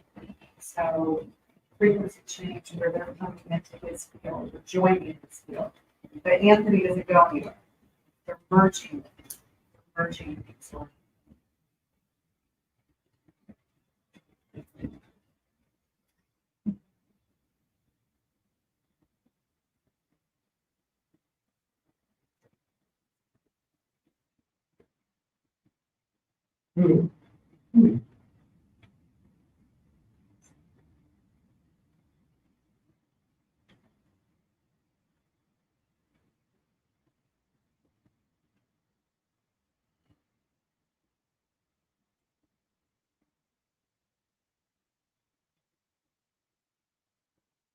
Yes. Good. It's good to see you.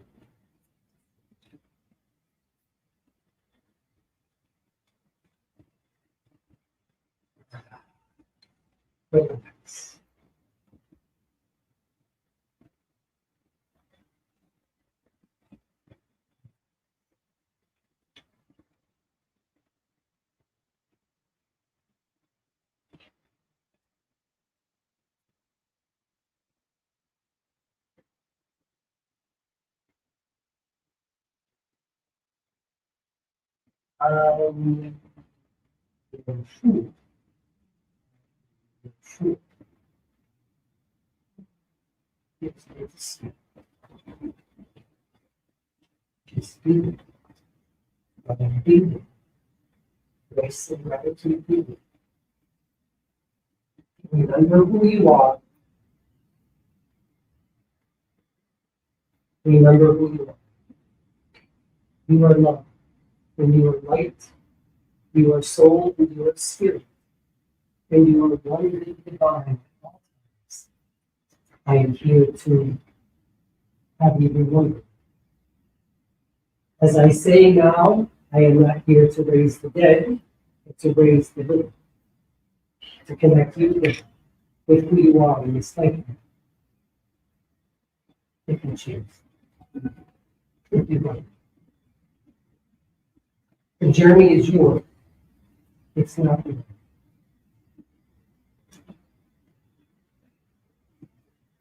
Miriam will come through soon. Questions for Yoshi?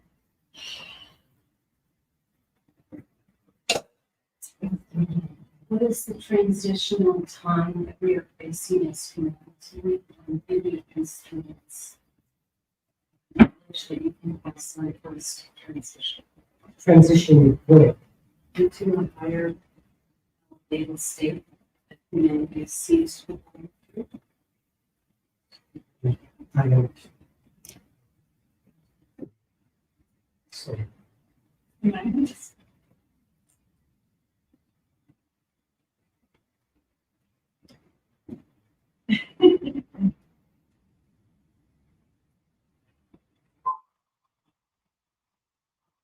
She's here.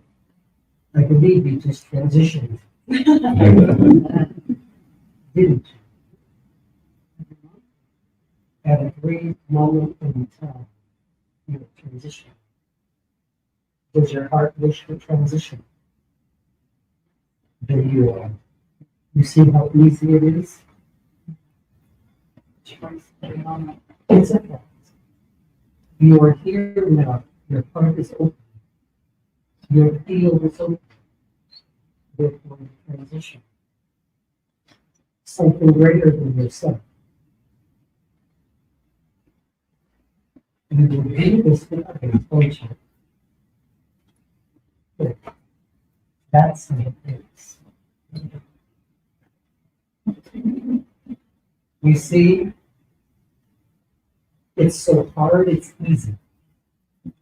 That's how it works, doesn't it? Deborah.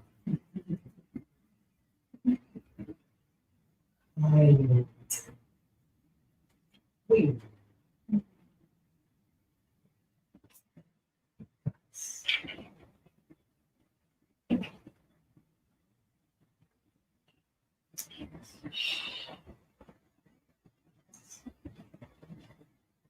You have a question? What 2%?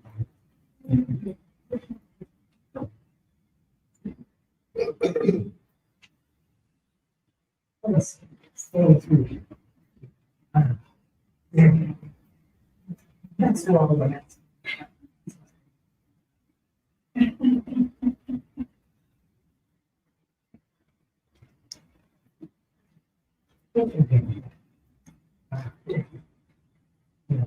What are you doing?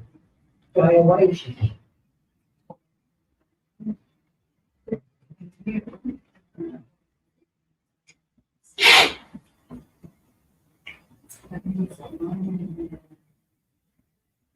Feminine energy source. Heart, space, balance, love, inner joy, peace, connection.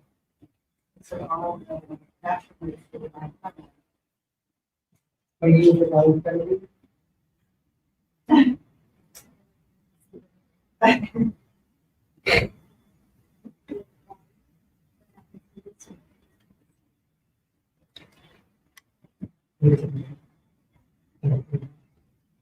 This is what we want to say. But I can say this.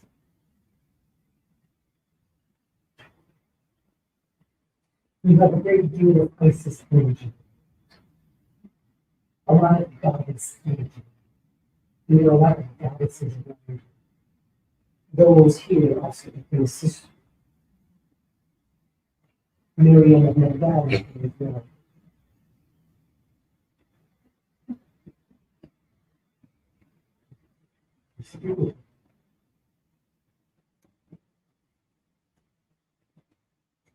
We don't want to go too deep.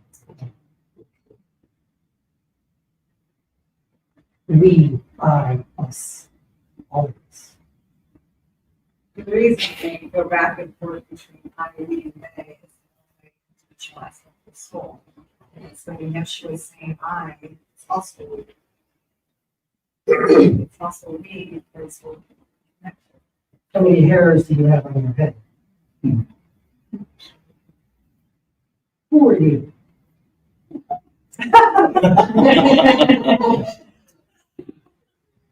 I am the soul. So, you came on back. Instead, I spirit. Spirit. Spirit to sound. Sound. Sound. I don't ask cuántos años que usted tiene. I see your soul. You see my soul?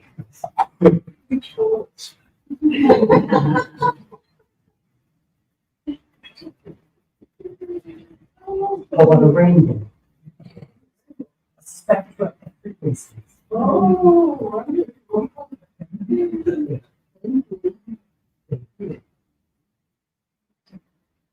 One of the two will sweat. See, obvious.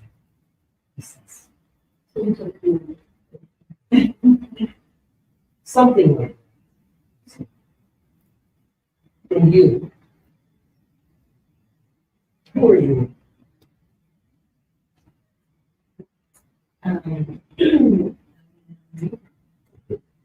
What is that? I am me. How do you know? Oh, do you feel it? Do you sense it? Do you see it? Do you share that with others? I see.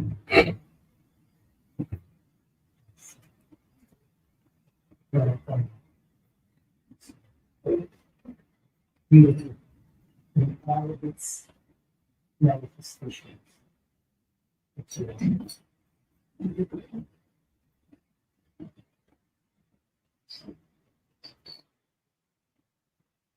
Are there questions for me? Miriam, she's different than much different. But we share the same ideas. 1 second.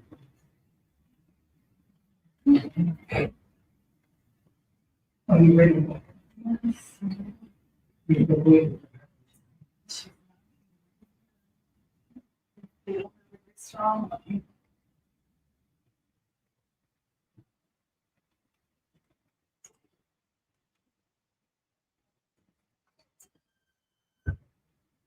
You got like Mark Luther King.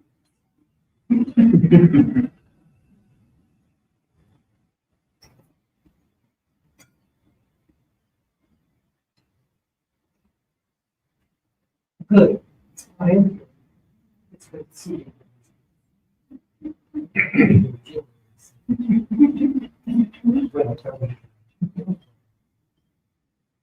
We just started this too, working and she's been working for us. Not expected, right? It's always, there's always a plan. There's always a plan.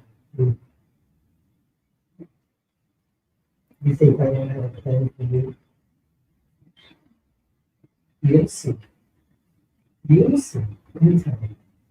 You, very interesting soul. Very dimensional. Yes, that's true. Very old, but very new. Unsure. You mean new to the circle? Yeah. Little unsure. But we'll get there. I can assure you. How are you doing? good to see you. And you as well. I am very much like that. And it is an honor to be with you. Ah.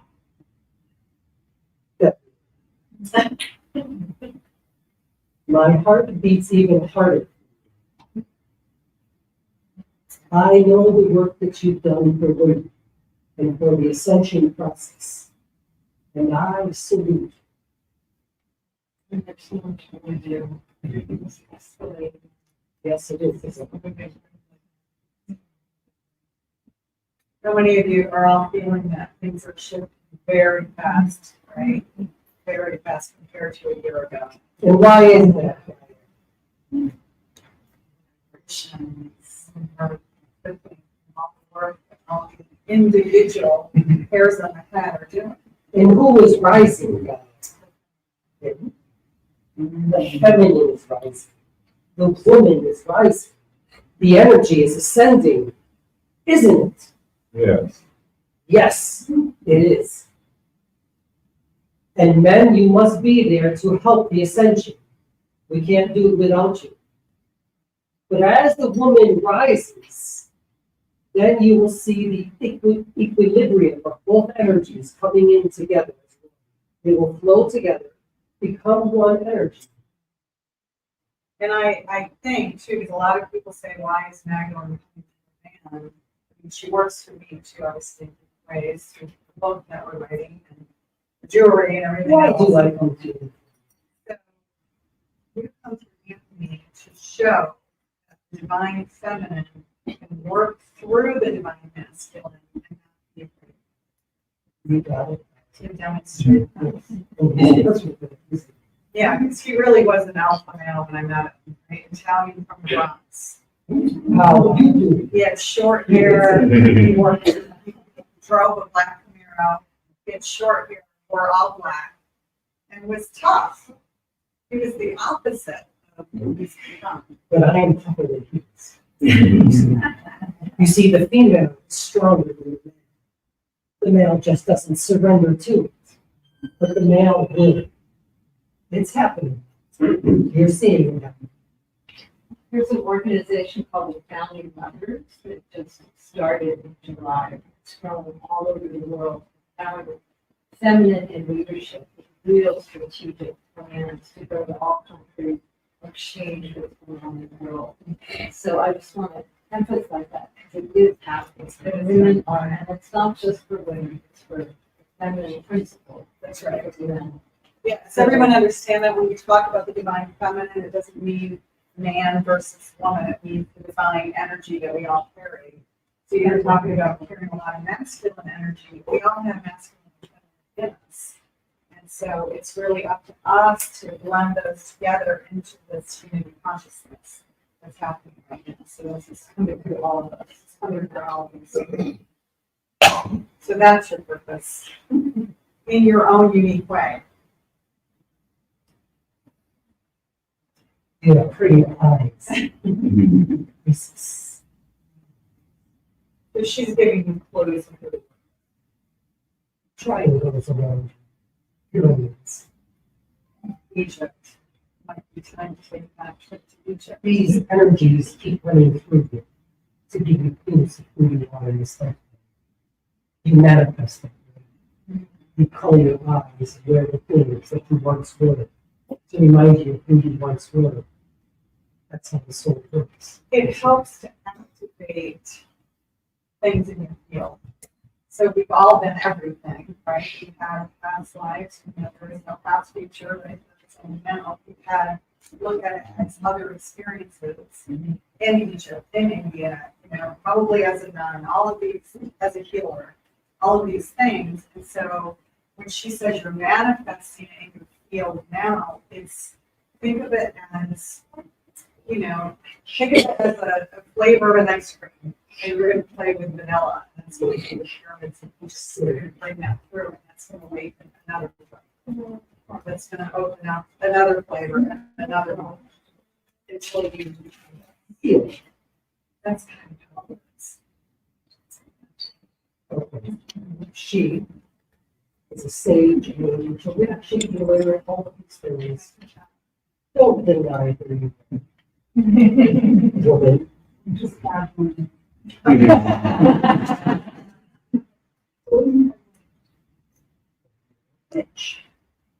You're a healer. You're a medicine. That's what you.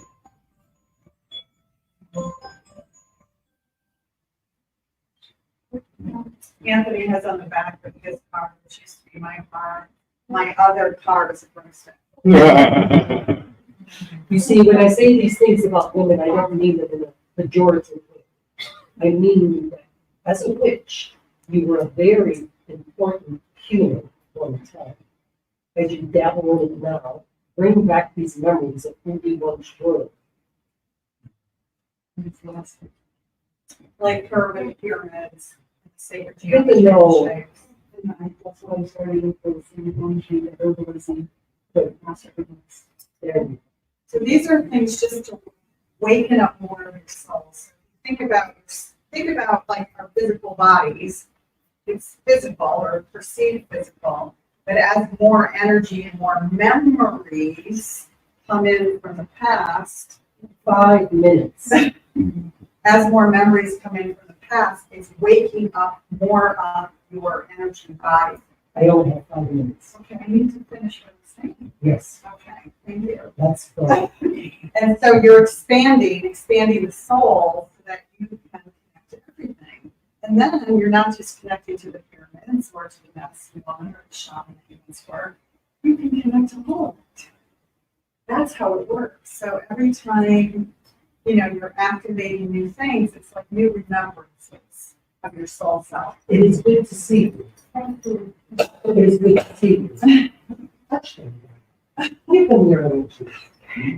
You see, that's what you do. It is good to see you. We only have 5 minutes. Continue. So, the interesting thing about working with these energies is they want to feel This is good to see you. more than they want to teach. You heal. It is good to see you.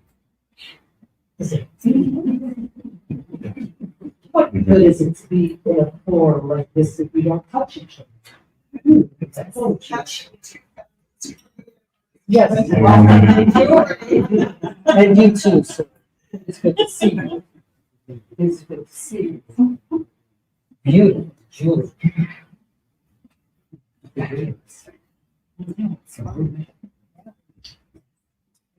Fabulous. Good job.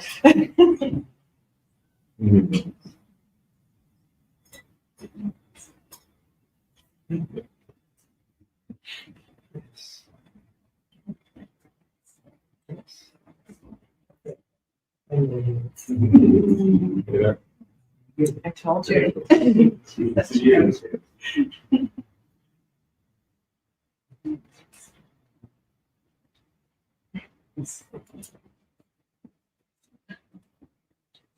Interesting beings this one.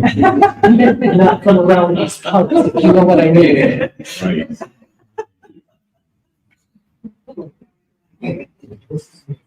Remember who you are. There's a reason. That's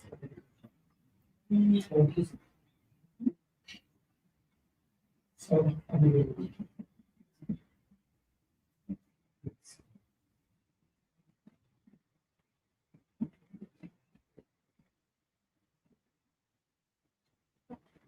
It's hard for us to do an hour. it's not easy. When we do our events, sometimes people are like, well, should we bring a couple of other, teachers or healers on? We're gonna have 4 hours. And we're like, 4 hours? We can do a lot in 4 hours. Or darshans go. If I could stay here, I would not leave this earth. I would not leave.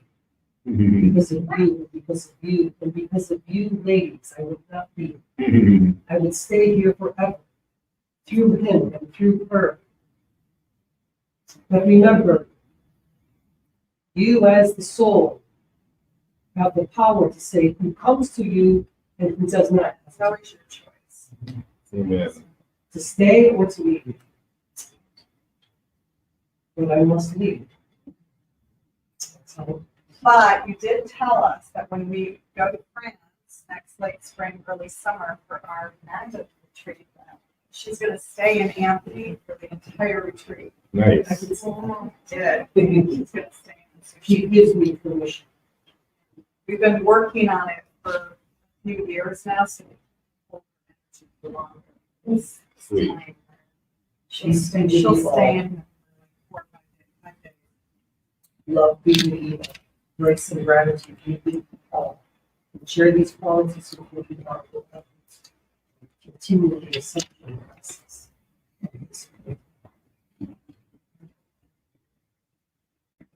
Only source.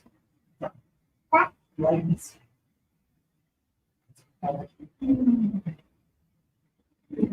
See you later.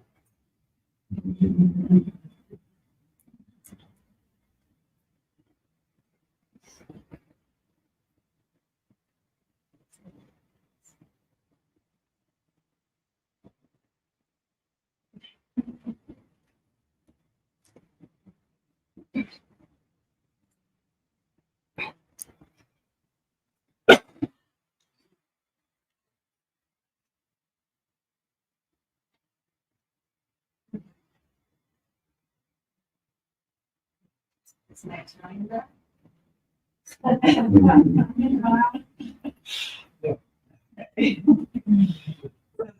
Miriam of Magdala, very different energy than Yeshua. Thank you. She's all about empowerment. And by the way, we're showing this anywhere publicly. We had hoped to have this book out. So it didn't happen. We are a few weeks. So this is a free copy, and it will be available on Amazon in a few weeks.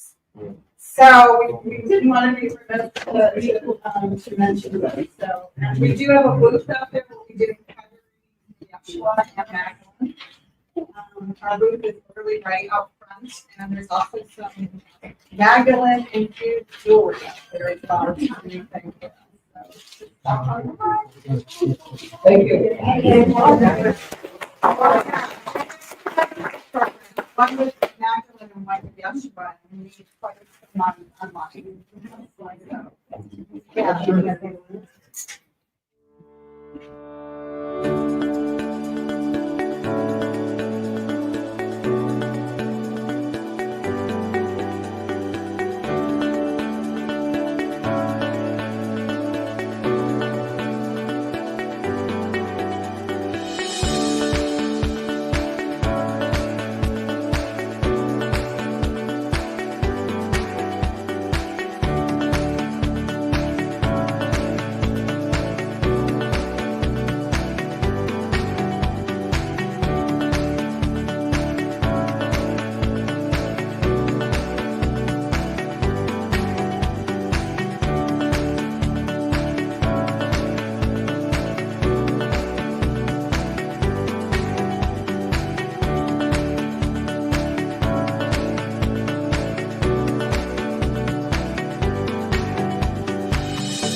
Are you ready for healing, empowerment, and transformation? Join us at the SoulSearch Enlightenment Expo October 5th and 6th at the San Rafael Embassy Suites. Free to attend with advanced registration. Meet psychics, mediums, energy healers, astrologers, and more. We will have an EES Systems scalar wave technology experience for your healing, as well as relaxed saunas and detox foot baths. Get readings, Reiki, body work, and more. Purchase crystals, holistic self-care, and high vibe products. Don't miss out on the free transformational talks. We still have booths available. To register, please visit soulsearch.io/San Rafael Expo.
Are you ready for healing, empowerment, and transformation?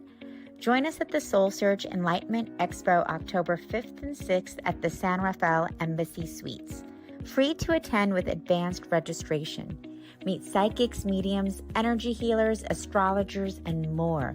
We will have an EES Systems scalar wave technology experience for your healing, as well as relaxed saunas and detox foot baths.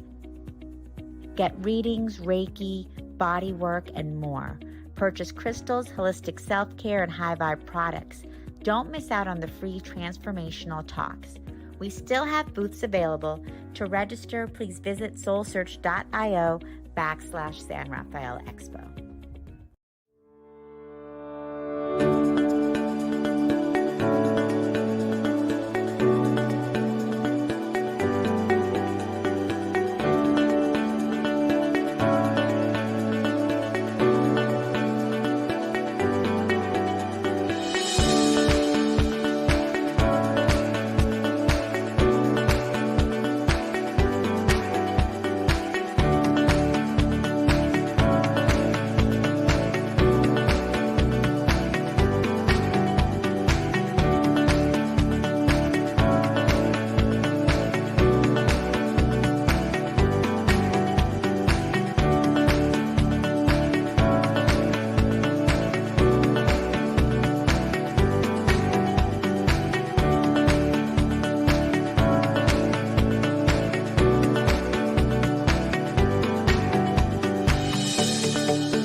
Are you ready for healing, empowerment, and transformation? Join us at the SoulSearch Enlightenment Expo October 5th and 6th at the San Rafael Embassy Suites. Free to attend with advanced registration. Meet psychics, mediums, energy healers, astrologers, and more. We will have an EES Systems scalar wave technology experience for your healing, as well as relaxed saunas and detox foot baths. Get readings, Reiki, body work, and more. Purchase crystals, holistic self-care, and high vibe products. Don't miss out on the free transformational talks. We still have booths available. To register, please visit soulsearch.io/San Rafael Expo.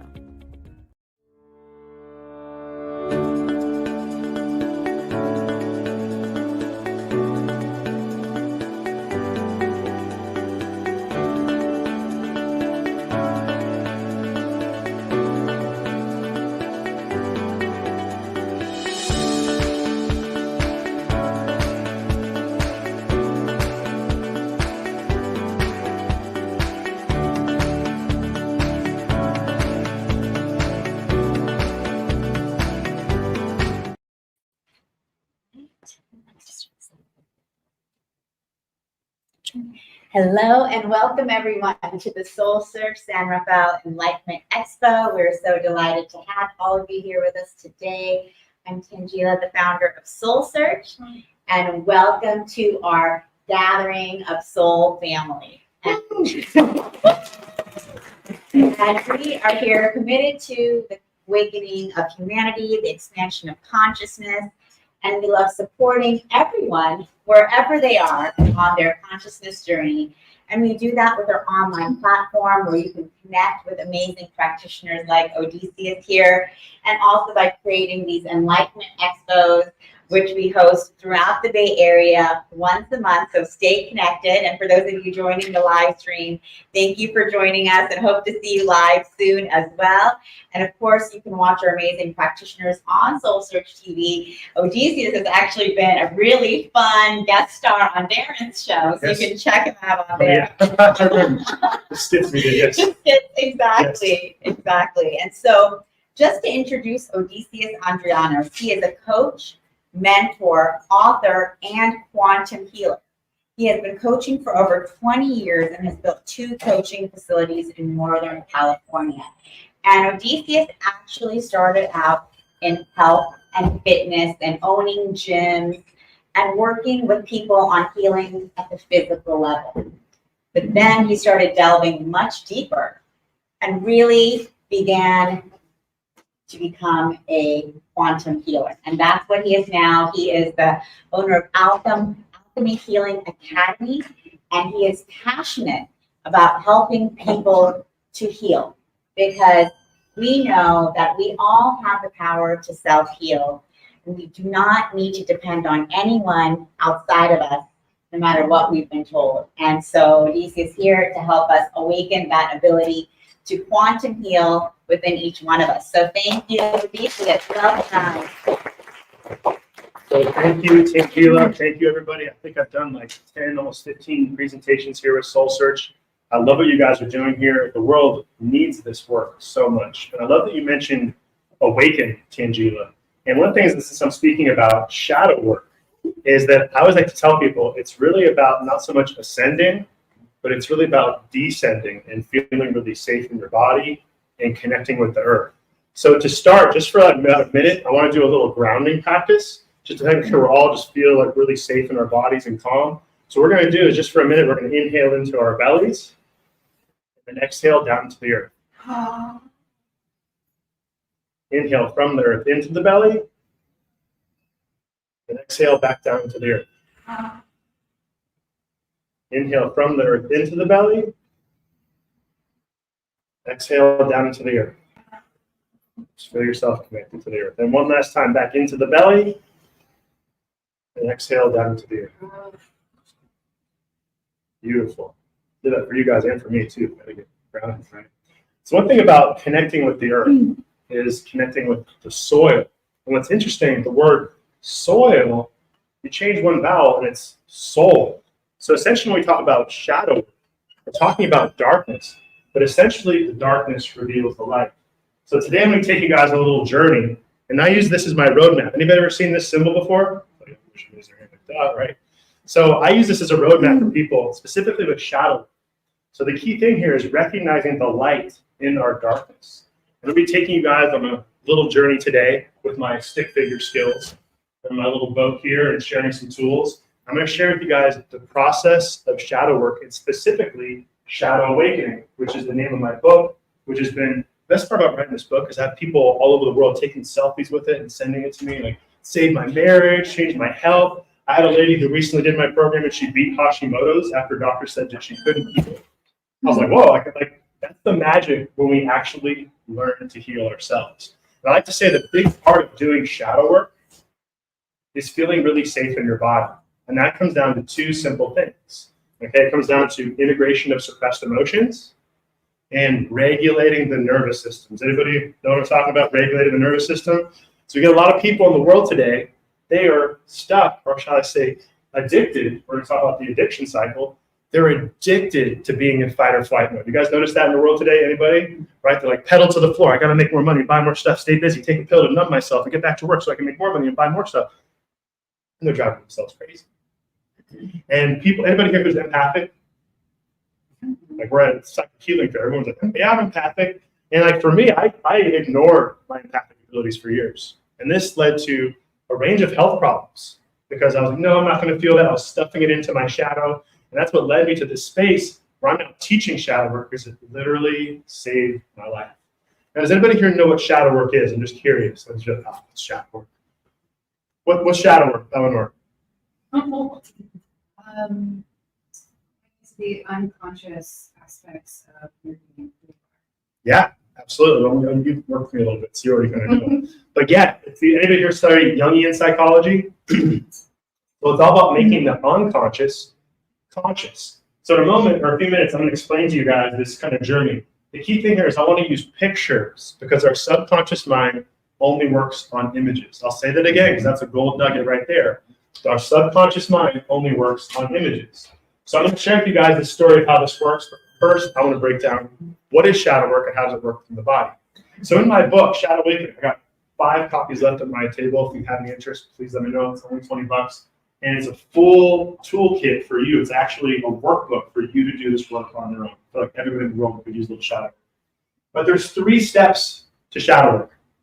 The first step is acknowledging that you have a shadow. A lot of people are like, oh, shadow, that's dark. Oh, when I was a little kid, I was scared of the dark. I'm not going to face any of that stuff. So when I say shadow work, and I say making the unconscious conscious, what are the suppressed emotions that are affecting your entire life? As I mentioned with the picture, that we're going to go deeper into this. So this could be our anger, our guilt, our shame, our sadness that we could be been carrying from our childhood. I'll give you guys an example of this. You're a little boy, you're a little girl, and you're seeking love from your parents. And your parents, maybe because their parents did the same thing, they shame you as a means of controlling you. And you're just a little boy and a little girl. I just want to be loved in your shame. I just want to be loved in your shame. And somewhere in your unconscious mind, you go, in order to be loved, I have to be shamed. And then 30 years later, you're out trying to date, and you keep attracting people who shame you for some reason. And you're going to doctors, you're going to therapists, and like you're taking drugs, and you're doing all these therapies, but no one's telling you to face the deeply rooted emotional pain. Is this resonating with some of you guys so far? So the key thing here is like, how do we examine, like one of the first things I explain to my clients, what are your energetic leaks? Where are you wasting energy? Because imagine how much energy you're wasting, like buckets of your precious energy, right? And dumping it out because you're suppressing all your emotional pain. Like that right there is gold. That's essentially what we're talking about. Discover your gold within yourself. And one of the things about alchemy, we're on the Alchemy Healing Academy. It's an online school. We have meditation classes. I have over 40 lectures teaching the alchemical healing arts. Is alchemy, if you look at it simply, there's a lot of different definitions. It's about turning what is metal into gold and what is mental. Notice how they're almost the same word. So it's about when we do that process of shadow work, we identify what is the root cause or core conflict that's affecting you. The anger, the guilt, the shame, the sadness. Those are some of the primary emotions that are affecting you. Has anybody here ever studied Joe Dispenza's work? Love his work. Legend. I don't like his voice in his meditations because he sounds like a high school teacher, but I love his work. He's a legend. And one of the things that he talks about, and I actually knew this, I thought of this years ago, and he said it, what is the word emotion? It's energy in motion, or it's not, because you're suppressing it. People wonder, I keep going to doctors and therapists, they can't figure out why I'm sick. I went through this too. Spent over $20,000 of doctors, therapists, chiropractors, therapists. I went through a place where I had serious mental and emotional health problems because nothing was working to heal me. It wasn't until I found a shaman who explained to me, you're carrying this abandonment wound and it's showing up in your sacrum. You know that sound when you scratch a record, right? It's like, I'm like, what? Emotions stored in my body? So that created a massive shift for me. It took me down this rabbit hole, or shall I say, into this deeper space of understanding my unconscious mind. And I started to move from shadow work, identifying my core emotions, to the shadow integration process. And essentially, that's when you start to identify what are those core emotions, the anger, the guilt, the shame, the sadness. I just say those four because those are the most common ones. And I started to work in that space. When I first worked with that energy, I found this anger above the surface. So I worked with the anger. The anger brought me down to this fear wound. As I got deeper into the fear wound, I found the abandonment. As I began to integrate that abandonment, that's what set me free. And that's what moved me into the shadow awakening process, which is the name of my book, because you finally awaken to your potential, because you're no longer suppressing all this energy. Like I said, these energetic leaks, it's like another way of looking at it. It's like you have all this baggage from your emotional past, and you're dragging it around everywhere. Why am I so tired? Why can't I change? What's going on? Why am I not manifesting my dreams? Why am I not accomplishing my goals? Make more money, attract true love. Like go traveling, wherever it is. Remember years ago, one of my goals was to travel more. And I accomplished that. I've done 5 trips to Southeast Asia, meditating with Buddhist monks. I was in Cambodia. Crazy experience. So hot. Imagine sweating there, like meditating, and you're just sweating bullets. But to reiterate, to discover the goal within you, we go through this 3-step process. Shadow work, identifying the emotions that you're suppressing. Shadow integration is integrating those emotions back into your psyche. Psyche means soul in Greek. Say it again. Psyche means soul in Greek. So psychology is the study of the soul. And the final step is shadow awakening, because you're finally, literally, you become a magnet, attracting abundance, wealth, success, with a fraction of the effort. Because instead of dumping all that energy out, suppressing your emotions, you get all of it back, which is priceless. One of the things I've been saying recently, I'm promoting my meditation classes online. I've been saying, what is the monetary value of having a regulated nervous system? Priceless. You can't put a price tag on it. It feels safe in your body. I've had a lot of people that I work with who are fellow empaths. They're carrying emotional pain. They don't feel safe in their bodies. I take them through the shadow work process. Like that one lady I said, I just got her testimony a couple of days ago. She beat her Hashimoto's because we did the work. Now we talk about alchemy. You go into the darkest places, the ugliest places within your psyche. But that's where the gold is hidden. The more I studied alchemy, Taoist philosophy and whatnot, that's where we find those spaces. I'm going to take you guys on this journey to show you what I'm talking about. Is this making sense so far? Okay, make sure you guys are with me. If you have any questions, please let me know. We'll have some time at the end too. So let's take you guys on this little journey here. Okay. So these are what I call the different levels of consciousness. Okay. And so a lot of people in this world, like years ago, I was a fitness coach, as Tangela said. I was very successful as a fitness coach. I worked at 25 gyms. I have a degree in kinesiology with emphasis in nutrition. And I was really successful as a fitness coach. I ran my own gym 11 years. I opened the second corporate gym with a $100 million a year company. I still work with the CEO today. She's actually doing healing sessions and shadow work too.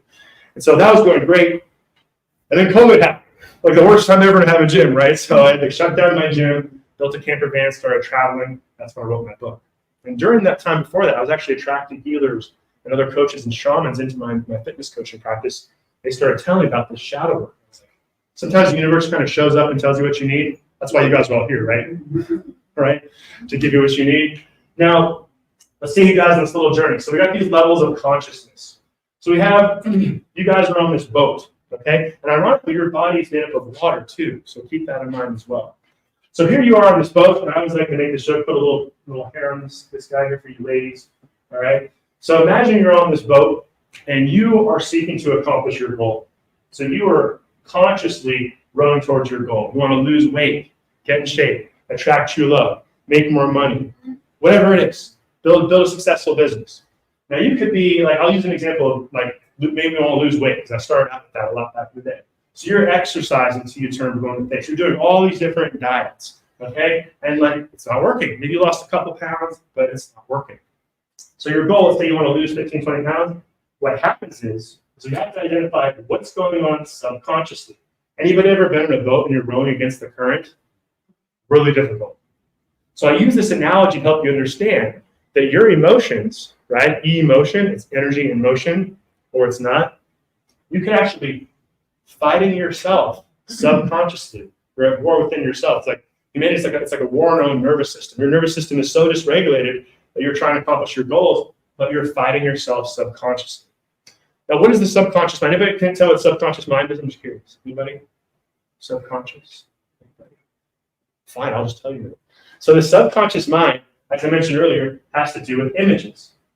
So there can be emotions, anger, guilt, shame, sadness, as I mentioned. Or there could be a limiting belief. I'm not worthy of love. Money doesn't grow on trees. My feelings aren't valid. I'm stupid, I'm dumb, I'm ugly. Could be a childhood wound that you're carrying in your subconscious mind. So imagine going out and dating and trying to find true love, and you have a belief that I'm not worthy of love. And it's in your subconscious mind. It's going to be very difficult for you to attract that true love. Or you're trying to lose weight and you have this story in your mind about your self-worth. I've had this show up many times. I've coached multimillionaires and they still have a story around self-worth that's limiting it in some area of their life. So the first step to this journey is identifying those limiting beliefs, the stories that are holding you back within the subconscious mind. And for years as a fitness and nutrition coach, I had a lot of success just talking about this. I help people identify what is the subconscious belief or image that you're holding that's literally blocking you. And as you shift that, now the current is going to take you to your goal with a fraction of the effort. You guys with me on that? That's really important because it's way less effort if you're not carrying these subconscious limiting beliefs, okay? So let's take it a step further, all right? So I had a lot of success working with the subconscious mind. And then I started learning about the shadow, okay? So what happens is for a lot of people, they can be sitting on the back of this boat, okay? Imagine you're trying to accomplish your goal, but somewhere in your psyche, your soul, you're sitting on the back of this boat and you are identifying with your past, which is the wake of the ship. Is actually anybody here study Alan Watts? One of my favorite legend, right? I know you love Alan Watts. So this is actually what Alan Watts said. Alan Watts said, a lot of people, they're trying to navigate their lives, but they're sitting on the back of the boat looking, oh my gosh, my mother dropped me. I wasn't worthy of love. Like, bro, where's the boat going? So when I share this with you guys, I share this with a lot of my new clients too. It's like, let's start examining ourselves. I could say all this great stuff to you, but it's all about what is the image? Where are you on this boat? Are you identifying with that past trauma? No wonder you're not accomplishing your dreams. So a lot of times I listen to people deeply. I listen to people, I always tell people, my father in the back of the room, he's a sound mixer, and the center of the word heart is ear. You guys with that? You take one nugget from me today. The center of the word heart is ear, because not enough people are listening to their hearts. Your mind is so damn busy. You're up here in your conscious, so busy, your heart's whispering, you can't hear it. And that's when you get the water, the body calm. You can finally tune in. So I recognize, where are you on this boat? Are you identifying with that traumatic past? All change, another gold nugget right here. All change happens at the identity level of our consciousness. Are you taking notes? All change happens at the identity level of our consciousness. If you identify as a victim, why would your dreams come true? Right? That's a really crucial point. So what happens is people are identifying with the past and the boat's just kind of lost. Or this is where we get into the shadow, you guys. This is where the gold is, right here. There's a gold nugget. I meant to bring a yellow pen, my bad, guys. So what happens is some people, actually many people, they've thrown an anchor into the water. It's latched onto this rock deep below the surface. It's no longer even an image. It's a deeply suppressed emotion.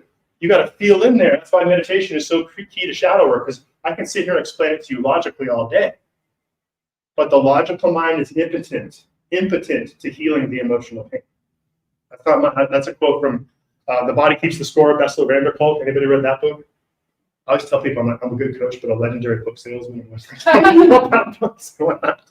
So what happens is I come back to you're identified with this, but it could be so deep in the unconscious mind, you could have multiple anchors.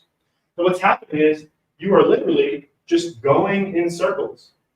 Going in circles, the both just, this is the root of mental health problems, you guys.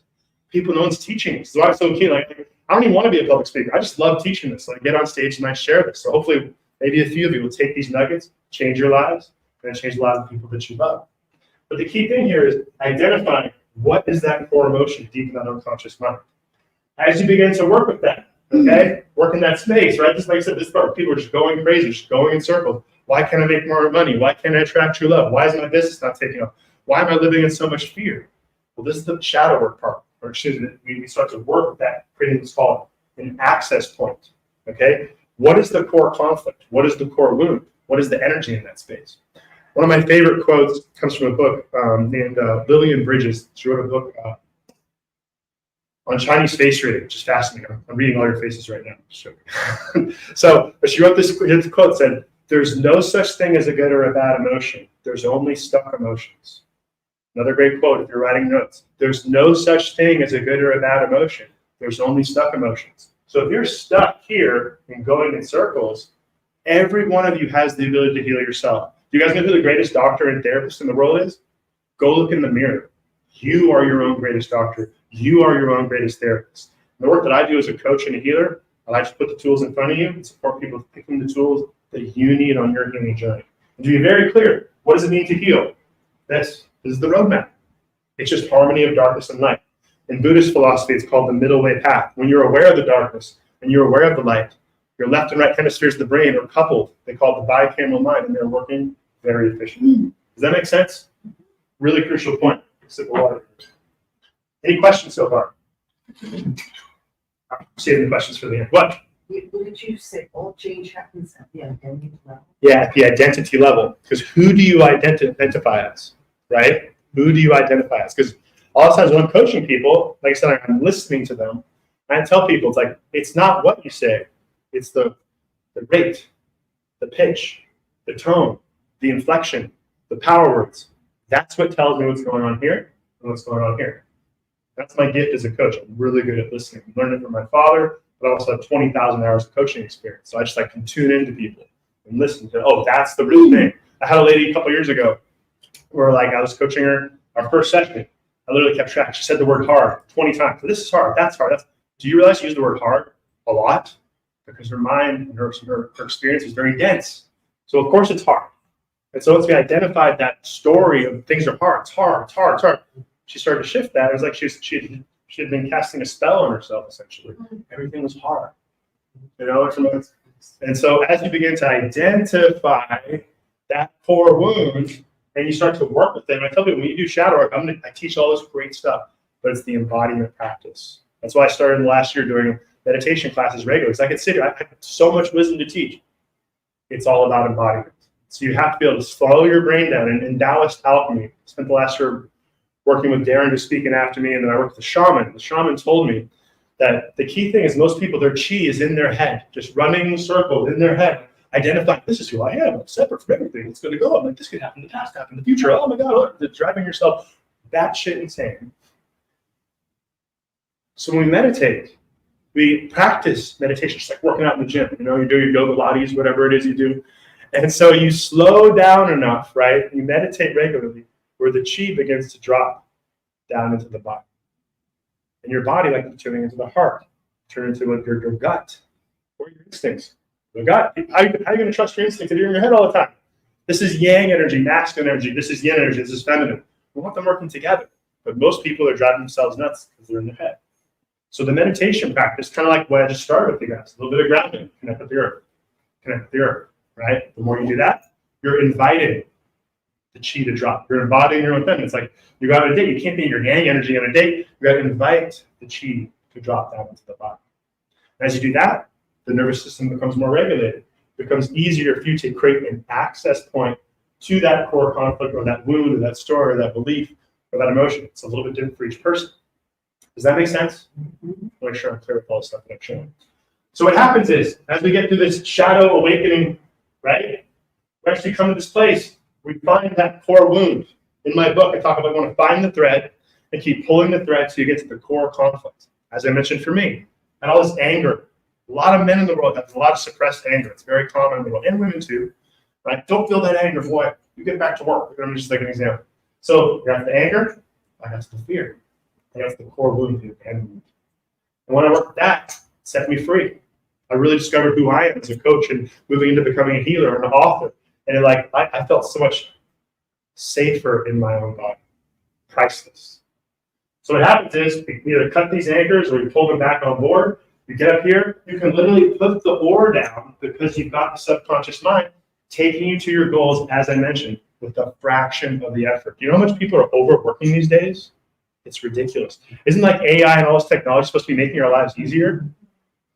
I was like to say AI is actually a reflection of the expansion of our own consciousness. But everyone's so externally oriented, we've got to come back to our hearts, as I was mentioning before, right? Listen to the heart. Your heart's whispering right now. You guys listen to me, though, so that's good. We'll listen to the heart later.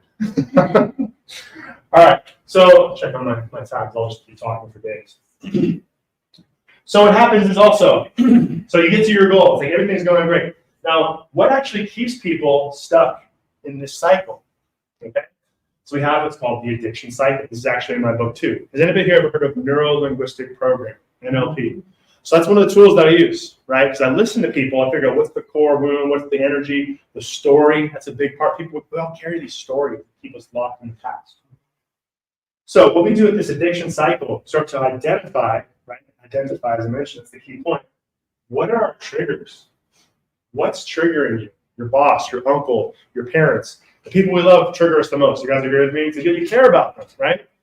So when we start to identify the trigger, one thing I like to say is that when you look at like triggers, right? It's like a gun, and you unload the ammo. You start to look at the ammunition, right? Because otherwise you're triggered and you're projected. I always tell people also, when you're really on your path to healing, anybody here gone through a dark night of the soul? Yeah. So I always tell people, when you're coming to the end of your dark night of the soul and you're finally really doing the work, you come to this beautiful space where you stop projecting onto everybody else. And you realize, you realize, oh, I co-created all those relationships with all these other people. I had a lady last year, I was coaching her, beautiful woman who I was coaching, and she's like, I keep attracting all these narcissistic boyfriends. And then we put her through the shadow work program. She's like, Odie, I gotta tell you something. I'm the narcissist. And it was like this, I was like, oh my God, boom, because she realized she had this narcissistic energy and she kept attracting it. They're narcissists. Like, I'm the narcissist. Wow, that's when she finally started to heal, because we have to recognize the energy within ourselves. It's really hard on your ego to recognize your own narcissistic tendencies, right? So that was a powerful point. But coming back to this, is we have to identify what's triggering us. If we're really busy, we want to be conscious of the triggers. We're like literally stuck in the cycle. So what actually a lot of people do, I'll just go through this first. So if we get triggered, we have to identify what is the meaning. That comes back to this, the subconscious mind. I'm not good enough. I'm not worthy of love. What is the meaning that you're creating? As we start to identify the meaning, we can start to change the emotion. That is this space down here, okay? And as we change the emotions, then our behaviors begin to change. Now, this is the big issue with people. They've got their foot on the gas pedal going so fast, they're not slowing down. They have to make more money to buy more things so they can live up to this illusion of happiness in this external world. But they don't even pay attention to the meaning. They're triggered, they go right back to the same emotion. There's a hormonal response of cortisol, and they're able to put cork there, right? So they have this addiction of cortisol, and they don't even know that their body is maladapted. So they're getting triggered, the same emotions coming up, they're addicted to the cortisol, and it's just this vicious cycle. And I need drugs to help me, and they're taking all these different pills and going different therapies. When in reality, you just gotta slow down. Take your foot off the gas pedal. Honor your healing journey. Honor your healing journey. Remember, to heal just means to make whole. So what happens is when we slow down, this is why, like I said, I was teaching all this stuff, and I realized I could teach till I turned blue in the face. It's all about the embodiment. So that's why I'm really keen to having my meditation classes, like twice a week online. When we slow down, okay, we identify the triggers. Often we're so busy that we're triggered. We're already triggered. The emotion, we're at home drinking alcohol, drinking or eating ice cream. Like, oh, this will make me feel better, right? I've been there too, you guys. Like, years ago, I snapped my Achilles tendon, and I went through a period where I was in a dark space too. It happens to all of us, but it's what you're doing. So we slow down. We recognize our trigger. We can begin to create new meaning. I am worthy of love. You start working with mantras, right? My mantra lately has been, the more I surrender to the universe, the more the universe surrenders to me. The more I surrender to the universe, the more the universe surrenders to me. That's about embodying the divine feminine. I have to control everything. That's masculine energy. I'm a male, and I teach a lot of women how to embody that divine in energy. We've got to go into that dark space. Roots grow in darkness, right? This is why, like when T&G said, this awakening. One of the challenges in this spiritual space is that people talk about ascension and going to the next level. No, not me. No. We're going to go into the darkness. We're going to face the root core conflict. And as the roots grow, that divine feminine space, the yang is the seed in that space. The masculine is the seed. And as we work with those roots, all of a sudden, boom, the branches grow effortlessly. Because we did this process right here. We worked with subconscious. We faced those dark spaces.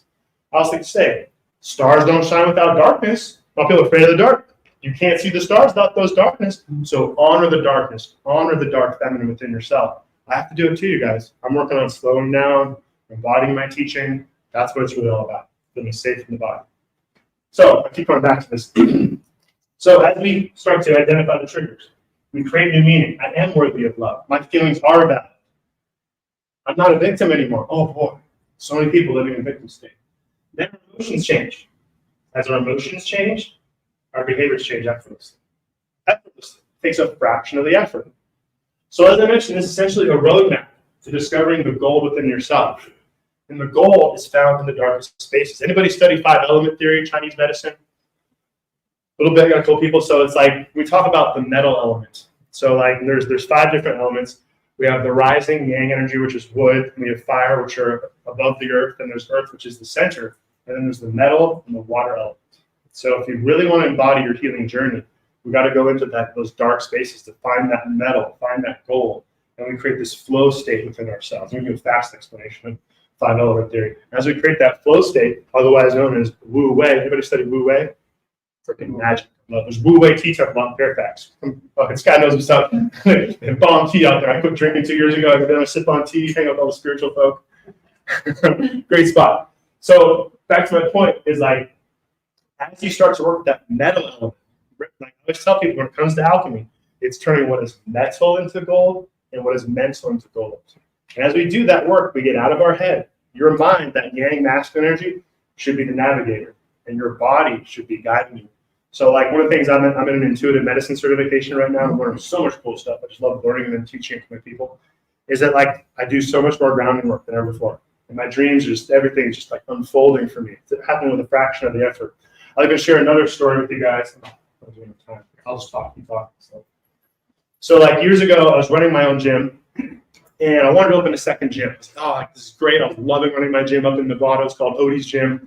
It was really successful, helping lots of people. I got to open a second gym. And I was like trying to do all these things, literally my yang energy, which I can do this, do that. Like, it's not working. I'm going to meditate. So I started meditating regularly, really focusing on calming down, right? I started just getting my energetic space to shift. And all of a sudden, after like 2 to 3 months of just regular, like just an hour a day, putting everything down, calming down, one of my clients came to me and said, do you want to open a second gym? I'll pay for it. I was like, that was really easy. And so my point that I'm trying to sell you guys is I went through that process too, where I got so calm that the images shift, right? The current began to shift. And I started to access like that unconscious stuff, as I mentioned, work with those emotions. So as you go through these different layers and access those points deep within yourself, it becomes far more effortless. So many people are doing so much. Wu Wei is about the flow state. You're operating in such a way where I have to say, like, the more grounded you are, this is like, I'm not an electrician, but the more grounded you are, electrical energy is attracted to you. I think it's one of the sexiest things in the world, being grounded. You're with someone who has safe energy and they feel grounded. And the more we can pass that on to people, I tell everybody that I coach people in such a way that you are becoming like a drop in water, creating a ripple effect in the lives of everybody around you. But you got to do the work. That's what this all comes down to. The world is going through a collective dark night of the soul. Thank God. We need this. I tell people, like years ago, I was like kind of getting into all this esoteric stuff and like kind of waking up to what's going on in the world. I was like, oh my God, what are we going to do? And then I got into all the stuff like, oh, the world needs to go through what we're doing because so many people are not examining the darker parts of themselves. They're suppressing it. They're running away from it. Drugs, alcohol, porn, video games, anything to numb me from myself. So that's why I say all the stuff that's happening in the world today, it's actually the greatest time possibly in history to do spiritual work, to do soul work. As I always say to people, the night is darkest just before the dawn. So like I'm not just up here because I want to sell my coaching. Like I just love teaching people, but every one of you has the opportunity to awaken to your true potential, to find that gold within yourself. But you got to slow down. And that's the opposite of what we're being told in the world today, right? Busy, busy, busy, overstimulation. So the more you can slow yourself down and embody these alchemical teachings, this shadow work, right? Big thing with shadow work too, I'll mention is, I was talking to a client yesterday I was coaching out in Spain, boundaries. Anybody here struggle with boundaries? Big thing where like you get people who are highly empathic. This was me years ago too, where you're a people pleaser. You just want to take care of everybody. I'm going to help you out and help you out, help you out. Oh, I'm so depleted. What's going on? So part of like having boundaries, as I mentioned in my book, you live a more boundless life because you're like, this is the direction I'm going. I'm not going to let anything stop me. Have those boundaries around it. And instead of being an empath, you have more compassionate awareness, right? And that compassionate awareness allows things to show up for you with a fraction of the effort because it's a shift in your energy. Is this making sense? Make sure this is landing for you guys. Because ultimately it comes down to your capacity to integrate all the stuff that I'm talking about here. It's facing those darker parts of your psyche, acknowledging them. You're really, like, ultimately I tell people, it's like, all the work I'm doing is teaching you how to authentically love yourself. And I've coached a lot of people over the years, and I'm like, a lot of people say, I just don't love myself. And they do actually love themselves, but there's an aspect of themselves that's below the surface. And we're not taught a lot of this stuff. You know, like I've been actually doing some speeches with high schools and whatnot too. I don't use the word shadow work, maybe a little too much for high school kids, but we have to start educating people about what emotions are so people can understand it. Like, but people tell me like, oh, like I didn't know how to explain my emotions, right? And when we talk about healing work, there's actually 3 phases to working with emotions. I actually taught this recently in quantum psychology, where there's 3 phases of actually doing this healing work. There's suppression of emotions, there's expression of emotions, which is better than suppression. But the real phase is feeling the emotions, which is difficult in a society that's doing everything it can to get you to suppress that emotional pain. So they could sell you another product, sell you another drug. I mean, I worked with a nurse years ago. She was taking 15 different pills. I just helped support her in getting off those drugs. Like I said, I have my degree in nutrition. Changed her diet, had her drink more water, had her work with her emotions, had her get more grounded. Your body's an electrical system, electromagnetic system. And when you feel safe in your body, that's when the magic occurs, right? Like literally, like when we look at like the key to that is your imagination, imagining a new reality for yourself. That's why I use these pictures and whatnot, because I can sit here and talk about all this stuff. The key thing for you guys, that I hope you'll take away from this, is examining where are you on this boat? Are you accomplishing your goals? Are you sitting on the back of this boat? What is the image that's blocking you from accomplishing your dreams? And what core emotion is actually stopping you from manifesting your dreams, driving your mental health problems? One of the things I also love too about shadow work, I had a lady who, like when I first started my shadow work program years ago, took her through the program, and she told me that she started to realize how much she was projecting onto her husband and was ruining her marriage. And so she went through the process and she started to integrate her emotions. And then she started to realize this is like the absolute goal is once you do your shadow work, you begin to recognize other people projecting their shadow onto you. So this helped me in all of my relationships. Because like, cause you're like, you could do your work, you're still going to trigger other people, right? But instead of them triggering you, then you're just like slinging mud at each other. You know, and even in a relationship, you're just like, nothing is being accomplished. You're just arguing. There's no growth, right? And so you get to the space where you begin to identify other people projecting their shadow onto you. Kind of like the nervous system thing, priceless. Because it comes back to this point where you don't have these energetic leaks. Instead, you've integrated those emotions. You find that alchemical gold within yourself. You start sharing the gold with the people, you know? That's absolutely beautiful. How am I doing in time here? Excellent. So I could keep talking. What else do I have? Any questions? Any thoughts? Any comments? Cool. So, oh, go ahead. The addiction cycle that you're talking about, like being addicted to like flight. You're not talking about like addiction to substances. Yes, well, you could totally be addicted to fight or flight because you're addicted to cortisol levels, right? You're down here in the brain stem, or you could be in your limbic system. Talk about that in the brain too, the triune brain. Because like the key thing there is like the addiction cycle could be drugs, alcohol, porn, video games. I just use different examples, but you're actually addicted to the cortisol or the dopamine that you're getting. Because it allows you, your body's like, oh, I can just run away from my pain and keep focusing on these things outside of myself. And so like, it's very addicting because being in fight or flight mode, like your body, like in Joe Dispenza's book, Becoming Supernatural, like he talks about, he opens his book. Anybody read Supernatural? Becoming Supernatural? Such a great book. Highly recommend it. Like I said, in the glorified book section. Is that he talked about the story of this doctor who, like her husband, I believe, correct me if I'm wrong, like committed suicide, and she had all this cancer shut up for her. And like she kept on going around like telling people the story of her husband. And she kept on planting this image in her mind of the trauma, and her health get worse and worse and worse until she started realizing, oh, I'm reliving the trauma over and over and over again.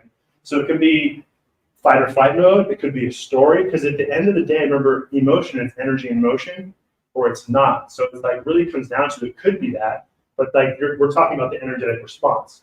One of the things I always say to people, it's like, I'm sitting here talking to you guys about this logically. When we get into the shadow, it's abstract. It's not logical. That's why it's difficult. That's why I recommend getting support. That's why I have a community to help people through this process, because I'm taught us when you get in the shadow, it's like, oh, there it is. You're in your deepest, like 35 minutes into a meditation, and like, oh, your body finally starts to open up and share with you this thing that you need to work with. So I tell people, like, I'm a certified healer, but like, you guys are all your own healers. All I do is present the information and prepare you for that journey. With that, did I answer your question? Yeah, I have brings up another question. Yeah. Like, let's say, you know, we don't want to keep rehearsing versions of our stories that keep us sick. But, like, let's say you meet someone and you're telling them about yourself. Let's say, for example, you've been abused. And that's a fact. I mean, it's like history. You can't change it. So how do you get around that? I mean, great question. There's a lot of people who have been abused. There's lots of trauma. I coach lots of women, lots of sexual abuse, physical abuse, all that stuff. So there's different tools. I use different tools, different people. I'll share a couple with you guys today with the time I got left here. So like with that, kind of like I said, comes from neuro-linguistic programming. So like an example is like in the coaching space, we talk about the issues are in the tissues, right? Because it's in your nervous system, it's in your fascia, right? And so some tools that I use for people, is like a quick example, because of the amount of time that I have, is a neuro-linguistic programming. So I have these 3 tips that I use for people. So let's say the first one that I do, it's called the Buddhist image toss. So imagine you get triggered and this image of you being abused or not comes up. So the image comes up in your mind, right? And you imagine this hand coming in, crumpling up the image, throwing it over your shoulder. The image comes up again. You imagine the hand coming in, crumpling up the image, throwing it over your shoulder. Now it says you may have to do that 500 times. It's just like working out in the gym. The more reps I do, the stronger that I get. So there comes a point where the image, you say something and, oh, it triggers my abuse, right? But I've done it so much that it shifts instantly. It takes time. I just tell you, you can't rush the healing journey. Your soul moves slow. Another couple of examples. Different people work with different things. So if you're working with images, imagine an image toss. The other one that you can do is you tap your finger. I use this with a lady who was trying to lose weight. And she lost 30 pounds. She would go into the break room at work, everybody eating whatever they want. She's on this strict diet and it would really trigger her, wanting, like, let me try some of that pie, type of stuff like that. So what you do is you actually, before bed, or just before you wake up, or just when you wake up in the morning, you tap a spot on your finger. You start practicing like an image, like a beautiful image. Like for me, I imagine doing a cannonball into a swimming pool and get everybody wet around me. I just love doing that when I was a kid. So you imagine this beautiful image, maybe your first kiss or whatever it is. So you tap that spot, and you just imagine that, so it's working with your nervous system. So when you're in a situation and you get triggered, you can tap that spot. And it may take 500 reps, but eventually it'll shift the energy you're holding on to. And one more, you can get similar to tapping the finger, like a bit more kinesthetics, people use more images. And the third one is more auditory. So you imagine you get triggered, so you can practice just before bed or when you wake up in the morning, you create a new image and you snap your fingers. Like, oh, the image of me doing a cannonball into the pool. Like, I still use this. And I'm like, my mind creates this slippery slope. Well, this could happen. I'll leave this, then that. I'm like, what am I going to do? I'm like, you're almost stretched out. I'm like, whoa, bro, get grounded. Snap my fingers. Oh, that's me doing a cannonball. Yeah, baby. Right? So, like, I do this to make it fun. but it's different for each person. So like that's just an example of 3 tools that I use with people. But essentially what it comes down to with NLP, it's a reframing process. There's an image, right? And your body's addicted to that image and it's locked into the issues and the tissues, right? And so begin to reframe that image. And there's also more tools in my book that help people with that too. But it's a little bit different for each person. That to me, I always tell people, I'm not a doctor. I'm not a therapist. I'm a detective. We figure out what is the root cause or core conflict. As we identify that, we begin to work with it at your pace to integrate it so you can live a life with greater freedom. Does that make sense? Answer your question? Like I said, it's different for each person. Any other final questions? I got 2 minutes left. Did you guys have fun today? Yeah. Learn some good stuff. Yeah. Thank you. All right, so any other questions? How much of your book is reading versus the doing? Well, I tell people with my book to read it all the way through. Each one of the chapters, take a look. It's like I tell them read through the book and then come back a second time and you do the workbook. Do you want to like integrate the information, kind of process it a little bit? Like I said, you can't rush your healing. It's like I tell people, I make the joke. It's like your ego's like, oh, I got a lot of stuff to do, so I'm like stay really busy. It's like, oh, I got to do shadow work now. It's like you try to get your shadow. I really got to heal. It's like screw you, bro. Like it's not just going to heal. You got to like sit with it.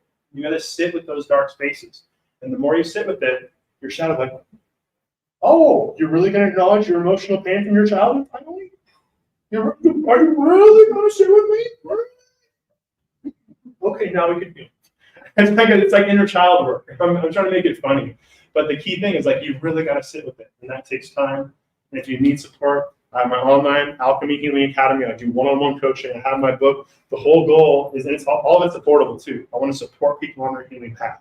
So if you need help, I got a booth right out here. Also stick around for Darren's presentation too. Come on afterwards and say hi to me, give me a high five or a hug. Any other questions? Yes. How much is the book? $20. Okay. I got 5 left. Yeah. I need to. Oh, well, all right. Just come on out. My booth is right there. Any other questions? Darren? What's the key to the universe? The key to the universe is in your heart and even deeper in your soul, and integrating the two. Last question before I finish. Any mail order? You can order my book on Amazon. It's got 36 5-star ratings. So if you buy it online, please give me a review. I want to get up to 50 5-star ratings. And just, I always make the joke, I want to spread love like butter on sourdough toast across the world. Thank you all for listening.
Are you ready for healing, empowerment, and transformation? Join us at the SoulSearch Enlightenment Expo October 5th and 6th at the San Rafael Embassy Suites. Free to attend with advanced registration. Meet psychics, mediums, energy healers, astrologers, and more. We will have an EES Systems scalar wave technology experience for your healing, as well as relaxed saunas and detox foot baths. Get readings, Reiki, body work, and more. Purchase crystals, holistic self-care, and high vibe products. Don't miss out on the free transformational talks. We still have booths available. To register, please visit soulsearch.io/San Rafael Expo.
Are you ready for healing, empowerment, and transformation?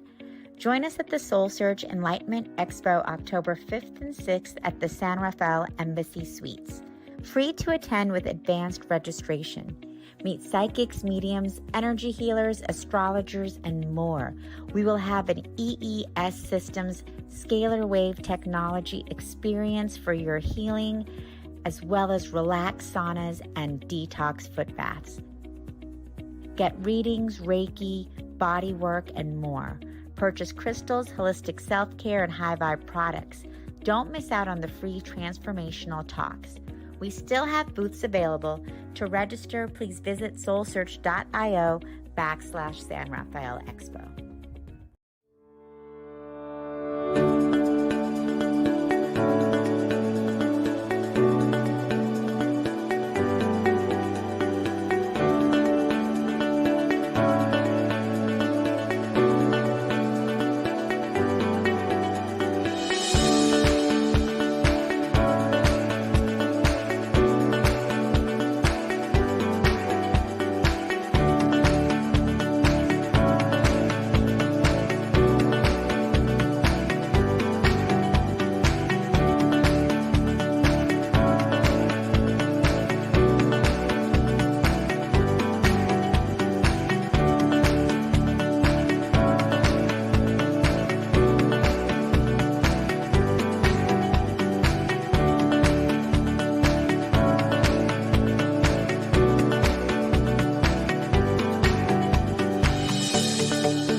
Are you ready for healing, empowerment, and transformation? Join us at the SoulSearch Enlightenment Expo October 5th and 6th at the San Rafael Embassy Suites. Free to attend with advanced registration. Meet psychics, mediums, energy healers, astrologers, and more. We will have an EES Systems scalar wave technology experience for your healing, as well as relaxed saunas and detox foot baths. Get readings, Reiki, body work, and more. Purchase crystals, holistic self-care, and high vibe products. Don't miss out on the free transformational talks. We still have booths available. To register, please visit soulsearch.io/San Rafael Expo.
Hello, everyone. Good evening. Good evening. Welcome. I'm Tangela, the founder of SoulSearch, and welcome to the SoulSearch San Rafael Enlightenment Expo. And hello to everyone joining in on our live stream as well. Thank you for joining us live and also watching the replay. We here at SoulSearch are committed to the expansion of consciousness and supporting the awakening. We're here to support everyone, wherever you are on your journey. And we do that by connecting all of you to amazing practitioners and healers like Darren Starwin here.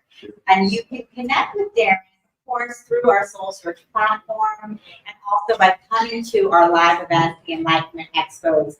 We host the Enlightenment Expos almost every month around the Bay Area, also around Arizona and Nevada, so you guys can join us live. We love bringing our spiritual community and our soul family together so we can connect and really experience miracles together, which is what you're going to be experiencing with Darren today. And so Darren Starwin is a quantum catalyst, and he calls himself a catalyst because he actually empowers healers and meditators, all individuals, to activate their higher healing and leadership abilities. And he brings light workers together every week for planetary healing. So Darren is here to really support all of us in reaching our higher potential. And in this talk today, 5 keys to heal like a master and create miracle results. He is really here to support you in bringing out that master that's within. So Darren, thank you for all your work and everything you do. Thank you. Putting us together in these cards. You're tireless. Thank you. Tireless. It's all coming from spirit, right? Thank you. Okay, might as well close the door so people. Well, hello, what a great introduction. So I was trying to have a setup where we have PowerPoint and projector, and we didn't work out. It's actually better. You know what? Remember the Star Wars, the first Star Wars movie? They were coming in to try to attack the Death Star, and somehow the navigation system stopped working. He just turned it up, and you hear this voice, "Blue, trust the Force." You know that navigation equipment. Yep. Well, that's what we're going to do here today. Trust the Force. So I just want to say that most of us, probably all of us, have what I call the gap. Now, I'm going to tell you what I mean by that. How many people here sense like a spiritual energy at times, or sense like maybe a higher consciousness part of you? Okay.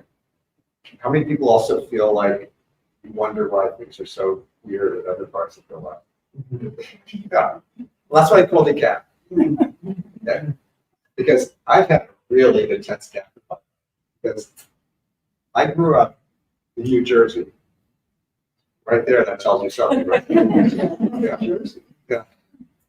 And basically, from a very young age, I sensed that there was some kind of something. I didn't know, I have no word to say, because nobody around me talked about it. I grew up in a Jewish home, and my parents were sort of atheistic Jews. But somehow, I sensed something that was sort of comforting me. It was like, all I knew is there was something bigger than me and my mind and my problems around me. And I had no clue what it was. And I had, a certain amount of depression or alienation, a lot of things when I was growing up. I felt like a stranger in a strange land. Like, even though my parents were nice to me, I wasn't traumatized in any big way. So I just felt like I was on the wrong planet or something like that. I couldn't quite figure it out. But the thing that kept me from going into much worse states was that I could sense something that now I call the quantum field. A presence that is just here. And so now I'm calling it the quantum field. You might call it something else, like the field or source or the Holy Spirit. Or there's many names you can call it. But I want you to know this is not a theory. It's not a religion. It's not a belief. It's real. This is it. And the reason there's so many crazy problems on our planet, people are suffering so much, is ignorance of this. Belief in separation. Belief that, competition and polarization, all these things. So I'm going to speak here, and I'm going to say some words to you today. I hope you're happy about that. If I didn't say any words, I could just stand here, radiate, feel, and might even be better. And it's helpful to have words, because we're getting to know each other.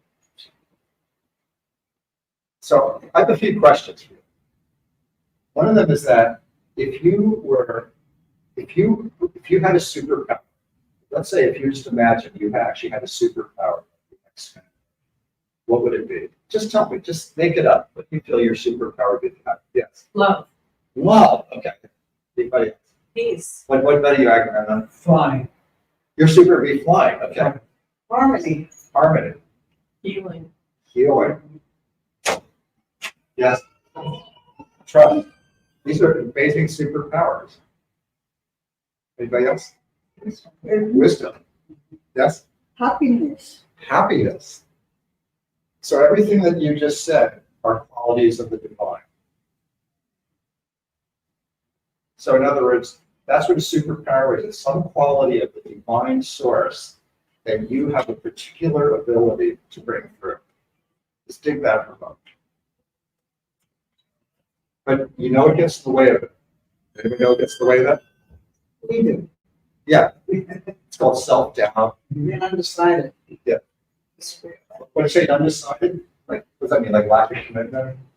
Just undecided. Don't know to go this way, don't know to go that. Okay. All right. Yeah, undecided. That's a lot about it. But why do you think you might be undecided?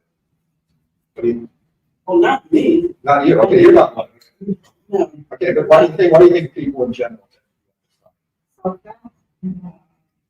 I guess fear. Yeah, that's right. You're right. Fear.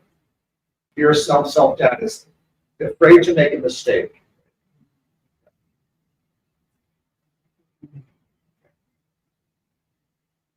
Well, the world, what we call the world, is actually a program. It's a simulation. We call the world is a simulation. In other words, it's a collection of programs, stray bits of software that are funky and buggy that have been put together, and we call that the world. We call that reality. Now, I used to think that reality was an annoying experience caused by lack of alcohol, but that's a joke. I really didn't drink that much. But actually, reality, as we see it, is a bunch of beliefs and programs. If you consider your psyche as like a computer, and it literally is. Scientists have said your DNA molecules are like supercomputers. Each DNA molecule can hold a massive amount of information. Like each DNA molecule can recreate your entire body. That's how much amazing. So our whole body is like a supercomputer, and we've been fed bogey information since we were born. No wonder things are so bizarre. So here's a word, healing. This is, the name of my talk is 5 Quantum Keys to Heal Like a Master. So I'm going to tell you, how many people, is there anybody in this room that actually is in a healing or helping profession? Like you do some kind of healing work with other people? No, nobody? Oh, okay, Karina, so what about you? Yeah, I do energy work. Energy work, okay. here. What do you do? Polarity therapy. Polarity therapy, okay. Okay. Anybody here want to be a healer? Okay. So I want to talk about what does the word healing actually mean. Well, the word healing comes from an old German and English word for wholeness, to come into wholeness. So the reason we need healing is because we feel fragmented. We feel like, this gap between different parts of us. So when you can just feel who you really are, sense it, and have that in your body, that's healing. And then a lot of things like pain and headaches and depression, cancer, and many other things can clear up when you're in a state of wholeness. So there's many kinds of healing, and quantum healing is a healing where you touch reality, where you actually touch into this field in a conscious way, and you feel it in your body. It's not a thought. And I'd like to share that with you today, if you're open to it. Because why not? What else would we do? Just intellectualize the whole hour? And so if you just allow yourself, so let's just start with that. You just take a moment. I'm just going to ask you to put your feet flat on the floor and do this.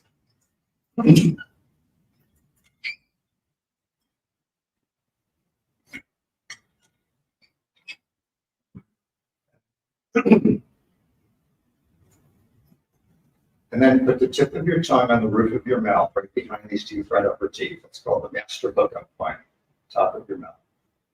And when you touch that, you connect yourself to your own energy in a beautiful way. It's how easy is that? I mean, you don't have to take any long courses or go to India or anything. That you just touch your tongue to the roof of your mouth.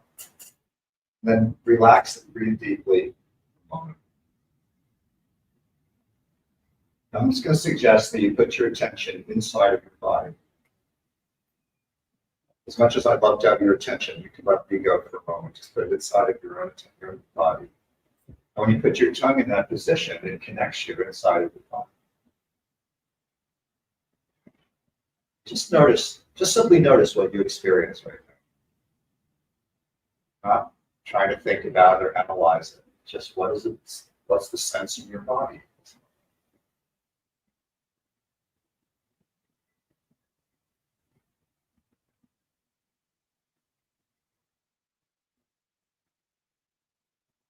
It may take a little practice to do this because we're so used to being in our mind, thinking and looking outside.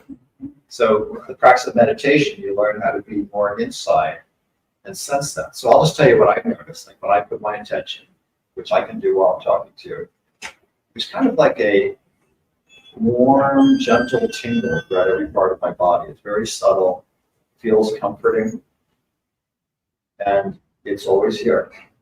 Does anybody else feel anything like that? Now, if you feel things that are disturbing, like, a little tense or drained or tired, that's okay. That's our human condition. The more you connect yourself to this quantum field, the more it aligns you up with this field of beauty that's always here.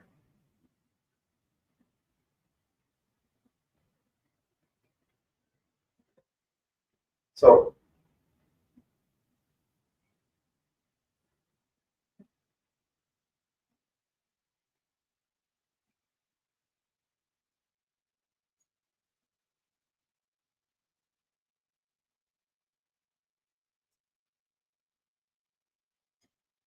So my name is Darren Starwin, and what I'm well known for is having clients come to me who have severe issues that they haven't gotten help with anywhere else. So there's a lot of doctors and healers and acupuncturists and so on. I worked as an acupuncturist for 25 years, so I know that went very well. And they've had no benefits, but there's some part of them that they just weren't getting. So what I'm known for is many of those people coming to me and then having something get better for them. Because, and it's not because I'm smarter than anybody else, it's just because I've learned how to work and allow the field to work with me through me. That's my life, okay? I've also written 4 best-selling books, and one of them, the most recent one, is called Awakening the Avatar Within. I do have copies here for sale. I'll even sign it for you to get, which makes it even more valuable. And basically, anything that sounds interesting in this talk is explained in much more detail with practices and science and some of the things in that book. And I've been helping other people who are doctors and healing professionals to be able to take what they're doing and work on the level, the quantum healing level, which is often the results get much better and you work less hard and get more results. So that's what I'm known for. And I have a TV show through SoulSearch here now. It's called Quantum Awakening. So if you go onto soulsearch.io, there's a place called TV, soulsearch.tv, and there's a show there where you can, very brief episodes that have humor in them and have interviews, have music, and a lot of things to dramatize what we're talking about now. So I want to say something a little bit about this transition we're going through right now. Hello there. Sorry. Is that how many people here have felt like you alternate between times of feeling really clear and kind of inspired and high, and other times of feeling like lost and overwhelmed? Anybody feel that way? Yeah, pretty common, right? Or sensing that you have this higher purpose, but you're not sure exactly how to live it. Anybody notice that? Yeah. Okay. Well, you can say that. Or getting really inspired, like new ideas come to you for a project or something creative or something to change something in your life. Like they just keep coming faster than you can even do them. Anybody noticing that? Yeah. Well, this is the time we're living in. This is probably the time of consciousness ascension. So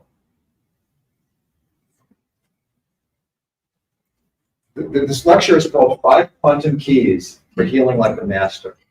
So what does it mean to heal like a master? A master is somebody who's allowing the divine to do the healing through them. It's not because they're a master, because they're better than other people, or because they're, nothing like that. It just means that they've gone through a process of learning to trust that they can be a catalyst or a conduit of healing. And every one of you can do that. You don't have to have the official label as a healer or a doctor. It's just your presence. So when this divine love is filling you, and you just start trusting, because we're not used to trusting. We usually are doubting and having so many issues because of the way we've grown up. But when you trust that there's this flow of energy that comes through you, then you can be a healer. Just with anybody in your situation, you just like look at the person and care about them. So I'm going to give you some keys to this. Now, the first thing is you're actually not a healer. I take that back. I don't like to use the word healer. I like to use the word catalyst. So catalyst means, in science, means some chemical that you put into a chemical solution and it makes other chemicals change. That's called a catalyst. So anything when you help someone else to change, but you yourself don't have to change, that's being a catalyst. So I've stopped calling myself a healer. I call myself a quantum catalyst, which means that my presence, without me trying particularly hard, has triggered other people to go through very positive shifts in a short amount of time. So while you're here in this room, if you have something that you want to receive healing for, then you can just simply have that intention and see what happens. And again, I'm not going to heal you. Your own divine self will heal you, but being a catalyst, I can help create the conditions that make that happen. Now, another thing is that many of us experience a lot of stress these days, a lot of difficulties, and a lot of feeling overwhelmed and drained, and these things are just so common right now. And it's not you. I want to let you know it's not just you having those experiences. It's that our whole human race is going through this huge difficult passage. I don't have to tell you, but you already know about that. Like the storm that just, it was the worst in what, 20 or 30 years I did in the Southeast United States. It's just more things like that happening all the time. And so when you're feeling stress or if you're feeling drained, you're actually sensing humanity. You're sensing a bigger picture because we're much more interconnected than we used to be. So what's the solution? What do you think you could do about that? If you're sensing the pain of humanity, what could you do to make yourself feel better? Is anybody go?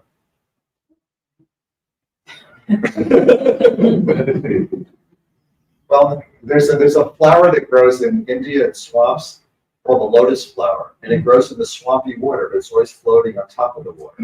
It always looks beautiful, no matter how swampy the water is. So that's what we're meant to be, lotus flowers. You can be in this world and everything, but if you're sensing this field, you're trusting the flow of the quantum field, you can actually feel pretty darn good, even though you're going through all this, you're around all this stuff. And since I don't enjoy, taking on other people's crap, I practice this. Now, there's another word I like to use, the unhealable. How do you heal the unhealable? I'm going to tell you what I mean by the word unhealable. Is that, if you have a sore shoulder, you go to a massage therapist or a chiropractor, an acupuncturist, an exercise, or somebody like Odie, they'll probably help you with that shoulder. If you have migraines, there's medications you can take or herbs you can take or get acupuncture or do more positive thinking. But there's some part of most of us that feels unhealable. Hey, He's awesome, isn't he? Look at him in hand. He's amazing. So, wow, you never know what's going to come in the door, right? So the unhealable is the part of you that you haven't been able to heal this time. And a lot of us, we don't like to talk about that part, because it seems shameful or something like that. You could be a very advanced spiritual practitioner who's meditated for 20 years. You could be a doctor yourself, but there's usually some part of each person I see that is very hard to heal. And we wonder why that is, why I've gone to so many therapists and so many doctors and so many shamans and taken ayahuasca and I've done this and I've read the Bible, I've done all these things, and yet this part of me just still feels like kind of heavy. I want to talk about that. That's the unhealable part of us, but it's not really unhealed, it just seems unhealable. So I've often wondered, because I felt that. I've been meditating for 55 years, and I've done so many spiritual trainings and healings, and I've helped hundreds of people. And yet there's a part in me that feels like an old suitcase without wheels. I'm trying to go through the suitcase, the airport like this. So what is that part? Well, I've gone pretty deeply into looking at what that unhealable part is. And what it is that we have parts of our mind or our psyche that nobody ever talks about. You don't hear about. Even psychology doesn't even talk about. And I call it the residue of the past. From past lives. It could be, a lot of it is from past lives, and a lot of it, we always talk about our childhood, that's because that's psychology. But you could go much further back than that, where this comes from. So the thing is that what can actually heal the unhealable? This is what I have been my burning question throughout my life for myself and for my patients and clients. And I've learned that there is something that can heal the unhealable. What that is the divine. The divine, I'm not using the word God because many people have a religious connotation of that, but this source energy of the universe that is not up there, by the way. It's inside of your body right now. It's in this room right now. And it's not a belief system, it's an experience. And it's pure love, and it's unlimited. And I'm actually not a religious person. I sound like I am. I always put in the application spiritual but not religious. Because I'm interested in experiencing something, not believing in something. So the question is how can you tap into that divine field of grace to allow yourself to heal the unhealable? Well, Does anybody have any ideas about that? What do you feel? I don't want to tell you all this. You may be able to tell me. Breath. Breath, okay. Yeah. Using your breath, yes. Meditation and prayer. Meditation and prayer. I mean, they might be the same. Yeah. Anybody else? Yes. Relax more, try less. Okay, relax more, try less. There's a word in Chinese for that called wu wei. Wu wei means having more results with less effort. Believe me, I like that. So quantum healing is having a very trusting relationship with this divine field. And you can choose to do that right now. You don't have to go through some long process. You could just say, hey, today I'm going to choose to trust the divine. Doesn't mean I understand it. And you can, when that happens, there's these things like these old programs that have caused pain and caused lasting issues. What happens is the more you trust the divine, the more they kind of float up to the surface. You can see it in a new way and release it. It's you imagine if you're hiking in the woods and you see something that looks like a lion that's 10 feet tall in front of you, drooling and snarling at you, literally the head is this big. It would be terrifying. What if you walked around the side and you saw that the body of the lion was the size of a chihuahua? Well, that's not so bad. It's like the Wizard of Oz movie where this big scary, I am the great and terrible Wizard of Oz, and smoke and everything. But the old dog went in the back room, was just some silly old man pulling levers and talking into a microphone. That's what it's like. Except this unhealable, scary, traumatized part of you that you could spend your whole life chasing, trying to fix. When you see it clearly, it's actually something that you can transform. And when we do it in groups, it's actually much more powerful. So what I've done is I've created a program, this program where I bring people together in groups.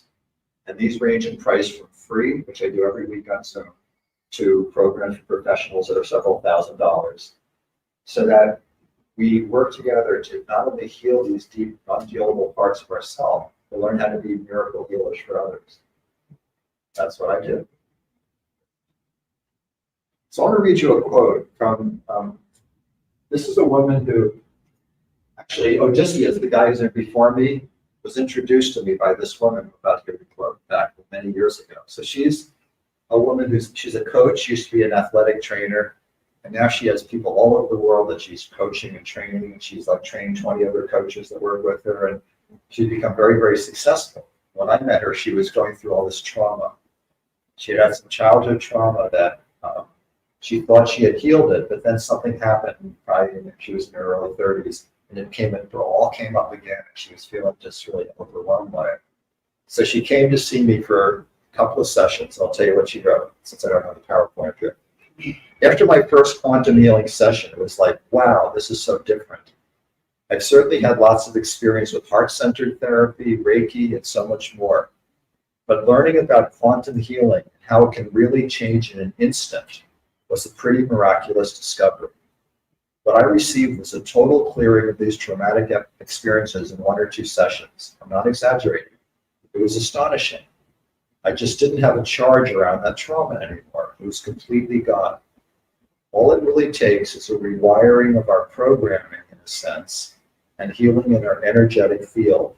And we can literally change the process of how we experience life. My name is Shannon. So I hear these things, quite a lot. Here's another example of somebody that I work with, is that I had one of my students is an acupuncturist at San Rafael, and she referred one of her clients to me who she felt she wasn't able to help.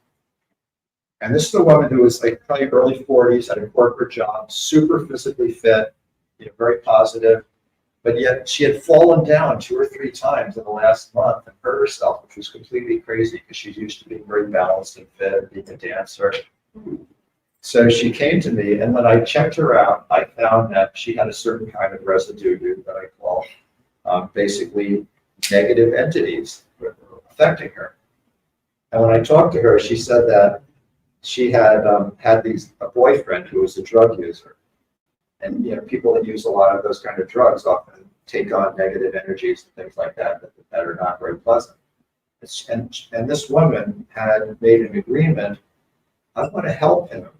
So I'm going to, this is not conscious, this is unconscious. So I'll kind of take on his negative energy to help. She didn't think, and so then she was falling down and getting hurt and getting depressed and all these things. So what happened is that I did something called clearing her assemblage point, which if we have time here, I'll demonstrate it. I've been doing it in my booth today. It's a way of aligning your energy. And then balanced her chakras. And then I didn't do it, but the divine did a clearing of these negative energies. And then a week later, she told me that she felt much lighter, pain in her body was gone, very clear about what she wanted and what she didn't want, relationships moving forward, and she made some change in her career. So all those things happened because she had to get this negative programming out of her body. And yet people can go to doctors and psychologists for decades, and sometimes nobody ever tells them some of these things. So this is very important. So the next quantum, let me make sure I'm keeping track of time here. Okay.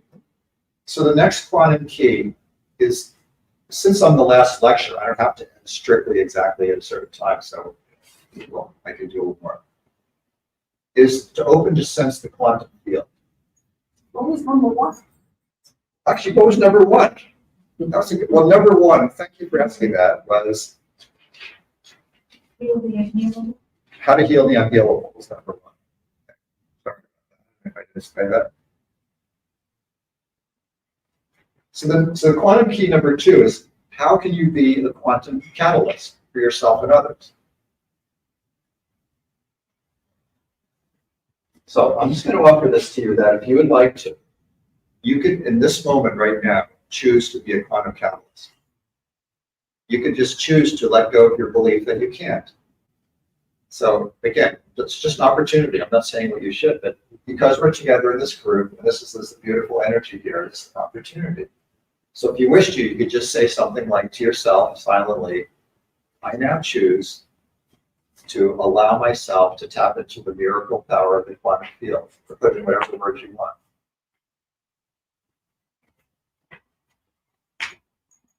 You don't feel you're ready to do that? Fine.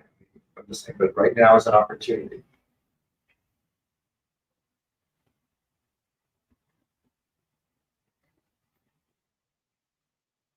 And so, what people believe is unbelievable. And so, we believe we can't. I'm not qualified. I'm not good enough. I haven't studied enough. I'm not smart enough. A new client just joined my program 2 days ago. This is a very successful woman who's a realtor, beautiful home, good marriage, all this stuff. But she still has this belief, I'm not good enough. It has nothing to do with the reality of her life, but that's in there. So how would you like to let go of that?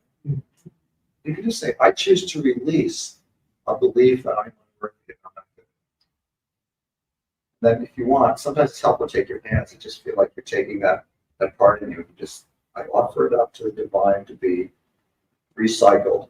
I don't need this anymore. Take the load off. Now, after that, if you've done that, just take a few deep breaths. Put your tongue back in the master hook up on your two front upper teeth.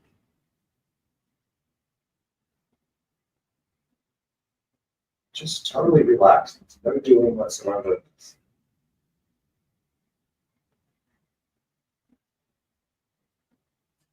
Now, right now, what's happening in this room is called a quantum activation. It's basically grace that comes from the source that can help you fulfill that request you just made. If anyone feels anything in your body, please just tell me, because sometimes it feels like a physical sensation.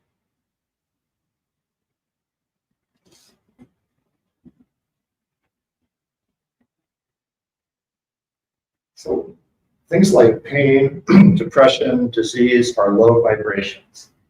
And this is a higher level vibration in quantum field. So when you bathe yourself in the experience of the quantum field, those low vibrations start leaving because they can't be in that light.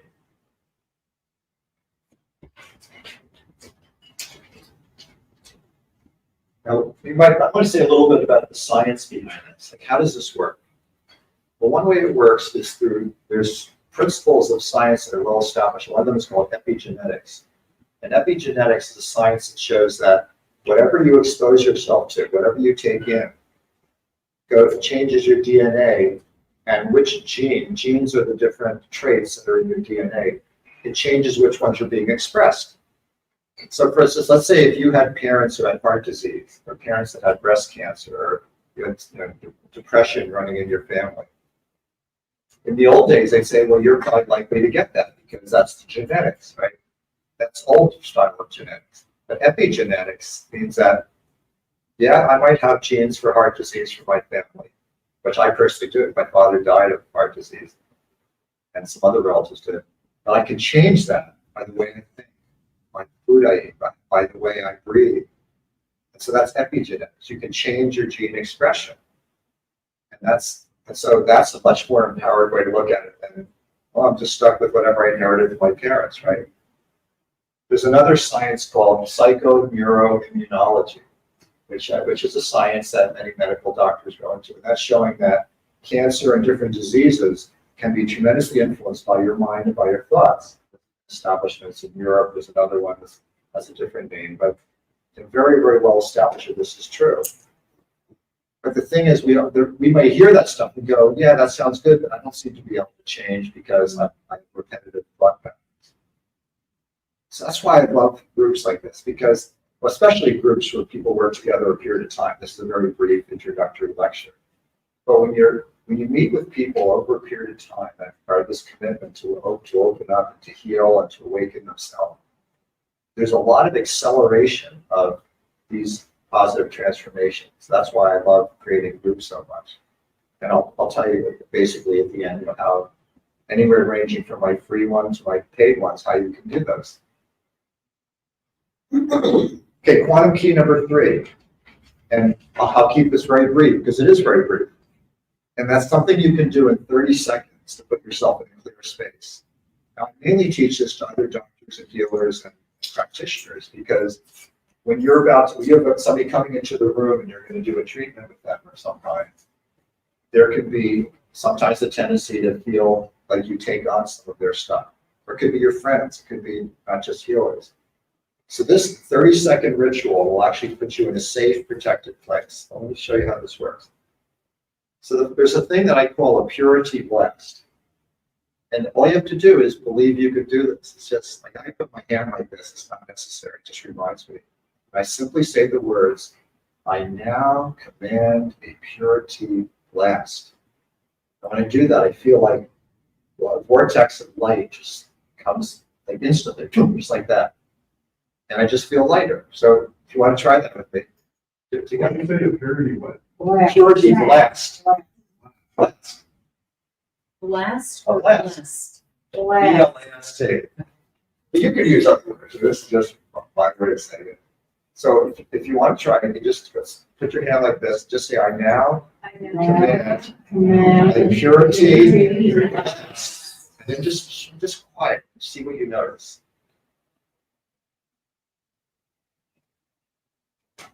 And the more you do this energy work, the more sensitive you get to energy. When I was young, I had zero sensitivity to energy at all, but I gained it doing it. So did anybody feel anything or notice anything? Tingling in my A little tingling in your hands? Okay. Lightness. What? Lightness. Lightness. Great. And like if you ever go into a place where you feel like there's some weird energy, like let's say you want to go do karaoke at a bar, and you just, I don't know if I want to go in here, or something like that. Like there was one in Phoenix, there was this one crystal shop that I wanted to do a lecture, but everybody said, oh, don't go there. There's weird entities in that place, there's all weird shit in there. And so, but I wanted to use their lecture room. So I went in there and I did a purity blast, I just prayed and prayed. And I had no problem there whatsoever. I did like a series of 8 or 10 lectures, and the whole place felt clear because we have the power to do this. You can clear your home, you can clear your car, you can clear your dog. So that's the first step. The second step is to call your energy back in your body. This may sound like an obvious thing, like isn't my energy in my body? It usually isn't. We're trained to have our energy sort of out here a lot. especially digital devices really does that to us, an electromagnetic field. So here's another thing you can do. You just simply say, I now call all of my energy back into my body. Take a breath in. Notice if you see any difference. Notice the difference just by doing that. This is subtle. It's just feeling more grounded, more present, a little more energy. Okay. That's the second part. So the first thing is the purity glass. The second thing is calling your energy back in your body. The third thing is your intention. Whatever you're going to do, if you simply say to yourself, "It is my intention," and you fill in the blank, that's a way of power. You're much more likely to have the result you want than if you're just not being clear about that. So if I'm doing a healing session with somebody, then I just silently say, it's my intention that this person has the greatest, most miraculous result possible. That's all. And when I say that, the universe lines up. Do you know why it's important to surrender to the universe? Because it's got you surrounded, you might as well surrender. Yeah, not much choice, right? And also, do you want to know what the key to the universe is? I want to tell you the good and bad news about the key to the universe. The bad news is that there is no key to the universe. But the good news is it's been left unlocked. Yeah. The next thing that I find really helpful when I'm doing any kind of healing work is to know that I'm not doing it alone.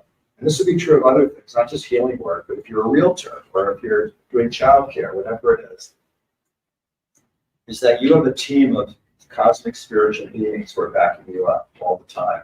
You just believe it. Can you imagine that? I learned this the hard way, believe me. I used to think I had to do everything, like working with clients. I've been working with clients for like 50 years or 40 years in different ways. I eventually realized that there's a team of spiritual beings that are of light, of beautiful light. You call them angels, you call them ascended masters, who actually do the healing. And I'm just co-creating with them. That's a beautiful thing. So that's another thing. That's part of the ritual. You just simply acknowledge my team is with me. And then the final thing is just choose love. Just choose love. So, I mean, all that took me a long time to say that, but I could go through that whole thing. Purity glass, pull my energy back my body, ground myself, intention, acknowledge my team in about 10 seconds. You can make anything you're doing go better. This is the quantum way. These things are very, very simple, but they're not talked about that much. Okay, the quantum key number 4 is identifying and develop your superpowers. So we talked earlier about superpowers. Like when each of you said what your superpower was, it was an attribute of the divine that you can express well, like it was love or kindness or peace or whatever things people said. So the question would be, how can you do that more? How could you be in that more of the time? Well, there are certain kinds of meditation that really, really help with that. And in this book, I go through all those kinds of meditation that aren't taught many other places.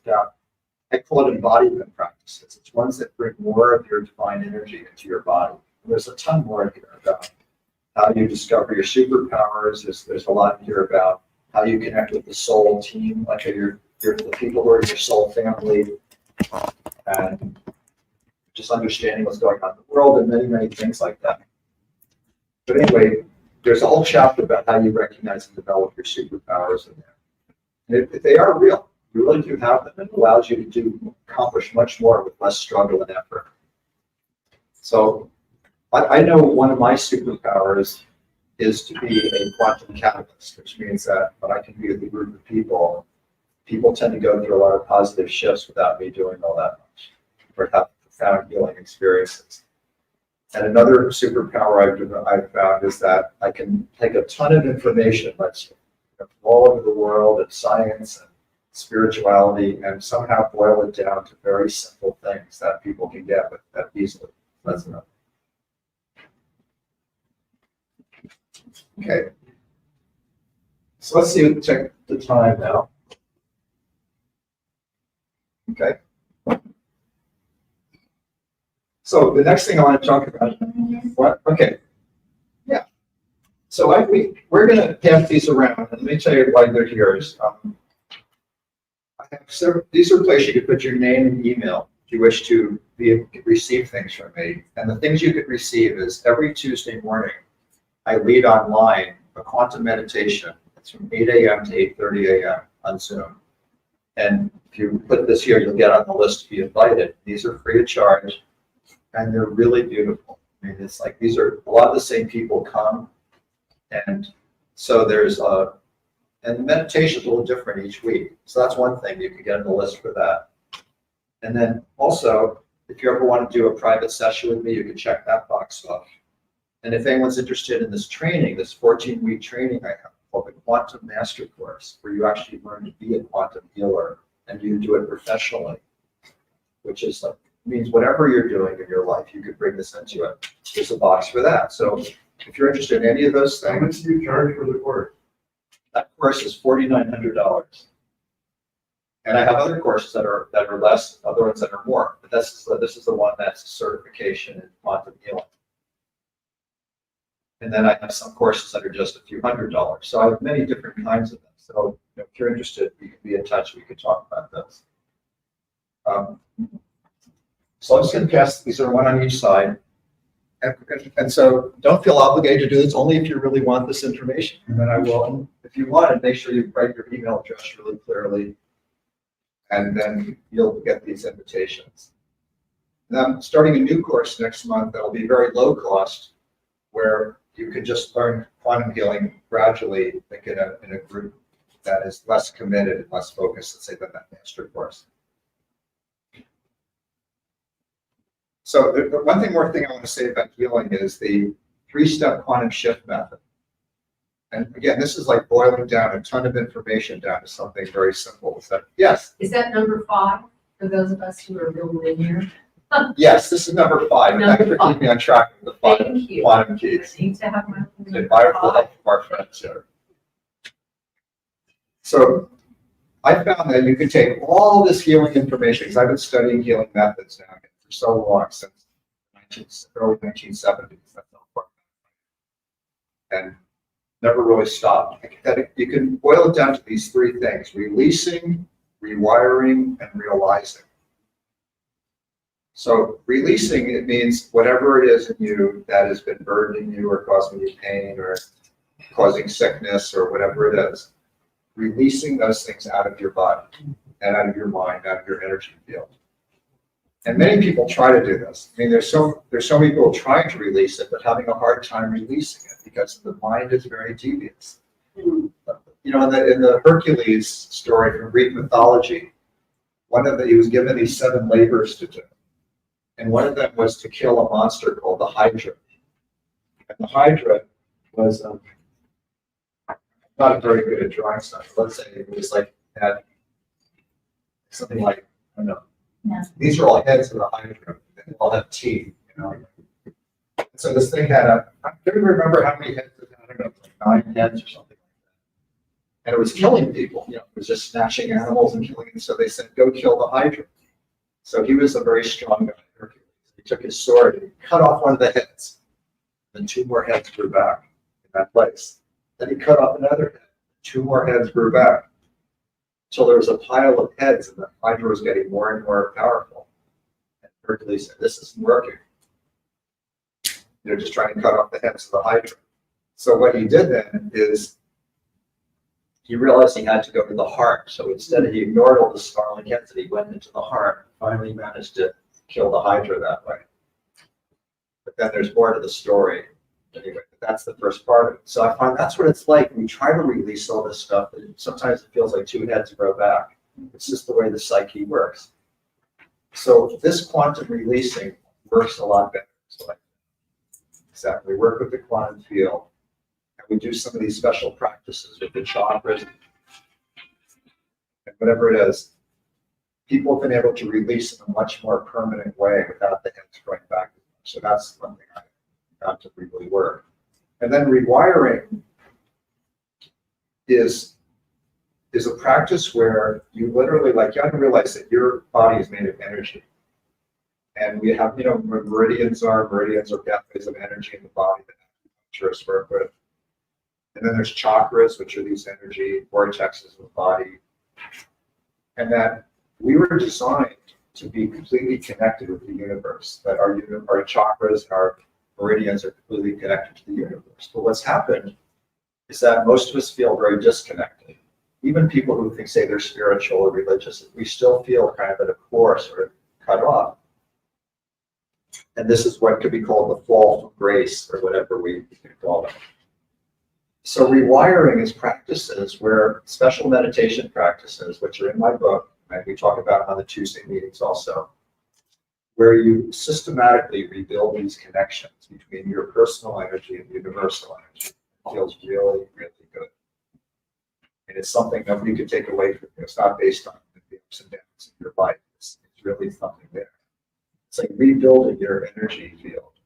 So that's called rewiring. And some of it happens when you do the meditations, and some just in groups when we work together. There's like a real activation of that, and you just like feel younger, feel better. A lot of things improve when you rewire your energy like that. And then the third step is realizing. And so to me, it's not being healed or it's just some abstract thing. What really it's about is helping others. It's like taking your gifts and sharing them with others. And then it's nice to do that and also have to be, live in abundance. Like feel like you share your best gifts and money and good things come to you. And that's the flow of abundance. So that's what realizing is that you do this inner work, the releasing, the rewiring, going through this. Jesse was talking about the shadow work. I love that he does amazing work like that with people. He has that book, Shadow Awakening, which I highly recommend. The guy who's here before me, Jesse is. And I got Jesse's dad with that. But anyway, when you go through those things, rewire, and what happens is realizing is that you change a lot of your beliefs, like I'm not worth it, I don't deserve it, there's something wrong. And you actually start finding that things start manifesting in the world more easily for you. You start doing things you never believed you could do before. That's the realizing part. And generally involves helping other people. Because everything in the universe serves. Stars serve, horses serve, trees serve. Everything has its purpose. But we humans are the only ones that could think, no, I want everybody to serve me. That's like where colonialism came from, and white supremacy and patriarchy and all these like negative things that we're trying to clear out of our planet. It's because, no, we want everybody to serve us. We'll just take from the earth, we'll take from each other. And that's why the world is in the crisis it's in, because we've become human takers instead of human givers, right? So not the same, we're all doing that to all extent. So the true realizing is when you actually find what your superpowers are, your gifts, and you start sharing them confidently and freely. And then more money comes to you, or good things come to you. So my training, the Quantum Master course, helps with all these things. It's to go through these things, to learn them, and to actually get in the place where you're realizing them in the world. So that's what I love doing more than anything. So that's, I would say, what the time is now. And there's not a huge rush here. What I'd like to do is do a demonstration here of some of this. And I don't have to end exactly at 6, so I could go a few minutes over. Everybody used to go. This will just be a few more minutes. But is there anybody here that would like to be a demonstratee of quantum healing? Okay, you raise your hand first. Why don't you go up here first? How much are you selling your book for? $20. Yeah, and I'm going to tell you 2 reasons why it's great to get this book, because I become really world famous someday. You'll say that I got this book when he was not known well. And if I don't, then you'll have a rare book.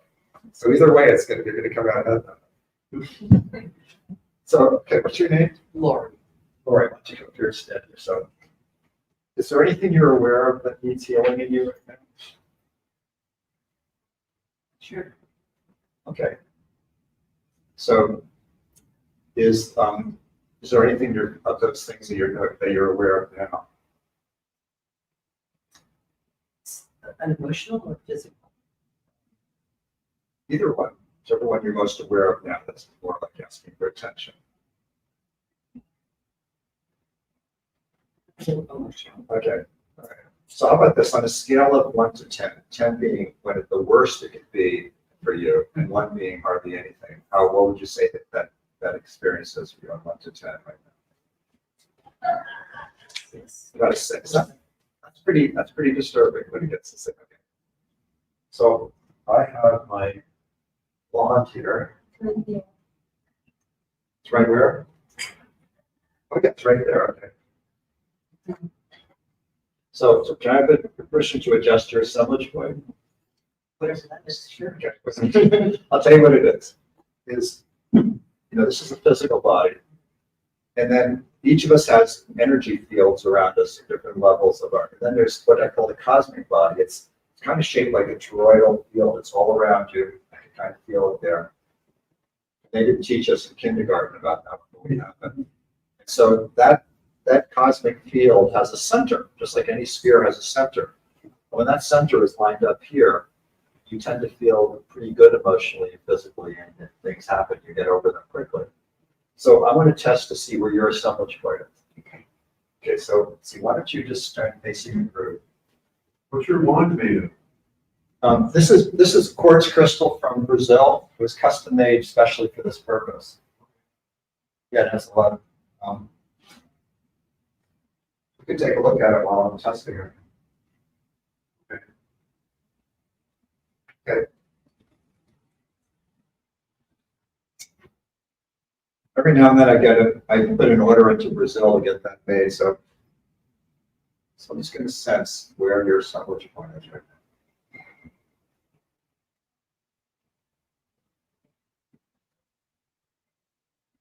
Okay, it's right down here. And that's when it's at that level, usually there's some sense of fatigue or depression or some kind of like lower kind of affect. People feel that way. So now what's interesting is that when your assemblage point is adjusted, people can feel better pretty quickly. Ready to go through that? Sure. Okay.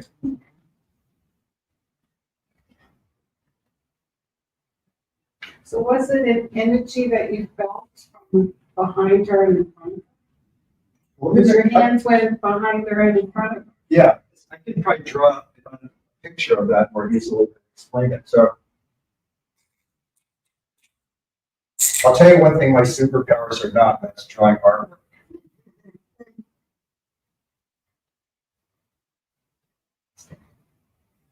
It's supposed to be a human body. Okay. So this is the center of the chest. So that would be where the assemblage point, an ideal location of it is. So when I put my hand, I can feel where it actually is. So in case of Lori, it feels like it's dropped down to about here. Is that like the solar plexus? Well, it's a little higher than, yeah, it actually is pretty close to a solar plexus, yeah, and that's not a real happy place for it to be.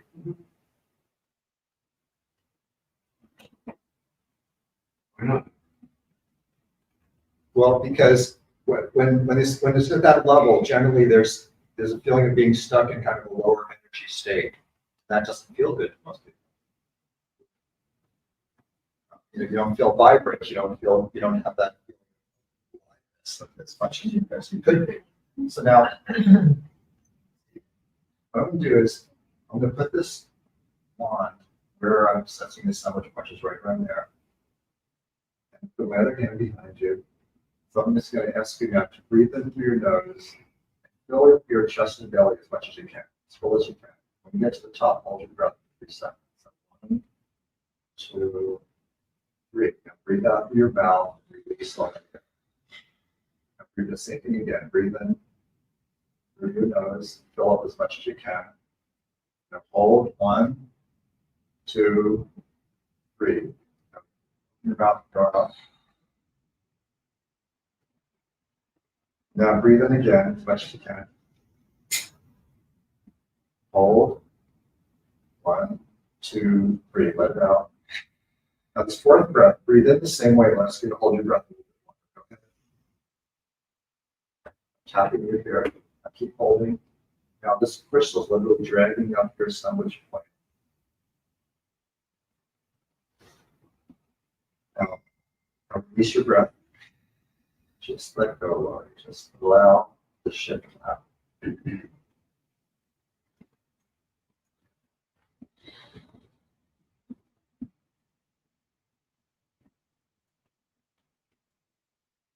Just feel like to let go of however it's been before. And let it have a new experience.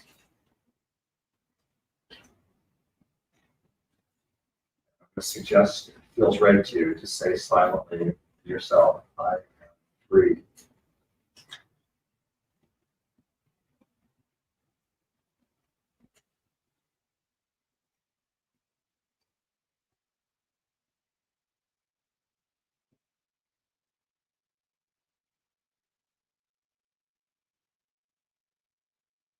Take back my power.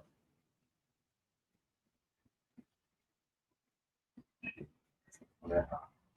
Good. My first guru was called Popeye the Sailor Man. I used to watch those cartoons, and I loved his statement. I stood all I can stand, and I can't stand no more. That's the point where you're really ready to heal. Okay. Now, just tell me what you notice. You feel better. In what way? I feel taller. Yeah, I noticed that. At some point, you just stood up taller.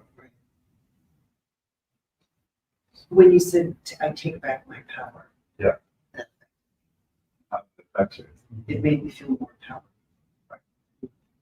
So the thing is, we have the power to do that anytime, but we often don't use that power. Because how much do we use our human speech? We'll say something like, I'm really angry. I'm depressed. I'm stressed out. When you take the word I or I am, and you put something negative, you're literally cursing yourself. You're taking the infinite power of the universe and using it to be angry or depressed or whatever it is. If you say I'm feeling depressed, that's not a problem. That's just, but when you say I am, those are very powerful words.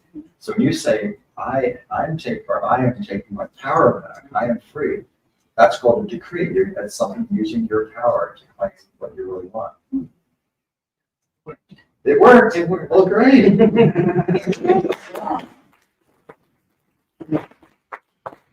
Feels a little lighter. Feels a little lighter. Yes, Karina. What? It's 6 o'clock. 6 o'clock. Okay, it's 6 o'clock. What? Oh, I thought maybe you had 3 more minutes. Okay, well, I'm not in a big rush again because there's nobody after me. Yes, Adi. Oh, we have some Q&A. I have a question. Okay, Q&A. Yeah. Okay.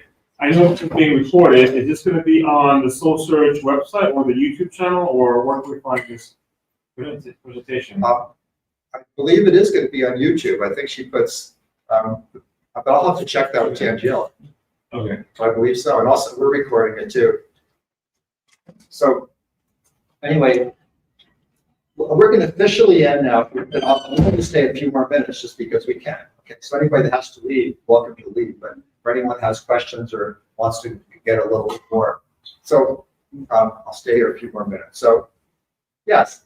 Yeah, I'm wondering if you, for those of us who work a lot with energy and things like, I live in the 5th dimension most of the time. Yeah. I'm pretty far out there. Is there a non-derogatory term that you might use instead of woo-woo? Oh, I went to a woo-woo fest this weekend.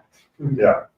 Do you have a term that you give it that's, I consider woo-woo derogatory, but that's very true for me, but do you have any term that you would recommend to replace woo-woo with? To mean like the spiritual world of Right, that which it's very real, but it's not like in the textbook. Right. Well, I created a bumper sticker that says I'm woo-woo and I'm proud. Okay, Yeah. so you embrace your woo-woo. Oh yeah. Okay. But I don't actually use that term except in jokes. But to me, the word I would use is reality. Like, I love what, J.K. Rowling said in the Harry Potter books about muggles and magicians. I love that because on my website it says, are you ready to transform from muggle to magician? And I'll put my website up here if anyone wants to know it. It's www.drstarwin. Make sure I run out of space. But anyway, DR. Of course, if you put your name in a clipboard, you'll get information. But anyway, a muggle is somebody who's convinced that this third dimensional world is real and would use words like woo-woo to describe people like you who live in the fifth dimension. Okay. Yes. But the thing is, like, that's what they're basically saying is they're admitting I'm living in this limited little box and I'm happy, so I'm pointing my finger at you because you're more free. Exactly. Yeah. So I consider being multidimensional what's real. And I have my physical 3D muggle part, and I'm not limited by that. Thank you. So my word for woo-woo would be reality. Yeah. Okay, thank you everybody for coming.